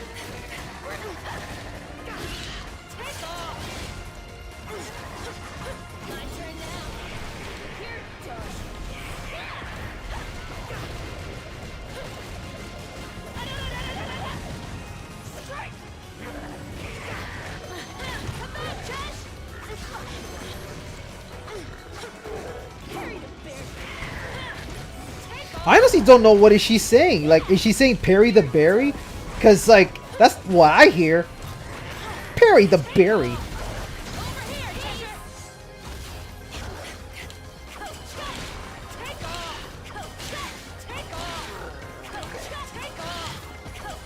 There we go. Get out of here.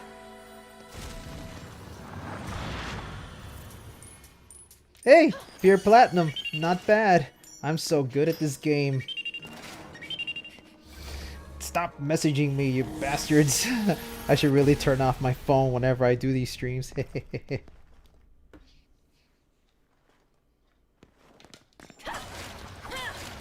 Parry to berry. Like, I really need that audio cue, like, isolated so I can really listen to what it is she's saying. To be honest though, I wouldn't be surprised if she is saying parry the berry, because Viola says a lot of weird shit. Like things that she thinks sounds cool, just for the sake of trying to sound cool. Like, you know the one, like it's bacon time? Like, that's it's a bunch of weird Viola-isms. Which I think is what makes her charming. I like Viola a lot. I know there are people out there that hate her guts, but I adore Viola. I think she's great. Be careful. He's gonna end up flash fried. Alright, let's see if I can do this right.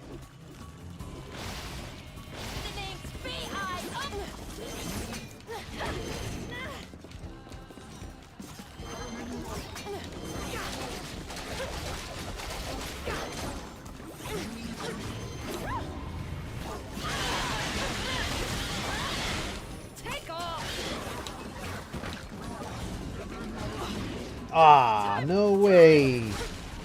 You know what? Hold on. The best part about this verse is that you can reset it anytime you want just by running away. Just run away and then come back in. You could try again. Funny how it's so easy to restart this one, but not many others lets you do that. I'm gonna serve you up. Are you kidding me?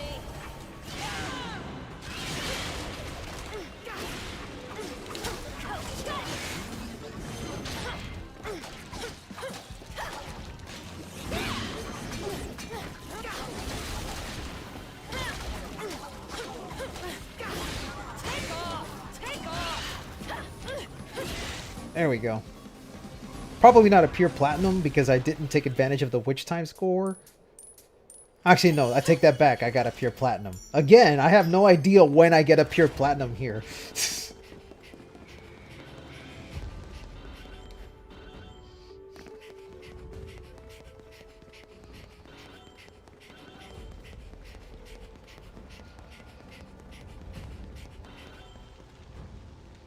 Alright, let's see if I can take this dude down without a problem. Bring it on!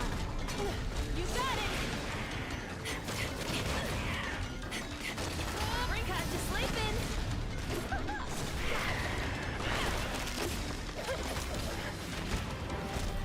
back, Josh! Bring it on! Too easy! There we go.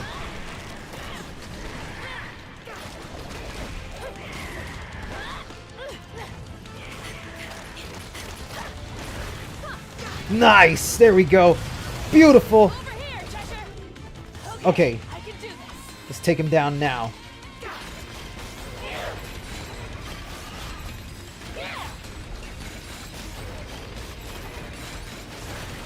Beautiful. There we go.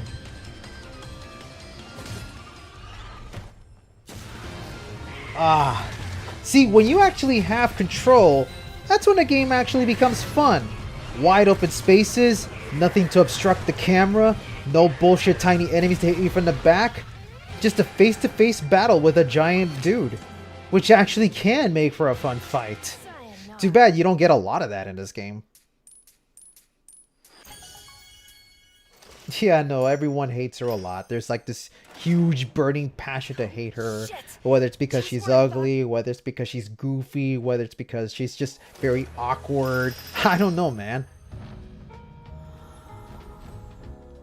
And with that, I got a pure platinum out of this. Well, pure platinum because of my previous run with this game.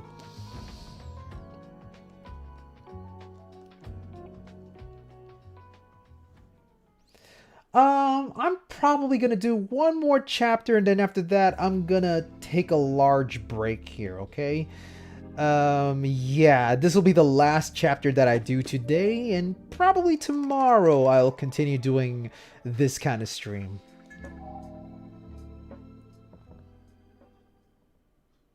I mean, yeah, people hated Loki as well.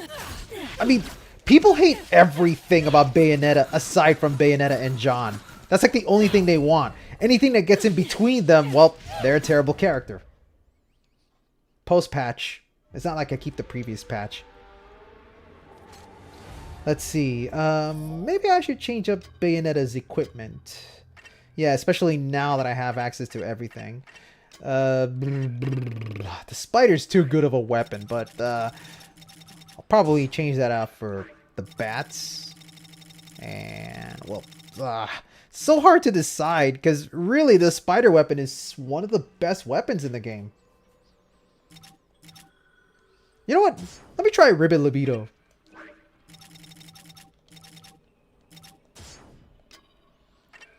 And let's see. I definitely want to keep the bat, because the bat is good. Am I doing the Fortitudo fight? Are these Maybe, I don't know. statues of generals? Yeah, and yeah, look, you have to take into account, like, it's like CUHRAYZEE said, like, they nailed what they were going for with Viola. And the whole idea with Viola is that she's supposed to be a mixture of Bayonetta and Luca, because, you know, she's the daughter of those characters. You know, with Bayonetta's stoicism and Luca's goofiness, it kind of combines that to have a character that's trying to be very determined and cool, but failing at it. But that's what makes her so lovable. It's like people just want perfection. Sometimes the imperfection is what makes something better. Because if everything was just perfect, it would be boring. In my own personal view, anyway. Actually, let me also go ahead and change outfits. Let's call in Bayonetta 2. Think there'd be one of me by now.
not the best run. I know I've gotten the pure platinum out of this in one of my previous runs.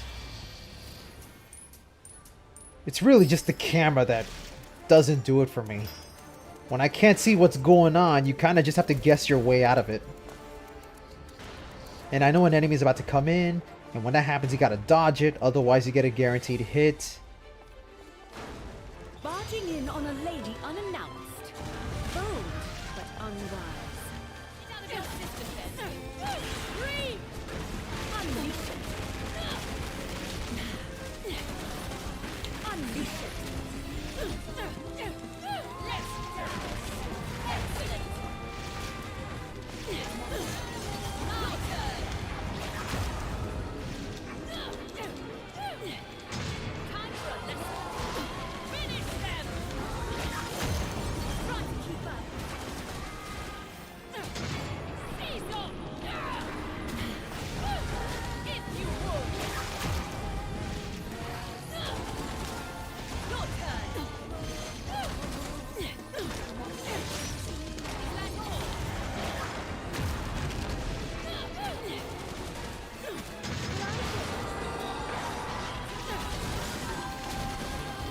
Too late. Time for a lesson. Free. Let's finish them. Nice try. Your turn.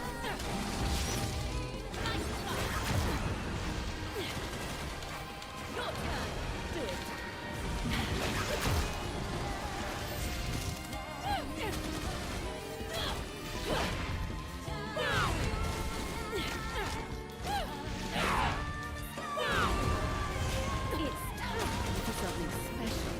Lock on. Oh boy! I almost flew into that thing. There we go. Okay, I took too long, so that's probably gonna be a regular plat or a gold. Nope, that's a pure platinum. What the fuck? Like, I keep accidentally getting pure platinums.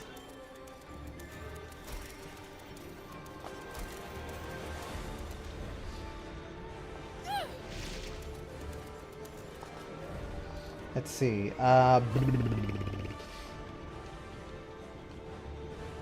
Someone unironically using... I don't know how to pronounce that name, so I'm just going to call it the Bat. I love the Bat. The Bat has one of the best projectiles. Look at this shit. From the sky, it's actually very dangerous.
And he's dead.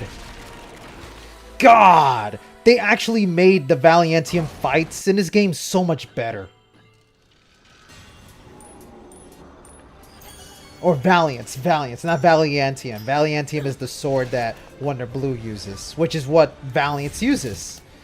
But yeah, in Bayonetta 3, they made the Valiant battle so much better, just by virtue of how much you're able to control him with the demon slaves.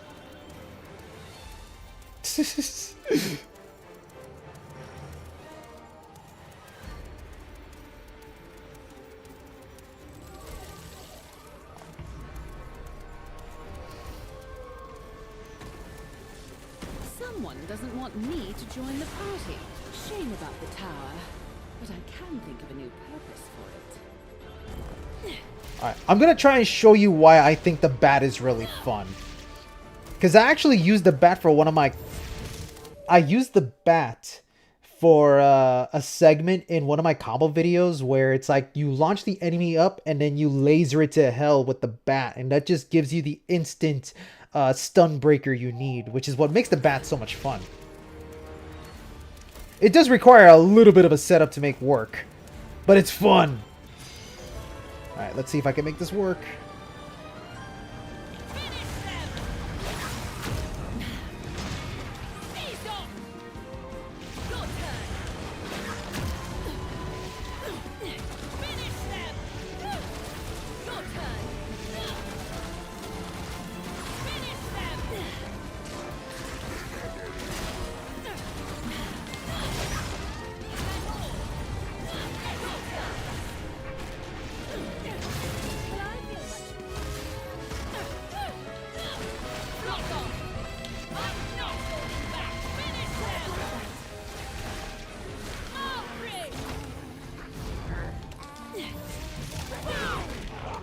Ah, I didn't have time to use the bat. Oh well.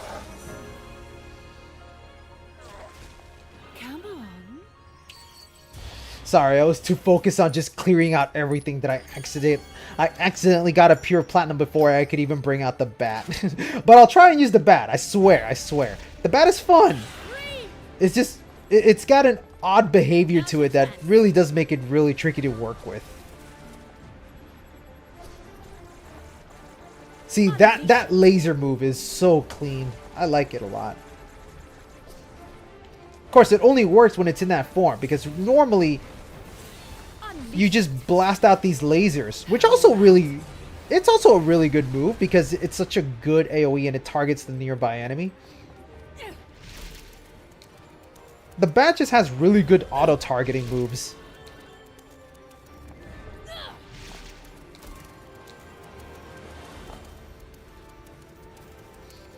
Okay, hold on. I'm definitely gonna need to refill my my magic. There we go.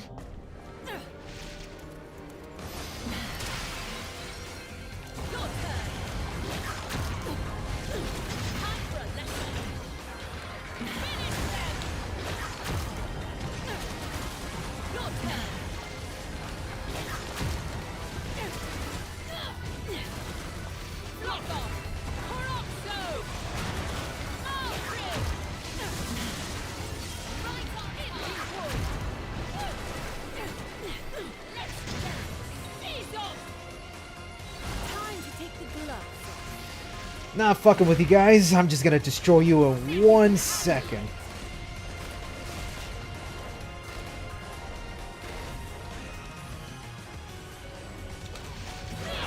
Get out of my face!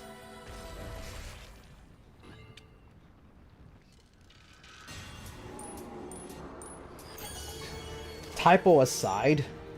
What do you mean by typo? Am I enjoying Infinite Climax? Yeah, I am. I actually am enjoying this game on Infinite Climax.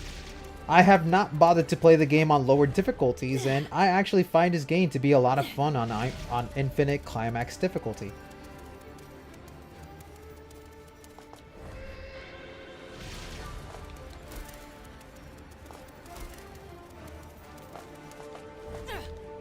It is a gimmicky demon slave, but it's like every demon slave has to be gimmicky. Because outside of demon slaves doing attacks, what else do you want them to do?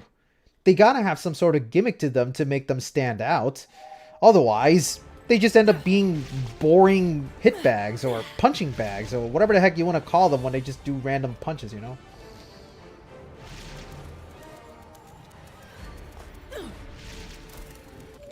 So, okay.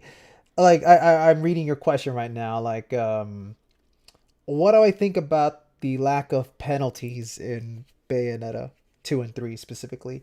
That's a very controversial... Like, there's... How do I even begin to explain?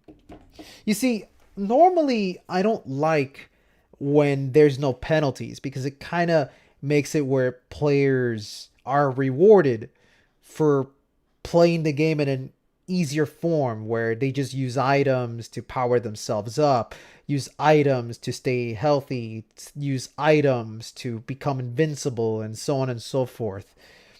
I feel that the lack of item penalties is what makes Bayonetta 2 kind of a worser game in general.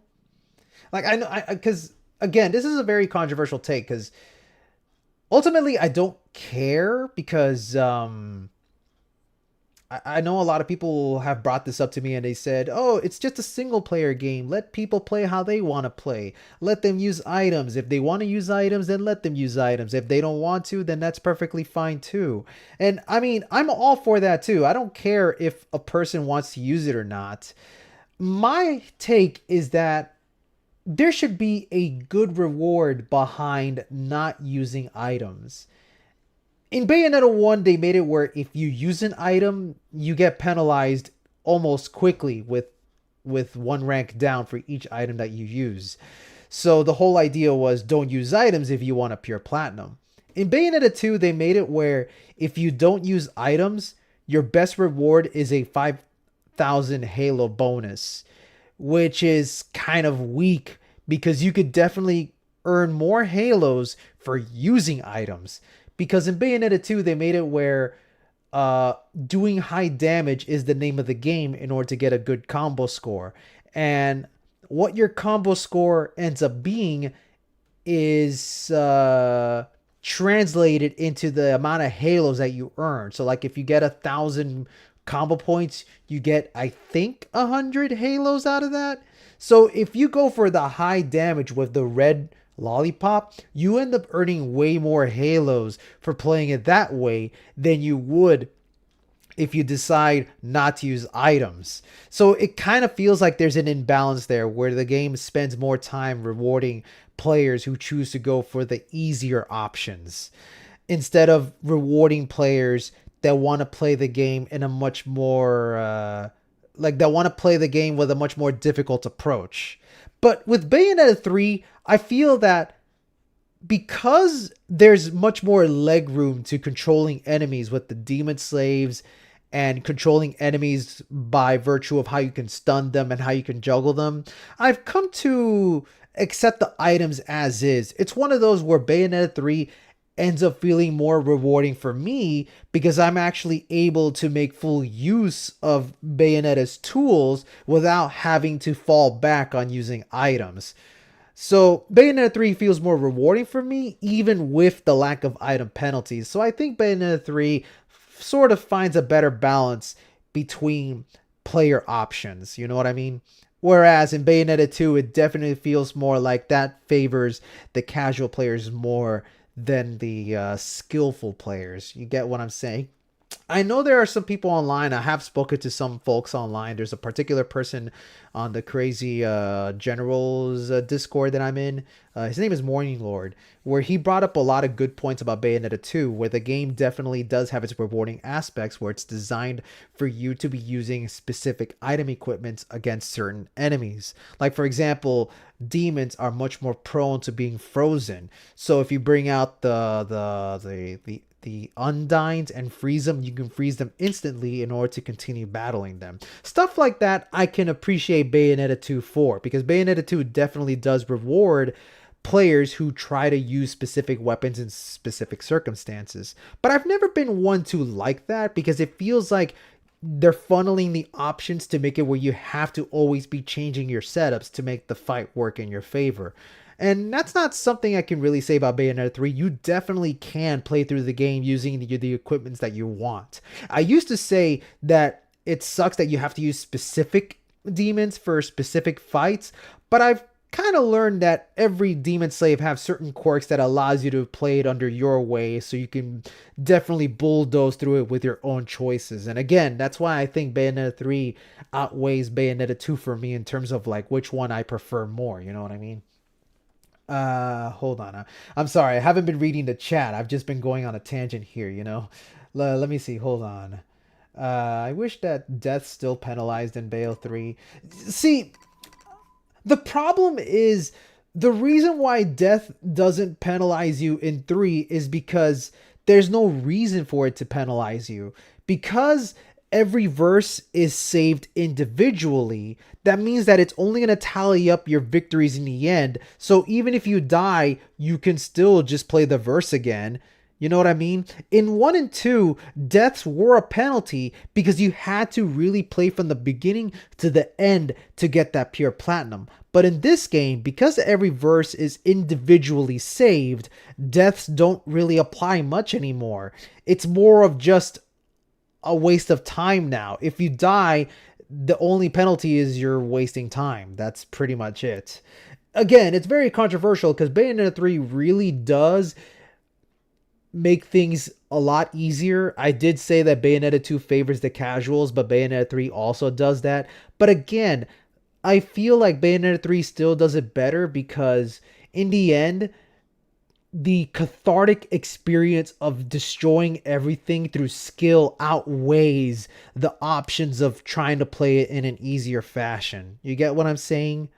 I no longer care how other people play. There was a time when I used to say, no, you have to play this game without items. But it's like, I don't want to be a dick and tell people how they want to play. In the end, it really matters more how they want to play. If a player chooses to use items, let them use items. It's not a big fucking deal. I mean, you're seeing me play this game and I'm having the time of my life and I'm not even using that much items. I'm only using items so I can stick around a little longer. Like I'm low on magic, boom, I'll just pop a lollipop. Now I'll just go on my way and destroy these enemies with my own skills, You know, it's whatever.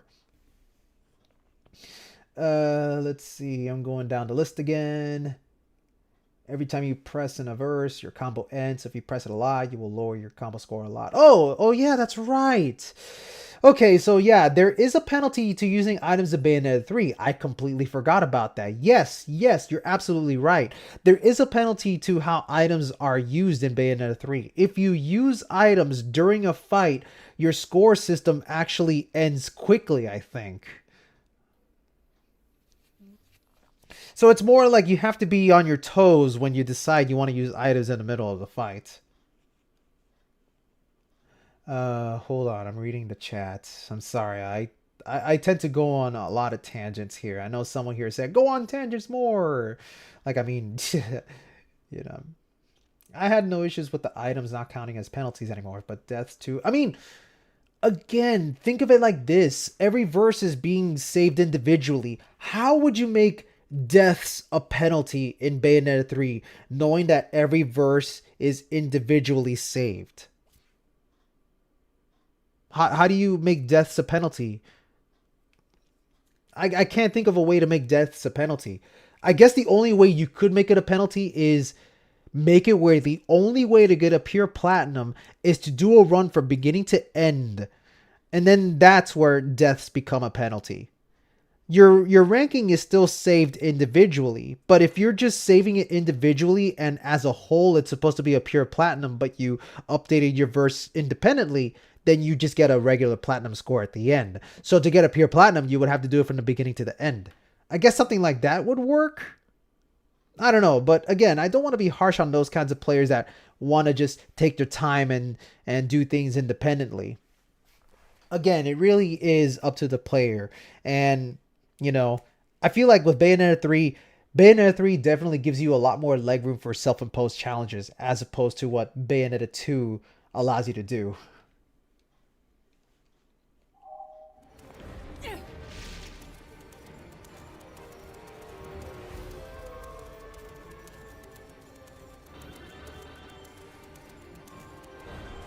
Looks like I'm nearing the crater. I certainly hope the Chaos Gear isn't inside.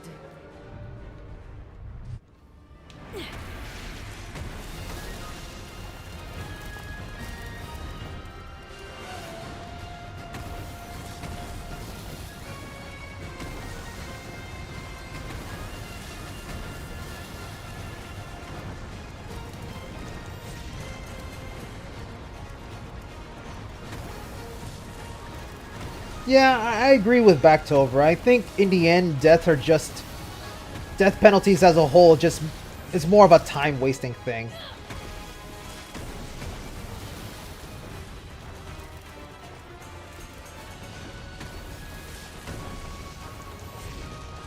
I mean, gone are the days of the arcade coin op stuff where you always had to put in a quarter every time you die. We're past that, so, you know. I mean, if you're looking for perfectionism, there are definitely other games that handle deaths a lot better.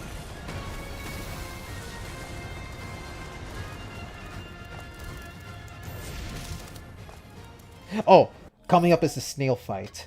So because I gotta fight the snail, I'm going to swap out the bat for... actually, would the bat actually do a great job of keeping him stunned? I'm gonna test something out. Alright, I'm gonna have that mode.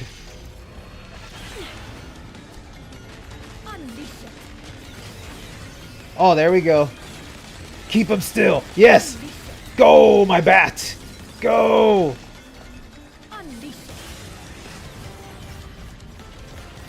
Oh, boy.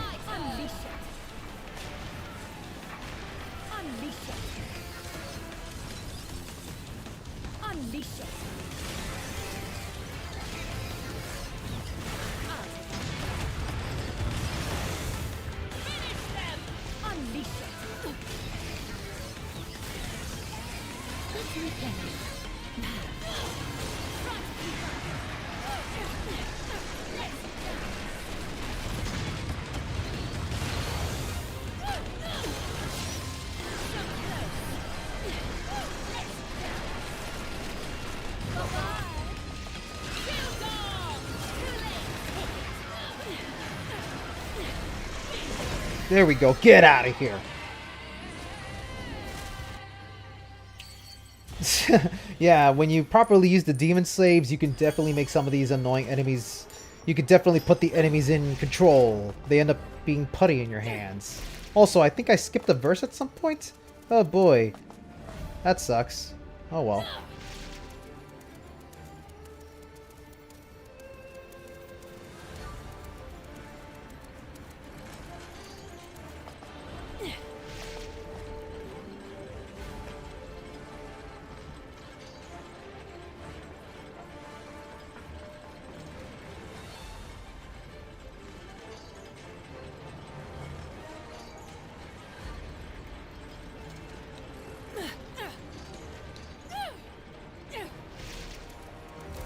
Alright, here's another Niflheim. Let's see. Defeat all enemies. Floor damage. Hoo boy, this is gonna be fun. Yeah, I know, I missed a Niflheim.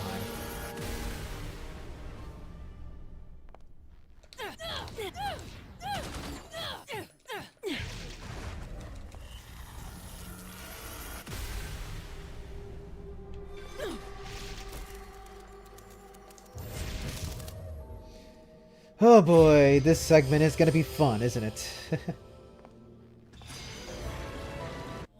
Hold on. For this, I'm definitely gonna bring out the clock tower, because fuck the floor.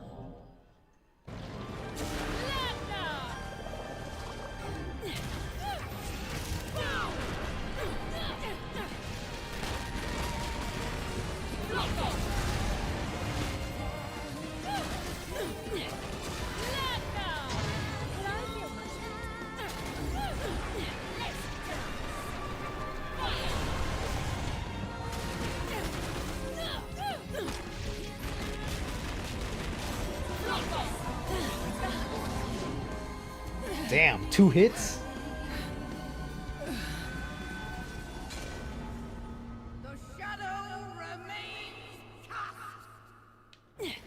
Yeah, they're Niflheims in this game.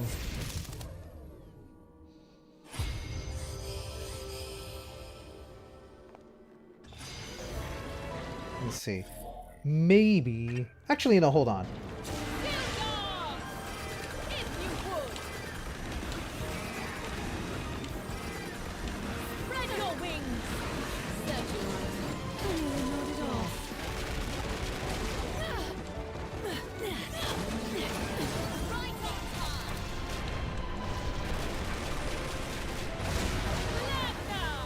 Ah, I touched the floor again. Damn it. Niflheim? Niflheim? Is that how it's actually supposed to be pronounced? I don't know. I always just say Niflheim. Everyone just calls them Niflheims because we can't be bothered to say anything else. I know that in the first, no, the second game it was called Muspelheims.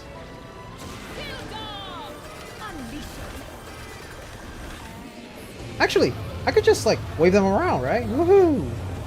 Yeah, that's better. Get out of here.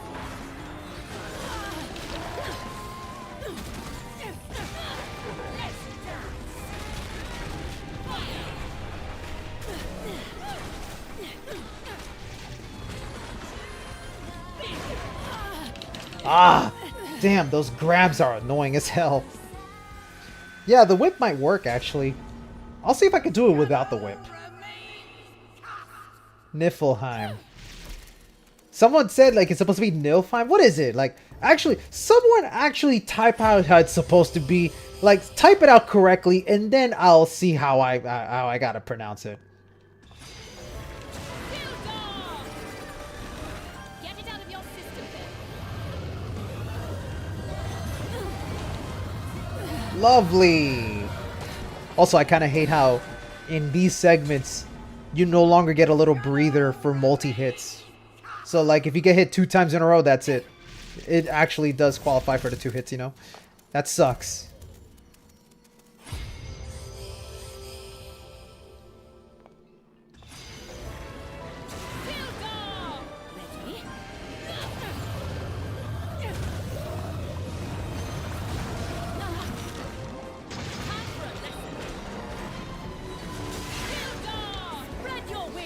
Damn.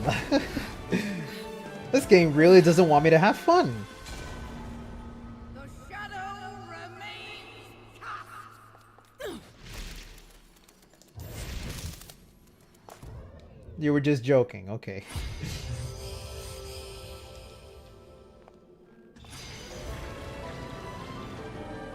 Hold on.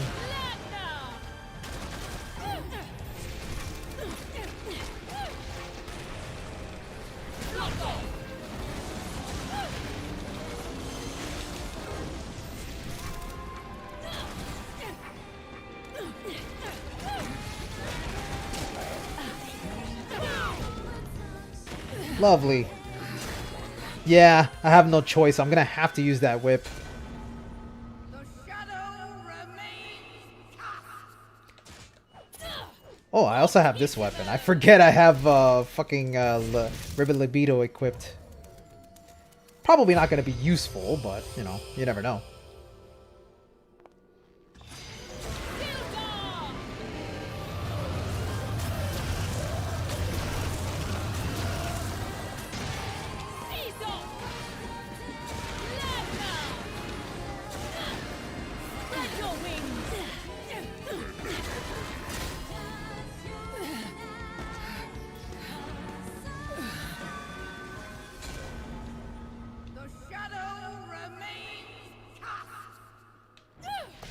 Yeah, let me go ahead and change that. I really hate that I gotta be changing weapons to make this work. I know it's very doable without it. Just not fun.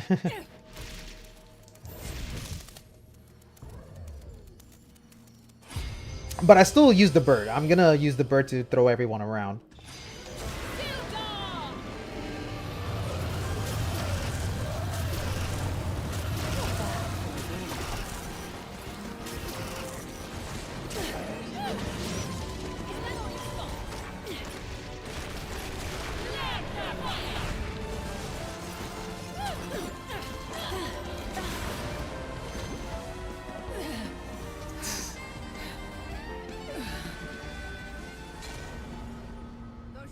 Yeah, the midair spin? Okay. I will.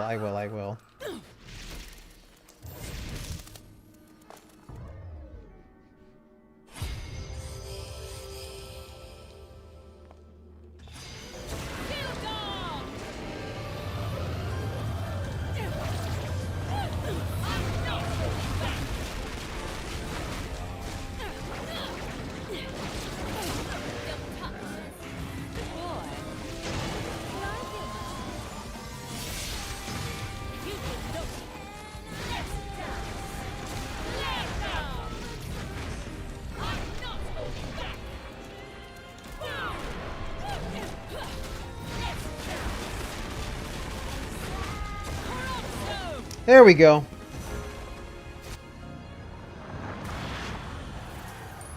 Much, much better. I forgot Whip lets you have a secondary platform. Damn, I should have remembered that because I did that in one of my I did that for one of my clips in my combo video. Oh well, que sera, que sera.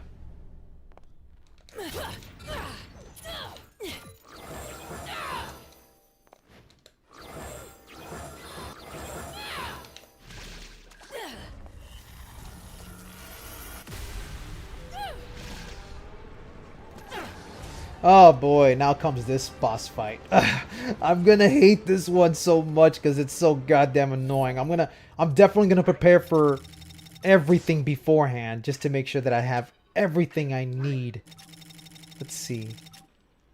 Let's have Gamora. He's my trusty little pet. And... definitely gonna need Kraken for this fight. Actually, oh, so hard to choose. God. I think this will be my team. It's like I'm preparing for I feel like I'm preparing for a Pokemon fight.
Okay, but the fight's not over because now we got this big dude coming in.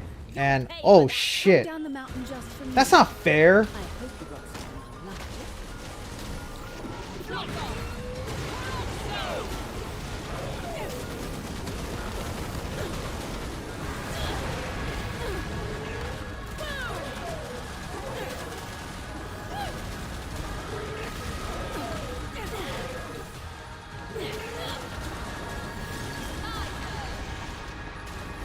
Unfortunately, I can't join you in that battle.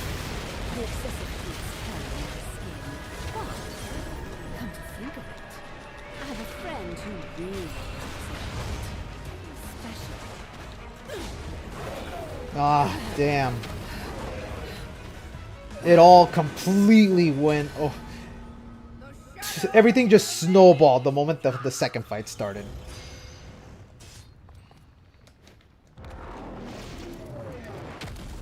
There we go. Come down the mountain just for me. I hope you get something to like.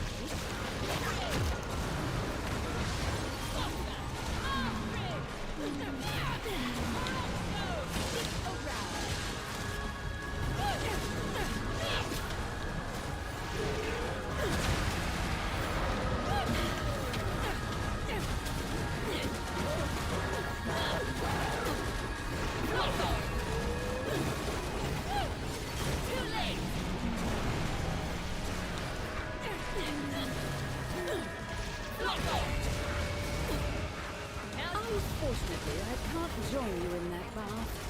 The excessive heat's carrying my skin. But, come to think of it, I have a friend who really likes it hot.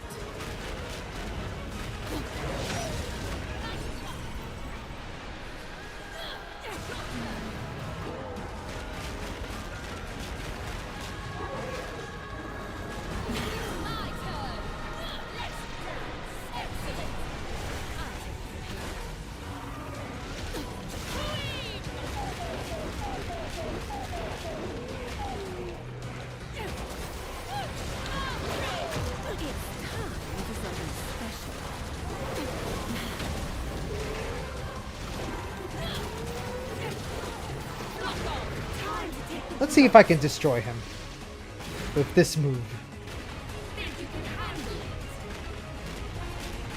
Well, there's still a long way to go here.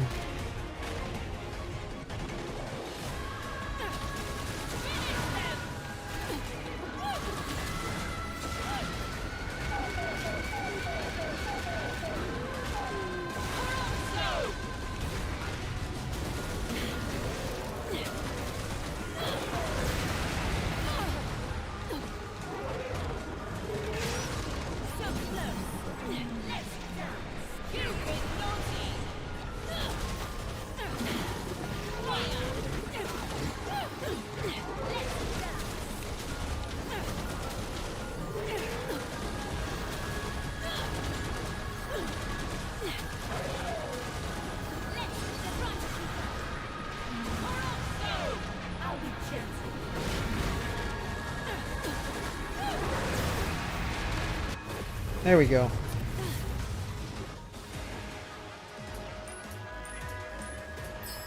Not the best score. I could do better. Oh yeah, that's right. G-Pillar Masquerade is definitely deadly.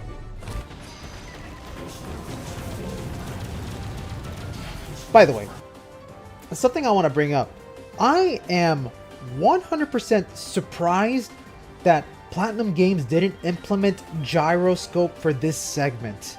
I know in Astral Chain there is gyro motion controls when aiming with the bow and arrow, so I'm surprised that for a game that's exclusive to the Nintendo Switch, Platinum Games didn't take advantage of the gyro motion here. Because I'll be very honest with you guys, I think gyro controls would have made this minigame a million times better than what it currently is right now.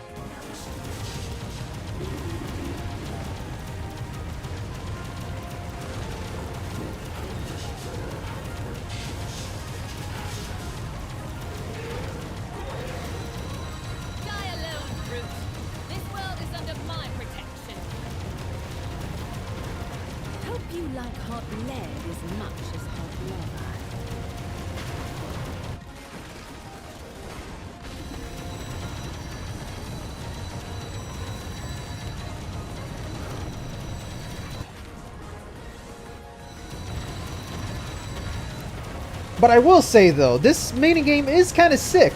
I mean, you're a train crossing through the Great Wall of China while trying to take down this giant monster. Come on, how can you hate this?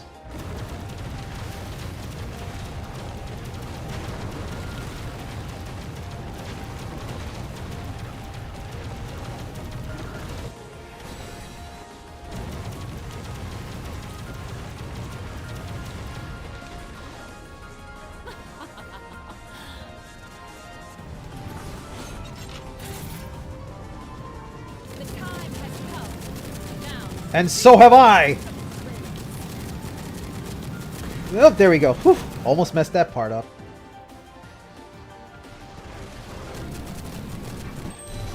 There we go. Oh wow!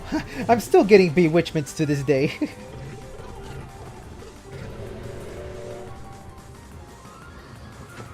Let's have Chinese Bayonetta have her little limelight.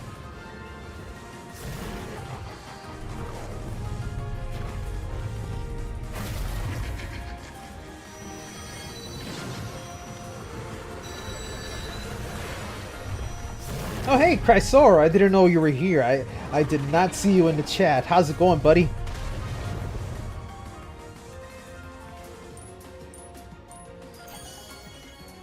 Nice. Pure Platinum. Although, honestly, getting a Pure Platinum here is real easy.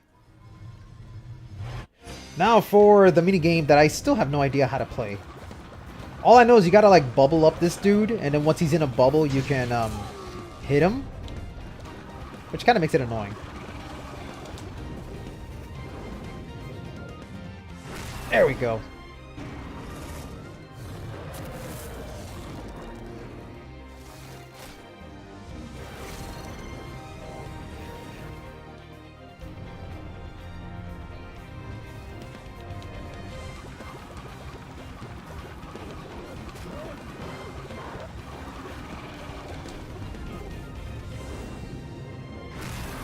Get out of here.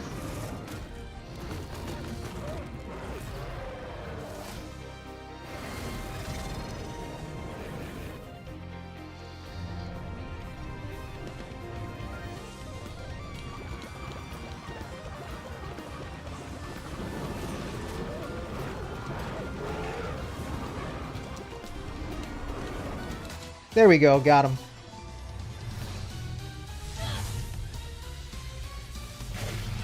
Easy peasy. Yes, Bayonetta, show off your cunty powers. Like the hip kids online say.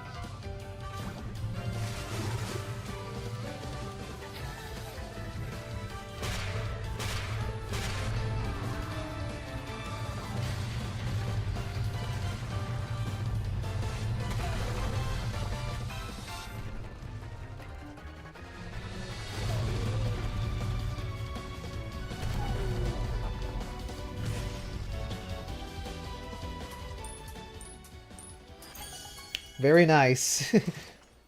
Very easy minigame, all things considered. I'm just gonna let this cutscene play out because, you know, Madama Butterfly is drop dead gorgeous. I just hope she doesn't drop dead on me because then I would fucking die. Looks like some spirited tenderizing can make even you look tasty.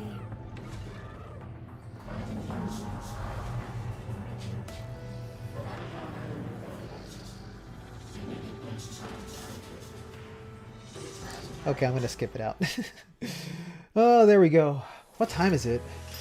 It's about to be 2 o'clock over here. So yeah, I think I'm gonna take a break here.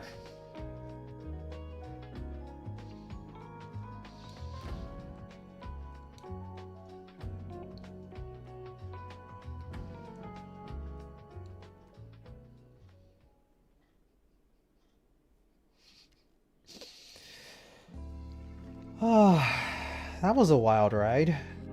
Let's see. Yeah, I think tomorrow I can stream the later half of the game.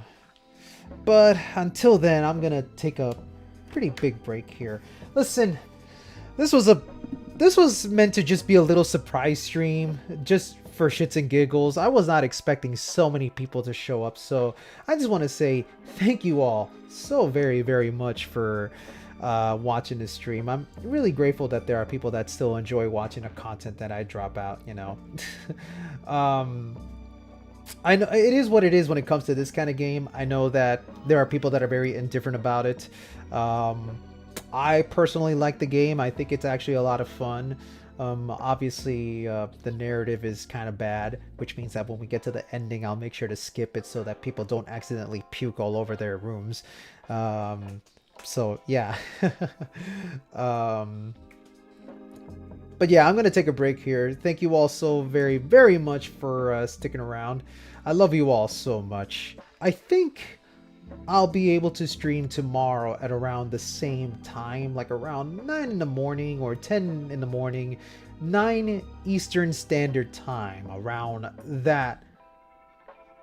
I'll make sure to put out a little bulletin board to make sure that everyone gets the notification. But yeah, this was fun. Alright guys, I'm gonna get started with the day. You guys have a good one. Stay wonderful. Catch y'all later.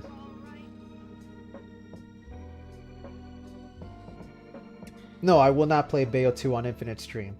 Okay, goodbye. I know that you'll be back.